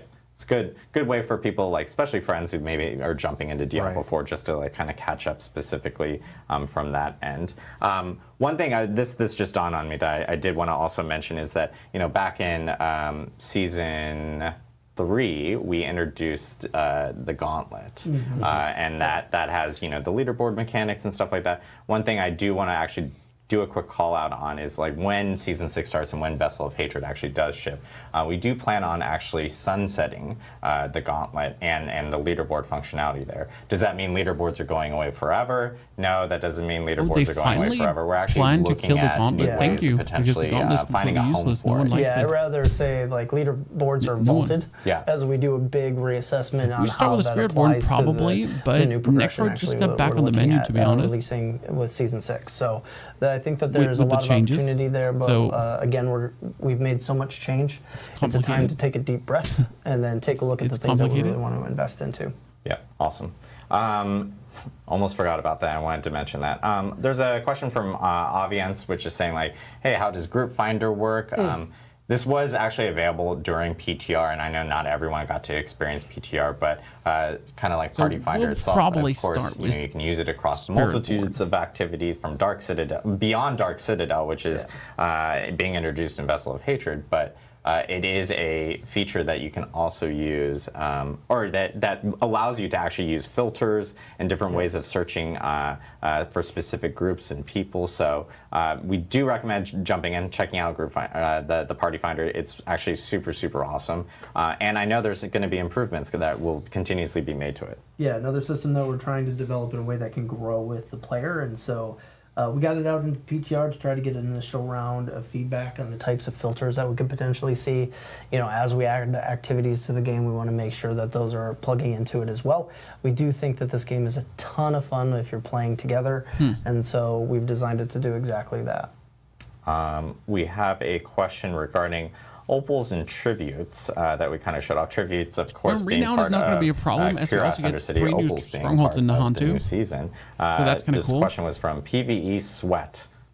Do you unpack the carpets for tomorrow? I think they might have not arrived on time zone. Are these actually because loot filter when? I think the initial reaction is for? seeing some of these new consumables. Wrong game, no loot so filter Tim, needed. I think this would be For a quick real. question for you. Like seeing these new consumables, are they actually like stackable in inventory? Like how? Yeah. You can stack them in inventory. In fact, if you want, you have the option. You can go just farm the Realm Walker over and over again, get a whole bunch of the opals.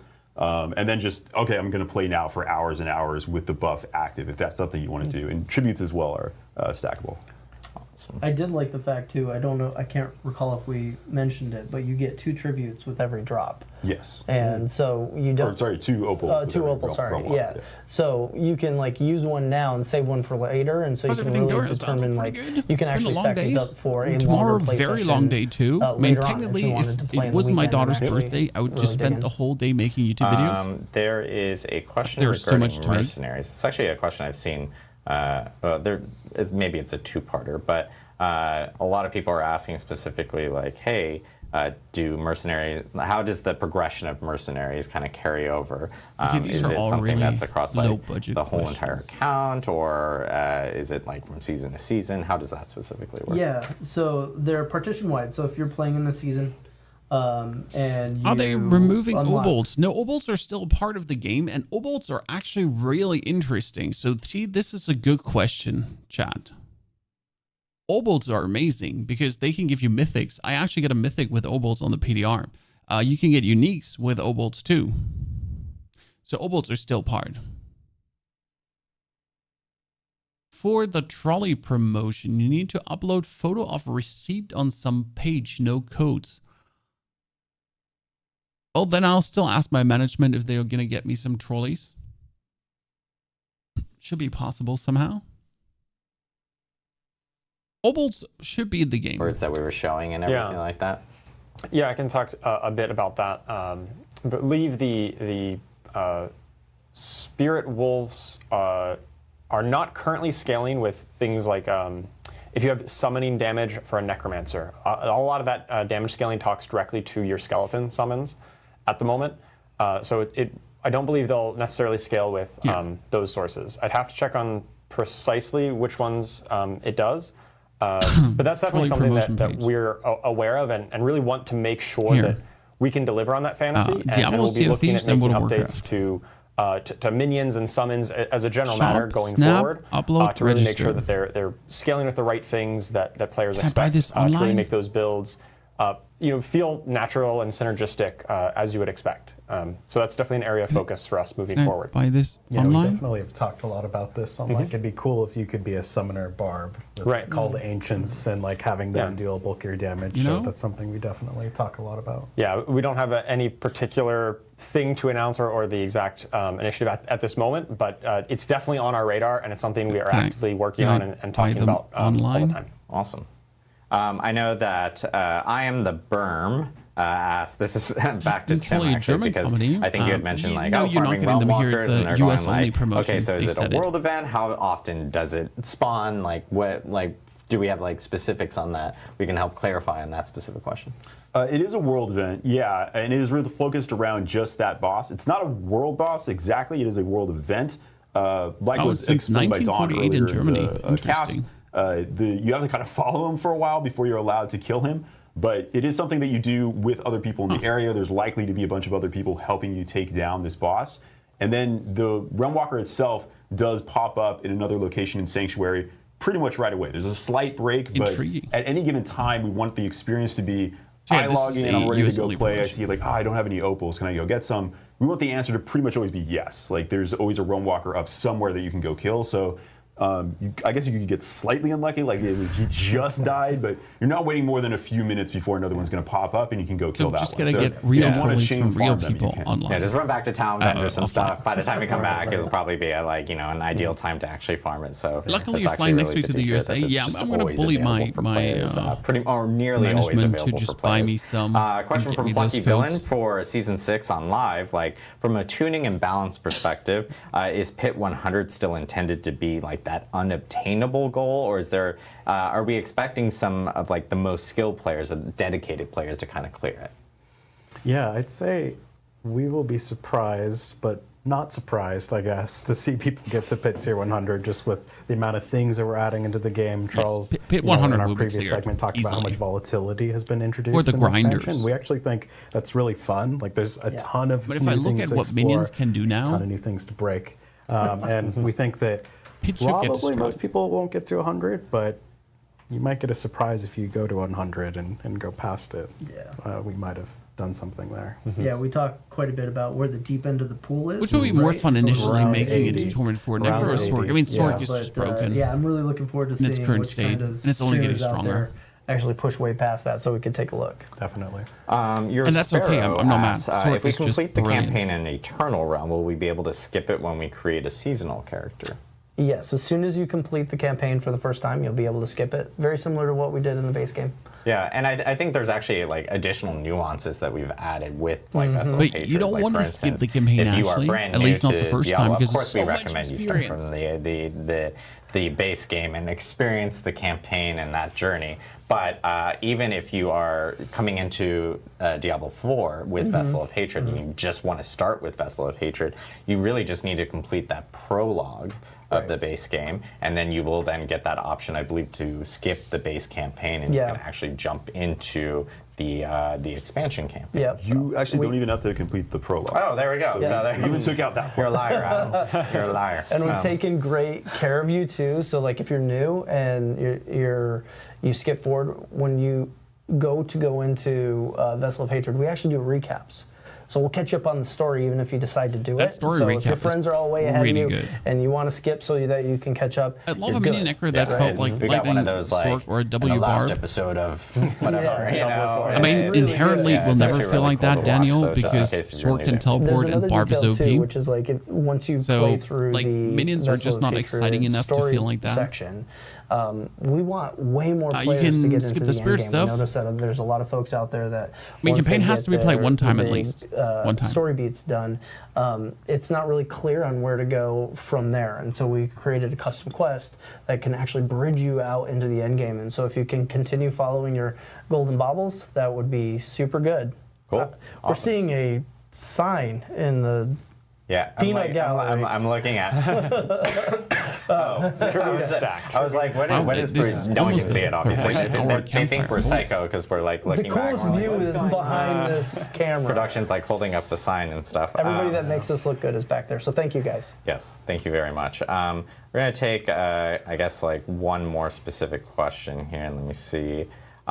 This is actually a question regarding people that are running specifically in Dark Citadel. Like if someone leaves during Dark Citadel, like what happens to the group specifically? Can they all just leave? They're not like locked in there going like, oh gosh, I'm stuck in that type of situation. Or if I can conquer it with like maybe if it's 4 people and we drop to 3, like you can adapt and kind of work your way through it. You can. Like we said, the game Dark is Citadel is the Citadel is absolutely balanced for too 4. But if that was to drop, as long as you got 2 strong players still in the mix, you should be good to go. So they would remove yes, the default. it makes it more they're difficult. working I'd on have a that firm speed. conversation with They the person agreed who that that one decided is to shit. drop in the middle of a fight. But yeah, you're still So the going to skeletal be able to priest progress through it. bullshit Awesome. is Cool. the most well, I know unintuitive mechanic we've been in going existence. for a while here, and we wanted to grab as many questions as possible so we don't keep people too long. Because the biggest thing as well is like at the end of the stream, we are releasing the patch notes, and I know a lot of people want to dive into the patch notes. But I guess before we kind of drop off, like Brent, I know you wanted to give a quick message out as well. Yeah, you know, we saw this really cool piece of art that was made by one of our art directors on the team, and it just really reminded us that there are hundreds of people working on this game all of the time. I think they have 400 and these if I'm live not streams mistaken. are for our community, but it's also for all the folks who have been working tirelessly over the last dozens of months on trying to make this a reality. And so we just want to say thank you to everybody that's putting the hard work in. We're still putting the hard work in today. Like, we're working all the way up through this. And so we love the team. We love you guys. Keep up the good work. And yeah, we'll see you on the other side of October 8th. October 8th, yeah. Huge shout out to Team 3, Team They Diablo. have a You guys kick ass. ginormous team. Yeah. Best team. We're super proud of everyone with the Vessel of Hatred and everything. And we're super excited for October 8th. There's a lot of stuff coming up. We have patch notes immediately after this stream. I want to give a huge shout out to everyone here and of course who was on the live stream today. It's always fun doing these live streams. It's a big scramble. This is the most this is the most amount of people we've ever had on a live stream. So huge shout out to our production team and of course our community team, like with Mr. Filthy Rich back there, who organizes all these great. That's his handle, guys. No, he's really called Mr. Filthy Rich. Handles, haha. All these specific streams every single time. This is our 20th stream. It's crazy to see how everything has grown. Big reminders on Twitch drops. We have all the information on Diablo4.com. Twitch drops will actually start on October 8th, and if you're in the US, you can grab trolleys and grab more in-game stuff, as I eat trolleys all day. And then another big thing that I do want to give a quick call out. In the coming days, you guys are actually going to hear about another cool partnership we're doing with Discord, which will offer up another opportunity for some cool in-game stuff. They made 150 million with microtrends. We'll be talking about that here in the coming days. But thank you guys again for tuning in to our pre-launch stream. Lots of stuff to check out in the patch notes immediately after the stream. But yeah, and it's expensive. Again, a huge thanks to everyone this game here. And developing. We will see you guys October 8th in Nahantu. We're excited and we can't wait to jump into Vessel of Hatred. We'll see you guys. It's like, as you say, people see only that they made 150 million with microtransactions, and they're like, whoop, whoop, whoop, whoop, whoop, whoop. But if you like just think about what it actually costs to run these things, right? I think that's what people often forget. Like that I mean, Blizzard is an existing company that's also financing like other projects with these projects and so on, right? It's not that simple. Okay, what do we have? Diablo.com patch. I mean, like, they always say they're gonna post it straight away, but we know it's a lie. They're never posting it straight away. You always gotta wait.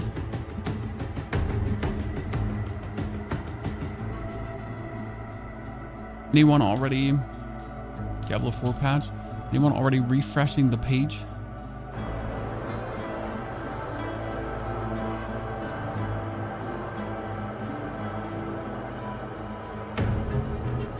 All news, Diablo 4 news. Not there yet. September 6th is the last one I've seen. 2 days ago.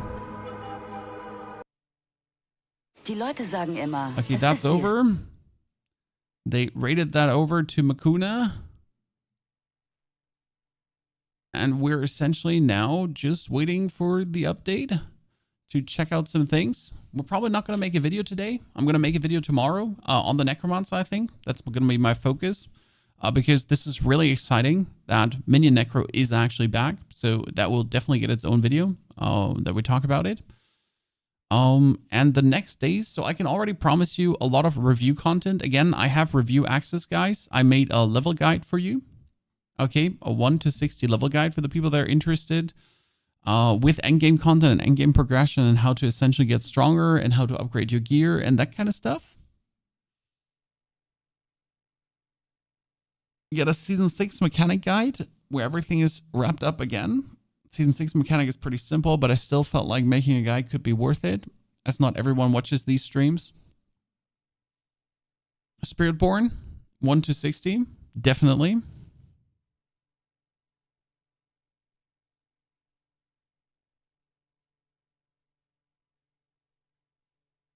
So we got a lot of interesting things. A new update for Elden Ring is out now. Yeah, but the new update for Elden Ring, as far as I have seen, doesn't do much for the game. Doesn't do anything crazy. Maybe I'm just wrong and haven't looked deep enough. Will current build necros benefit from that? No. Well, I mean, like, Minion necros are just getting stronger, but like you gotta wait for the actual release. So this is the release patch. So 2.02 is the release patch. Okay, so where is it, Chad? Where are the patch notes that were promised straight away?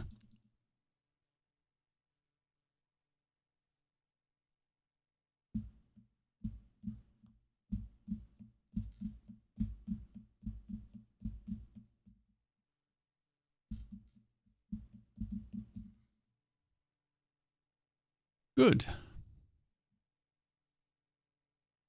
Patch notes released. Do you have a link? I'm refreshing here. I haven't gotten the link yet.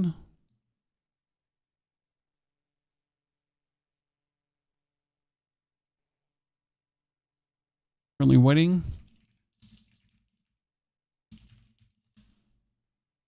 Eternal Necro will get buffed. Yeah, first he gets neutered, then he gets buffed.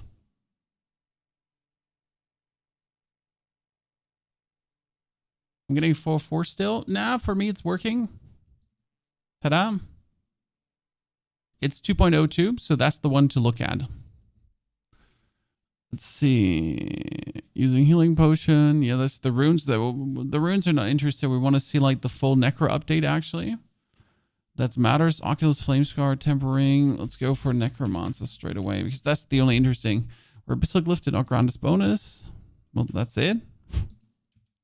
In these patch notes, wait, like I gotta say, oh, so the 2.02 doesn't have everything in there. I can see it. Let's see if like the way how they built this up. Okay, they made it. The gold for masterworking ranks 5 to 12 has been reduced, which is to 1/3, which is really important. 50 additional pit have been introduced, totaling 150. What? So pit 150, huh?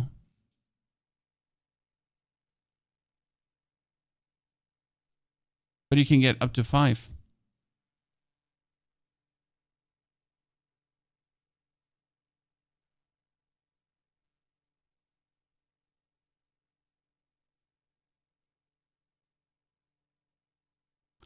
So that's actually 150 is interesting. I wasn't aware.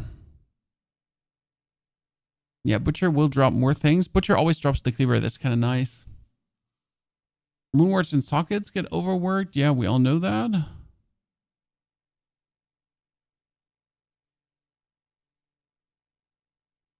See, Bulwark was reduced from 800 to 300. That's so amazing because that's what we needed. Okay, let me see. Glyph scaling values have been reduced by 50%. Yeah, we know this. Let's go for Necromancer here. So, Hulking Monstrosity. Minions resistance to all elements changed to all resistance. Golem's armor changed to armor. So that's good. Hulking Monstrosity is now better than ever. Flesh Eater, critical strike damage changed to corpse attack speed. That's bad. It's actually really bad. Flesh Eater board gets terrible to that. Sin of Death. Rune changed to suffused resistance. Yeah, so that's normal. Bone Graft, Bone Critical Strike changed to critical. That's great because you get generally critical strike. Orb healing has been doubled. Orb healing has been doubled. Blood orb damage changed to blood damage. Wither, Shadow. Oh, so Wither is not changed. Wow. That is fewer changes than I expected. Fix an issue where the Unmaker. Fix an issue. Fix an issue. So these are not the changes we're looking for. Active skills. There we go. So let's see. Active, passive skills. Necrotic Fortitude. The Unmaker. Chance for Silver to deal double damages now. Tempering recipes. Paragon boards. Curse take. Yeah, that's the same. Rare notes. Still though. Necrotic Fortitude is now 7%. Reap damage increased. So it's kind of like in between. Army of the Dead damage increased from 45 to 90% and cooldown reduced. That's amazing. That makes it so much stronger. Callan's Edict. Yep. Skeletal Priest healing timer reduced. Useless. Minion armor bonus increased. Useless. Necrotic Carapace fortify amount increased.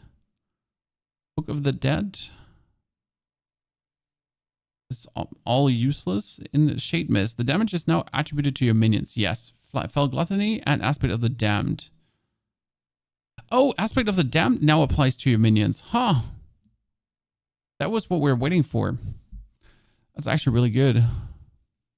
Ring of Mendown is now attributed to minions.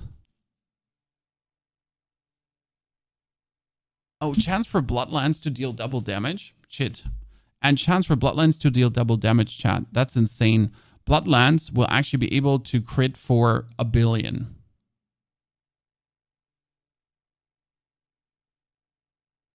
We play Throne and Liberty, or have you already? We have a couple of Thrones and Liberty streams up on YouTube if you want to check. Very good. By the way, sorry for missing your $2 donation, Osvaldo. 20 MX. I don't know what MX is for currency, but thank you, Osvaldo. Appreciate it. The Thorns army removed from the rest. Yeah, this one was useless. Minion cult leader is now stronger than ever. So nothing, like, not much actually changed, huh? Interesting. I thought more might have changed on the necro. I mean, reasonable things changed, so that's good. Oh, do they have like new boss? Oh, finally, all unique items now have a single boss for target farming. Look at that. Yeah, I remember that one. Butcher's Cleaver, and that's it. Okay. Big change to Mortar Crew, by the way. Mortar Crew. I mean, that's old news. I mean, Mortar Crew change was old news. Like, this was already known, essentially. Doesn't make Mortar Crew still insane, like, because Corpse Explosion is just not worth it. So no matter what you do, Corpse Explosion is simply not worth it at this point. Okay, cool. Good. Well, ladies and gentlemen, that's definitely going to make for an interesting patch regarding minions. So to talk about, Necromancer might be back. Wrapping everything up, there's definitely I'm going to make like a 20 things you should look out for in the next patch. So yeah, I guess I'm tired. I need to sleep. Osvaldo, thank you for the Mexican pesos. I appreciate it. I wish you all a great good night. I'm going to put the video live so you can check it out, so you can see everything. There's also a Spiritborn build in there that I have been essentially using for leveling. And I'll see you all in 2 days. Tomorrow is going to be a video probably, but tomorrow's also my daughter's birthday, so I'm going to focus on that. Have a great good night, day, evening, and thank you for watching so long. Appreciate it.